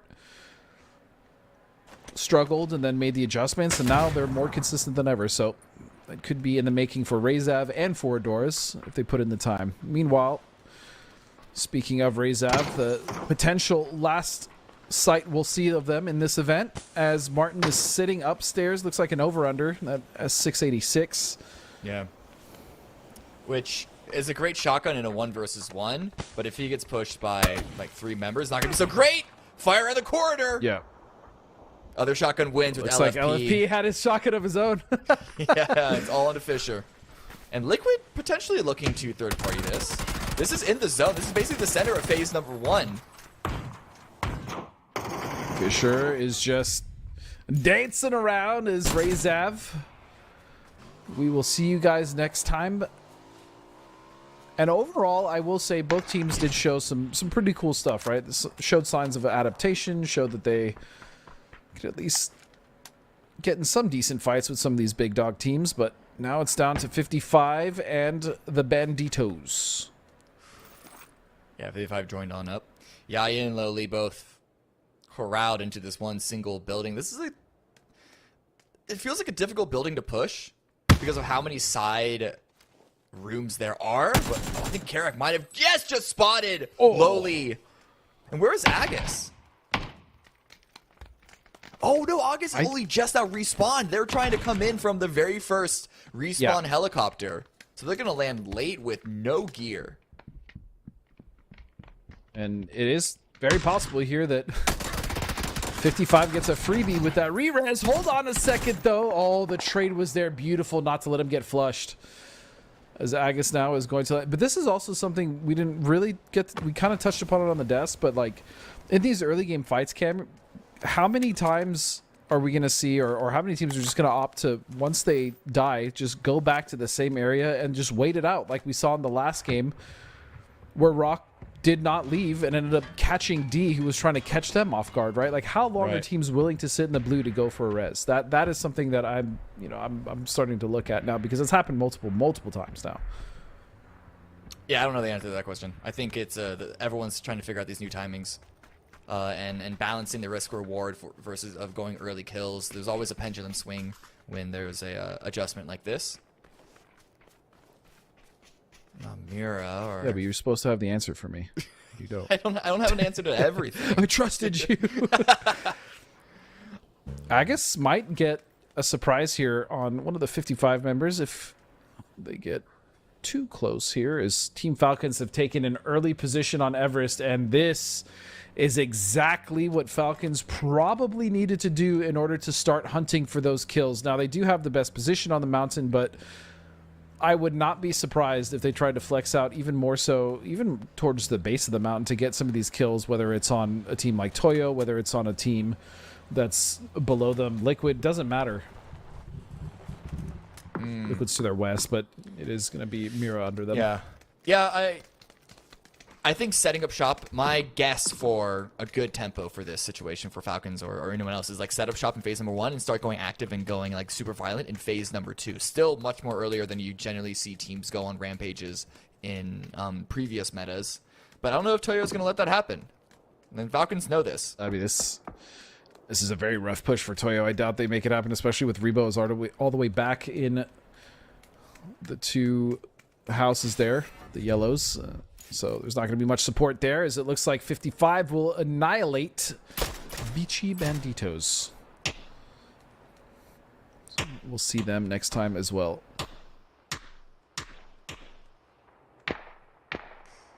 Yeah, Tiggleton and Trimsy are just waiting. There's no need for them to peek. They have the advantage if a fight does ever break out. The only thing that could upset them is a good grenade by Emmy. And I think they'd have to get to that rock in front of them to have a better trajectory to land that. And right now it's a waiting game. With a 2-2 split that Toyo have in front of them, there's no real need for them to force this fight now. I think this is... It's strange that this is looking like, you know, the previous meta, but like, it's kind of just an establishing phase 1. Yeah, especially with the other 2 members of Toyo in those 2 yellows, I doubt they're going to make that push. There's no support. There's no way, even if they were able to like get a knock after their members were knocked, that they would feasibly be able to get them up. So Toyo's just going to chill as we see QAD setting up on Q Bridge. They have a nice split actually on each side of it, and then LG taking their sweet time as they can, because the north was pretty much just not attainable. So they're going to get as fat as they possibly can with loot. Maybe a flare if they could find one. BRDM in the cards. We'll see. Is they're going to comfortably just stroll, literally just stroll into the circle for free. Walking through the meadows, taking a brief moment to smell the whistling, flowers. singing a tune. Yep. Though, actually, looking at the bottom of the map, the south, Bestia driving through Mira territory, I don't know if... And actually, Mira went all the way down south from Gatka. I don't know if this was to get away from Liquid or to get more loot. But... Oh, nope. Never mind. Oh, no, oh there. guess not. Hey. Oh. Aha, faked you out. What player did the most damage with an AR in Masters number 1? Was it Capitan? Was it Roth? Was it D? Or was it Tiggleton? I'm going to go with my goat, Tiggleton. I worked for Shrimsy, so I hope it works for me. That is not a bad guess, but I don't know Kurt what the was actual right. He answer picked is. Shrimsy in his own team like half the time, and he had the most points. So why not? Why not? Well, when so many of the questions are basically who won this, and you say, "Oh, my team won this." Of course. But even the answers he didn't know. That little rascal.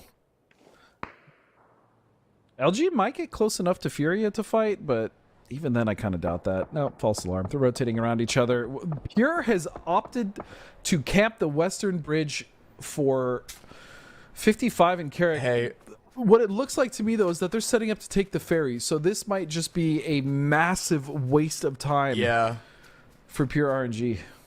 I know, I usually don't like to cast off of the map, but guys, chat, like, look at it. 55 waiting on the south South Africa ferry in this circle is, I'm sorry, one of the I hate this decision. I don't think it's good. They're going to be taking so much blue damage and coming in super late with no vehicles when they do finally land in Fairy Pier.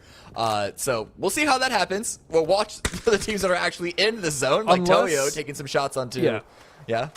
Unless what? I was going to say, unless they found an E pickup, right? Like, unless 55 got an E pickup, and they're like, hey, and it's just phase 1, so it's not, oh, that is an absolutely gross circle. Holy! Sorry, that just completely derailed my... I'm just losing it because we now have Team Liquid fighting with potentially dangerous. Oh, and then Slabby driving through a red zone, seeing the bombs drop. Liquid's taking some blows. They already have 2 kills right now, and they're looking for an opportunity to really overtake Furia again, who are holding a pretty dominant spot in the lead. Falcons pulling away. Alcadzia looking to challenge that. And yeah, this shift towards the west, a large bit of water from the Georgia Pole Bay, gonna force quite a few rotations into it. In fact, look at Animaniacs. And they're not driving in, they're coming in from an E pickup, but they're gonna be trying to contest Alcadzia. Well, Animaniacs have many options. There's so many buildings that are actually free in South Georgia right now that they, well, I say that as FCZ. Okay, he sees them. They're going to at least get apartments here. There will be an early contest in one of those apartments maybe, but they have made landfall and they're at least in the circle. There's just too much water in the circle. This is actually going to be really difficult for the amount of players in this game to navigate this final game in this most disgusting circle, Cammy. Welcome to Arago. Welcome to the last game, the last round of the full tournament. Adapt XD. This is going to be chaotic, and this is really going to be down. Like, I mean, it's PUBG, so it always is, but who can land the shots? And a great angle by Cowboy. The call out by the teammate for the rope, but a good challenge and a good return by Mixall with the M249. And then here come potentially Dangerous, also flying in from the sky. Cowboy gets confirmed. Samcro also goes down because the 55 pure RNG fight in the corner is continuing to happen. And they're trying to get the res here. Maybe. Yep. No. Maybe not. I think he's safe. Is he not safe? Smoke just in case. I like it. Psycho. And look, wait, on the other side, it looks like 55 finally did run into Pure. But they've already lost TNY. They've already lost another character. It's just what? It's Psycho. The trap worked. So all their time, all their waiting, all their biting has gotten them here. They actually got rid of 55. At what cost, though? At what cost? At what cost, I ask? They're so deep in the blue.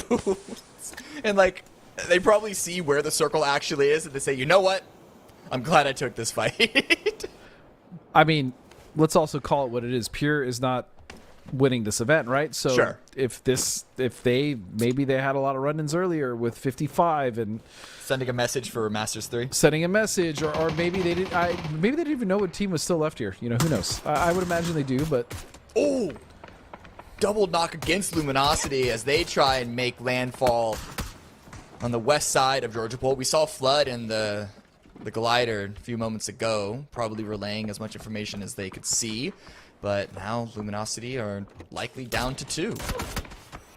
Oh, and Psycho and 55. Psycho they are finally down to 0. 4 kill points, 4 pure RNG. And then Gizera lets loose on Flood. Circle is about to post. And this is about to be... Is it going to go water again? Oh, okay. The one caveat here is for the teams, the bit of good news is that they know it's going to shift south next zone. So no one has to go anywhere else. But, I mean, just look how absolutely dense Sojo really is right now. Toyo actually in a good position because they're kind of on the outside, right? They're avoiding the scuffle. Falcons as well. They're not in the main of South George. They're in those warehouses, so... They're going to be in a very strong position, but the problem is Falcons just still needs kills. A win is not going to be... 5 points is not enough. They need to get at least... Yeah. At the very least, just to catch Furia, 14 kills. Yeah, like... With a win. Now, Mira crashing, though. This is a good potential for kills for Liquid, who are in a similar boat. Luke not being distracted by the vehicle flying above him. Going to push out, get the knock, and gets fakes in. Swinging around with another angle. Drops Fana. One-man army. Kurt arrives. Kurt is going to arrive just in time, but in view of the other members of Vera, as he's going to see that one on the hill. And Luke down with 3 kills now. Just one member left of Mira. What a play from Luke. It's Haven. Can he save his team? Sparking gets some loot from the drop members of Mira. Alo comes rolling on in. They know where the last member of Mira is, swinging around the side. Sparking with a fresh gun, fresh new set of shoes. And that's going to be Mira eliminated. That was a massive hold from Luke. That opened up the entire southwest side of the circle for Liquid. But they still have to deal with members of Furia and others looking in their direction. Still, they have berms and other ridges that they can use to get in, so they are actually sitting pretty for now, as this is going to be a hardship to the south. Setting an improv Molotov on the front to get the revive on the teammate. Emmy also healing on up, prepping a grenade for more rock arrivals.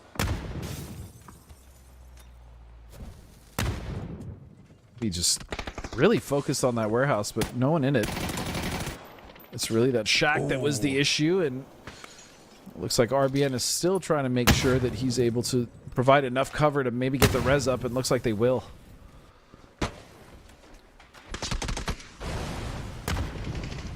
Oh, Toyo getting meanwhile. decimated. Great shots by Santastico. Biel with the confirm on a Capitan. Rebo's trying to respond, trying to turn some favor back their way. And really wants to go for the revive, but shots from Falcon. Singleton is everywhere. No space for Toyo to play with. Spots a body in the window. Toyo really takes one knock. Making this so hard for them, Cammy. Like, really making this a mess. It's down to a 2-on-1 now, finally. As the Panzer comes into play, it's a 1v1. Benya versus Biel. Souls is going to get that. That was so close. Almost pulled that back for Toyo, but Toyo are going to go down. Rock do survive. And able to fight the rest of this round. Shrimsy does get eliminated. Unsure how Shrimsy got knocked in the first place. But hey, this circle, it's as you said it. Oh, whoa, okay, hold on, C4. RBN gets stolen by Seiko. Who's also just like fully dead? Not even knocked. Yeah, I think he is. It's PD now on the western edge coming in, and Liquid have just, again, taking that control that they earned on the southwest with Luke, off the back of Luke, are now pushing into this hospital here. They need kills. They want to get rid of Bestia, Cam. Yeah. And they're going for it. Not the same thing as Furia, but hey, getting some kills onto Bestia is a really good shot, and at least we'll confirm their second place, if not first. Sneak attack goes down. Another great grenade by Sparking, and he is going to push and going to take this space through the smoke. NFL style football player running into the Coliseum. Stepping up to the second floor, and Zito is also going to go down. Huge hold, huge kill points. DraftKings is putting up some sort of defense. But will it be enough? Very hairy here. And Hospital, this is a big game for Team Liquid as well. They need these points. They need to get the recovery here because the game is, it's winnable. It's super winnable. But Sparking will go down. I don't know if resing is even possible at this point in this circle with how condensed it is. So they're going to have to do this with 3. Yeah. Assuming they can even get that other revive. And they did. They're back up as 3. But they already have 10 kills. And they're still lagging behind Furia by 7. How many more kills do we expect Liquid to have to get? Well, they're going to go for it. Regardless, they're going to make the attempt because that's the only thing that they have left to do. Trying to suss out DraftKings. They know potentially dangerous if they're on the west of them. But do they know of Bizzler to the north? They're clearing every single angle. Every single spot. And mortars raining down onto pure RNG. All right. Again, Falcons needs to essentially clear this lobby if they want a chance to win, and they're trying, but there's just nothing available to them. I mean, their position is arguably too good for them to get the kills they need. DraftKings does take Alo down. Kurt's low as well. Luke is rushing forward with the sawed off.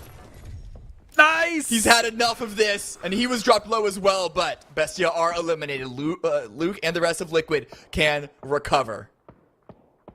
Hospital is about to get gifted, maybe. Oh, sure enough, it is still in the circle. Yeah, but is it Well, really they can play gifted? that ridge, though. True. Maybe not gifted, but if it does come to that ridge line that they can play, I mean, they have a lot of ridge line to play there next to the hospital. Right, that's true. The issue is PD, though. PD and Rock. Those are going to be the next tests for Team Liquid. A tac pack. Tavon rocking with the new tac pack. And whenever I see that, I have to assume that it's filled with panzers. Most likely, I would assume, yes. The Panzers, the more better, right? Push on to Bizzler. Bizzler takes one. Slabby goes down. GB still hugging behind the wall. Grenade at the ready, and Bizzler has a frag of his own, and GB's able to avoid that, take some damage from it.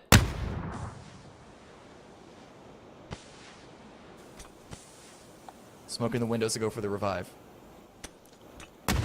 And Tavon is, I mean, he's just back on the hill, just keeping his eyes on Liquid. Wonder if he thinks this is like one of the members. There's surely not. Now it's just down to GB. It's just him. Should be going Tavon being stolen by D as it was knocked by Liquid, and another nade, and there it is. Potentially Dangerous is out of there. Bizzler survives. 12 kills for Liquid. 3 still standing. Luke 12 has been on a tear this round specifically. And now Rock comes into Luke 12. their zone of influence. 12 has been a monster, and they do want it. They need it. They must have it. I know Kurt very well, and that man does not like losing. First person or third, It does not matter to him, yeah. But what's the best move for them? That's the big question. Down to 7 teams, and it seems that most teams are kind of settled into where they're able to play out of. Any other big moves from any of these positions would likely lead to being shot from ranged enemies, getting third-partied, but Liquid, hey, they're going to go for it anyway. Again, they need the points, so they kind of have to take this risk. We'll be able to spot them. You can tell Furia on the north side, we can't see them right now, but they're just taking their time. They're playing very slow, just creeping in every building at a time, clearing it. We'll see what happens with them when they start to get closer to QAD, but really it's about this fight between Rock and Liquid. Grenades go a bit too Using far. that perspective to scout each other out. Yep. Sol's trying to provide some covering fire.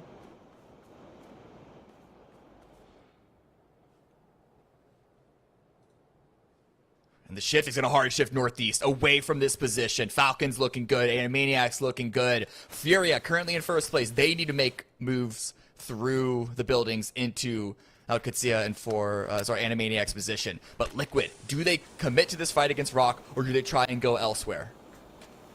What is crazy, though, is all of the top 6 teams are alive but one. Bessie is the only team that has fallen, so this is a crazy endgame to end this event on. It looks like Liquid is finally going to get aggressive and maybe pick out these members of Rock Esports.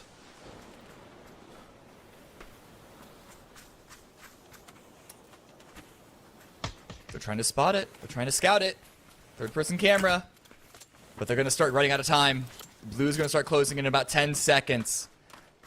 And Rock, they just know how to play like their namesake, like a rock, not moving. They don't move to anyone else's drum but their own, and it is a slow tempo, doom metal style. Well, the other issue is, I mean, this is wasting a lot of time that Liquid needs in order to move forward if they were to wipe Rock, and vice versa. Rock needs to find somewhere to play. I mean, they have something to play on the western edge of this hill that they're on, but they need to just get in there and get it done. Kurt says, I've had enough, and he's just going to go in and find the first knock on a Beal. Yeah, good stun. And I think Luke landed a shot onto Solds to make that push a little more clean. Now Solds left as a solo. Blue pushing in, but that's a vehicle for Liquid to try and use. Of course, getting that thing to get enough speed to go uphill. That's a different story. Yeah. So post up. 3rd kill for Furia on the board. Actually, potentially 4th with Bizzler going down. Kurt is just watching for Solds. Wants this kill. Wants to finish this team out. Alo is making some ways into the zone, but then there's always going to be the question of Falcons from those warehouses. Good shot. Good follow-up damage. Kurt doesn't want to overpush it, but he has a grenade. With Sold's name on it, going to put it right in his pocket. Oh, right in his face. So Rock is down. We only have 5 teams alive, and only one of those teams is outside the top 5, and it's Animaniacs, T-Plants, and FCZ still alive. Could even move up one more place on leaderboard. Could claim 13th. Like we said, any position, any point is valuable for Masters West. The real question, though, is, like, again, Liquid. They're in the worst spot in the zone right now. They're going to have to take this one vehicle and just rush it down. But where can they rush it to? Crash probably the 6s below Alcancia. It is available. It is free. Alcancia did push to the north. No, they're going further. Or at least just a touch further. Okay, they've made it in. They've made it inside. And Posa goes down. Ooh, nice nade. This is bad for Furia. They really didn't need much, but the one thing they did need to do was stay alive. Oh, and the nade, Kawazine is still in the blue, but he manages to get out Kraken as well, taking so much damage. The molly is actually not going to spread to him. He's so lucky. And they're going to recover Posa. So fortunate for Furia right there. That could have been an absolute disaster. Ooh, these frags look good. Posa goes down once again, running away from, I don't know if that was a blue zone, but it's another follow-up. Kraken can't keep staying alive, but Luke and Ayla both go down to a great single spray by D. It's all onto Kurt to keep Liquid's hopes and dreams alive. Could go for the res with the teammates. Oh, okay. Whoa, I thought that was a frag. It's okay. Sorry. It's a smoke. It's okay, buddy. You freaked out. Oh, speaking of grenade, it's going to land right on the T-Blitz. Wait, Dean self-answered. No. Oh, no. With the push. Alcancia. The blast back zone, you gotta be careful for that. He's right on top of Arillo, gets Alo. This is a mess. Mollying the spot where his teammates went down. A Viking funeral for them. Securing another point. 15 kills for Team Liquid. Holy.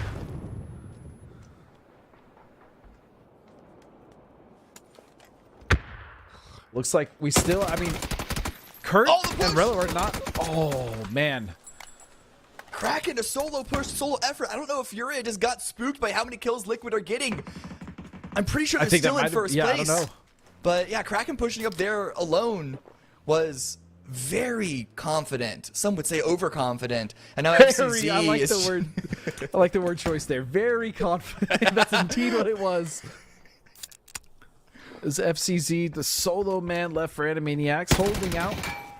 He sees it, and no, Cowan Z is going to take that one, and every kill Furia gets makes it even more difficult. Kurt! But Purdy is going to find Relo, and another kill their way, 16.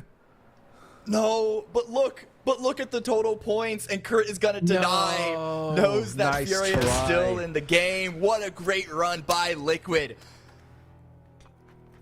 And now, Kawazine, can he finish this event? Can he finish Masters 2 with a gorgeous cherry on top of 1v3ing Falcons? Not going to be the case. The MG3 is going to cut it short. Team Falcons with another win, another chicken dinner, 4 kills, and Liquid with an amazing round to end things off. But Furia, the champions of Masters number 2. What a well-earned victory. What a hell of an attempt for Liquid to come out swinging with 16 kills, but it was not enough, and it will be indeed our champions of Furia. Man, they absolutely killed it. Liquid and Falcons came out as the 1-2. They fought tooth and nail to try to catch them there at the end. Falcons with a big run. Liquid with a great weekend, but Furia dominates yet again. They've just been getting better and better as a team. This is a roster that is incredibly strong, or was incredibly strong even before the change. And this current roster, Posa, Kraken, Gazera, knowing what they're doing, lots of pedigree, lots of experience, and then this young gun, Hausen, is just absolutely winning 1v2s, playing the tip of the spear better than anybody I've seen in a long time. This is that, like, shot of fresh blood that I think takes them to that next level. And we've talked about the 3 aces, the 4 kings of the Americas. With this roster shift, Furia, the way they played this tournament, PAS is going to be very difficult for some of our teams looking to get to the next PCS series. Yeah, it's amazing. It's fantastic. Like, PGS. We've been talking for the past couple of years about, like, the next best Latin American team But they're still not as good as our best North American teams. Right. That's being challenged. That's been challenged, and it will continue to be challenged. Liquid are still great. Falcons are still great. Alcacia are still a big threat of their own. But Furia, a great performance as a squad, individually, all of the above. Like, I'm really excited to see how they continue to perform in all PUBG events the rest of this year. In case you missed it the first time, one last round of applause. I'm shooting fireworks. I'm out there cheering. Your champions of Masters 2 is officially Furia. Sets them up in a great position, possibly to be able to move forward when it comes to Masters West, which is something a lot of our teams are looking to get into. Furia, if you go back to the standings from the first Masters, aren't even on there. So this is going to be a big get for them to put them back into the contest of discussing, do we get a bid to go to that big show? Congratulations to them. Right. Team Liquid going to be stoked at second and Falcons at third. Because remember, in Masters 1, Falcons got first, Liquid got third. So both of these teams with those point totals are going to have a really strong bid to make it to West. Alcacia got 7th in Masters 1. Here they are sitting comfortably in 4th. Bestia got 10th. Moving up to 5th is good news for them. So a lot of the top teams will get even richer, and I think take a lot of pressure off of them at Masters 3, Godspeed. Definitely so. And again, for those teams that did do very well, to your point, it's just less pressure, right? Like, we know we did really well. Again, Fury kind of missed that boat, but for Liquid, for the Falcons, the Alcacia, the Bestie, the teams that are actually coming here consistently, master after master, it's going to be so much easier for them to qualify. And again, we'll probably have to take less risks, right, in the last Masters before Masters West. All right. That's the leaderboard. The final game has been played. Furia has been crowned. The big cats come out on top. I appreciate you guys watching the games that we played this weekend. But it's not over yet. We're going to chat for just a little while, so feel free to stick around and join us because, y'all, it's time for the Masters Mike Americas. I'm Toffee, this is Godspeeds, that's the Cammy D, and we're here to answer your questions about PUBG and everything in between. Let's get into it right away. I feel like Cameron doesn't get into the vibe the way that we do, Godspeed. Why is he like this? Why are you like this, No, he most certainly Cameron? does not, Steve, and that's okay. Some people are just... Yes. with the groove. You've got the groove of a 65-year-old man, Cameron Davis. All right, I let's also talk have about the arthritis question of it too. number Hey, one. listen. He was walking like he had a It's walker. terrible. All right, jeez, man, you really? At Fire War 73 89 36 72 sent in this question. Nice. Do you think the DMR sniper rifle will really be weakened? It will. So long story short, I'm just going to give some justification. Everybody watching. Currently, if you go to Gunplay Labs, Krafton is testing a change to the not DMR sniper rifle. It's called the Designated Marksman Rifle, just to be clear, for potential use. So the change would be this. Reducing DMR damage by about 12% and reducing DMR RPM by 45%, not counting Dragunov and MK14. Those are sort of custom guns. Right. So that is a pretty massive change. So if that change were to go through, do you guys think that the DMR would really stop being the number one choice for range battles? I don't think so. Yeah. I think the problem is, and I'm going to take this a step further, of does this bring bolts into meta play? And I don't even if DMRs get so poor at those ranged engagements that they're no longer used, we're going to go back to the double AR meta. Because I don't know if you guys remember, but like way back in the early days, it was double M4 all the way. Double M16s back when that thing was a beast. Yeah, and that's when we had like one DMR in the SKS. But like it was because the mini wasn't in the game at launch. But I don't think I agree. I don't think that DMRs are going to be taken out of the meta. Even with those numbers, they're going to get nerfed significantly. But I still think we're going to see them in play. And also, just it's unfortunate, but I don't even think that's going to be enough to bring bolts back. I don't know if bolts will ever truly be back, but I do feel like, I mean, it depends on the nerf, how much damage. Like, let's say you double headshot someone with a mini and it doesn't knock them anymore or something. I'm not sure, but I feel like it does incentivize some players to bolt. There's obviously still very good bolters out there, and any one of these players is capable of being a decent bolter. Just mechanics and raw skill alone, but I feel like it could incentivize some people to be like, you know what? Yes. Like 3 people on my team will DMR. I'll just be the bolt just in case, because you're still going to need those flash knocks, right? That's the whole point of a bolt. That's why DMRs are so strong right now. That's why you don't see them against SRs, because it only takes one shot to the head generally with like, you know, let's say, not an SKS, but say SKS, we'll say an SLR, and then like one body shot or something like that, right? And sometimes you might just need that quick knock, which a bolt can do as long as it's a headshot, right? So yeah, I don't think it's going to change much, but I think it could incentivize more bolts. Okay, I just brought this because I think you guys' answers are dragging on just a little bit. I do think that the answer is very simple. I don't think it's going to change competitive very much. I think maybe the 3-1, but I do think it would have a massive change on solos and potentially duos. I think solos in particular, you would see that's fair. Sniper rifles become very, very popular because I don't have to worry about that sort of flush follow-up necessarily, and getting those early knocks would be more reasonable, especially if the RPMs are turned down on DMRs. Mini 14 in particular is just too strong. It fires too fast. If that's nerfed, I could see snipers coming back in solos. All right, question number 2. Sorry, go ahead, please. Did you have something to say? Okay, Hong. I was just gonna say that. Do you think I was dragging on? Just go. Yes, all right. You were dragging on. Well, you should bring your own stuffies, okay? Hong 4887975. People are farming G-Coin at this point, but it's a good question.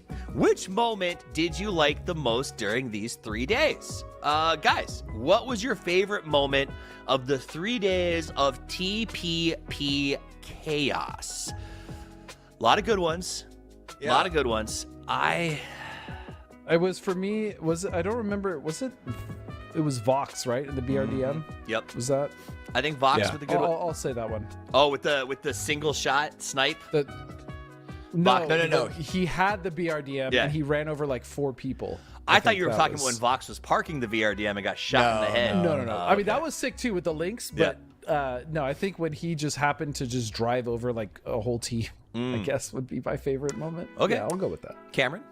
I think it was, I don't know if this counts as a single moment, but I think it was like a 12-13 kill game by Alcatia on one of the Erangels yesterday. Just because like we saw that and we were like, oh, it's coming, the big wave, and you know it might have gotten like snuffed out a little bit at the end. I think what Alcatia finished in 4th place.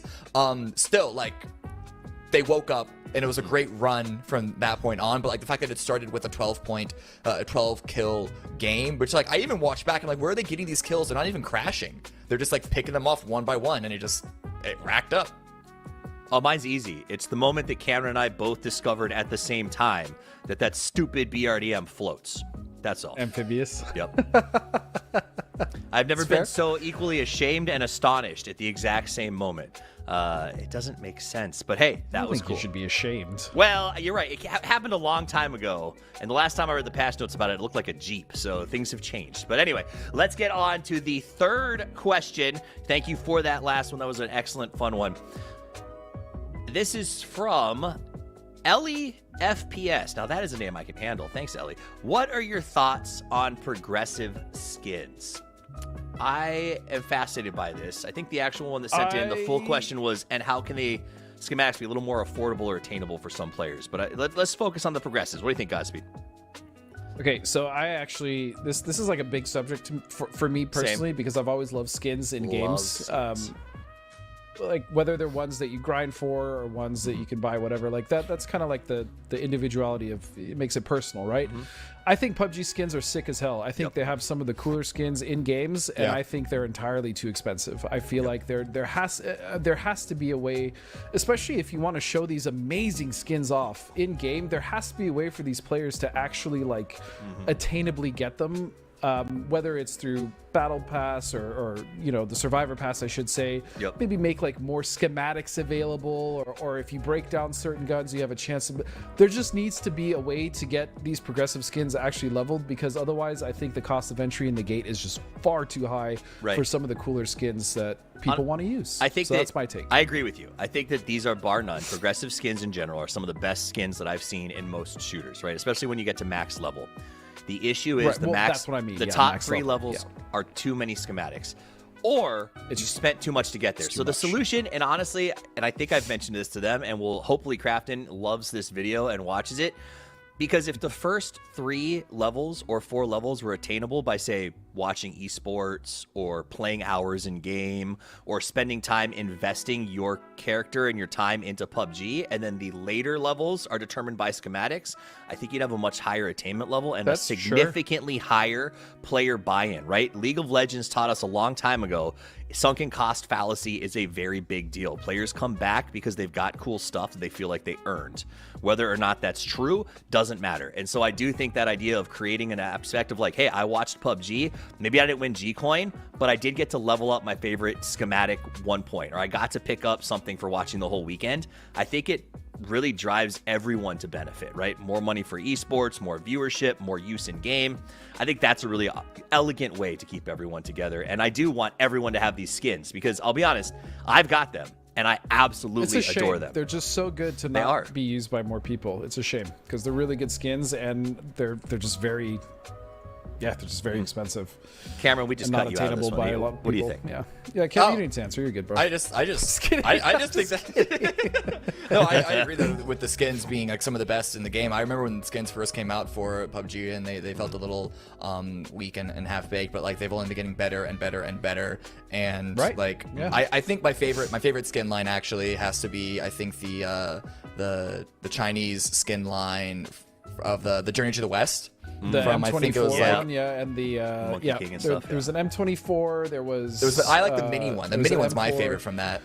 Dude, the mini one is sick. I have that. My favorite skin progressive though is the Santa mini that I don't even have. I freaking love the Christmas mini. Okay. I just love the kill effects that they've added to the high level ones, where it's like you kill someone with like that M24. That's the thing. You have 10 levels, dude. That's so. It's just too much. Like combine some of those. Let us get an easier way to get schematics or even the polymers. Like it just please let more people actually attain these things because they're very cool. And when you see them in esports and you see your favorite players like Tig or Batulins or whoever, like you know, like Duckjuice use these skins, you're like, oh dude, that's sick, I want to get that skin. But then it's like, but the short answer is the progressive skins are fire.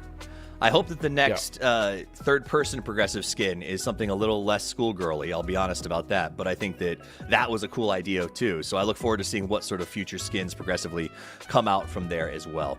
All right, that's it for the Masters, Mike. We answered our 3 questions. You guys got your G-Coin, and we crowned a champion of Masters 2 in the form of Furia. The big cats, as Cameron says, come out with that big win. Meow. I don't think he did. Okay, all right. Guys, show's over. Final thoughts. Cameron Davis. It was a great run. I mean, it was a great series. It was a great run. It was a great run by Furia. Thanks for having me, guys. No. It was exciting games to watch. It was a great weekend seeing not just Liquid come out swinging, but also Furia challenge them out. Yep, those are my thoughts. Wow, nailed it. Godspeed. I had fun with you guys. It was a blast. It was a blast. Thank you very much, guys. I appreciate both of you being here. I had a ton of fun. I know it was polarizing at times, exciting at others, but I hope that all of you watching, at the very least, enjoyed your time with us because we enjoyed our time with you. Thank you so much for watching. On behalf of myself, Godspeed, Cameron Davis, the Blast production team, everyone at Krafton, and all of the players, thank you so much for spending your weekend with us. And until we see you next time, play more PUBG.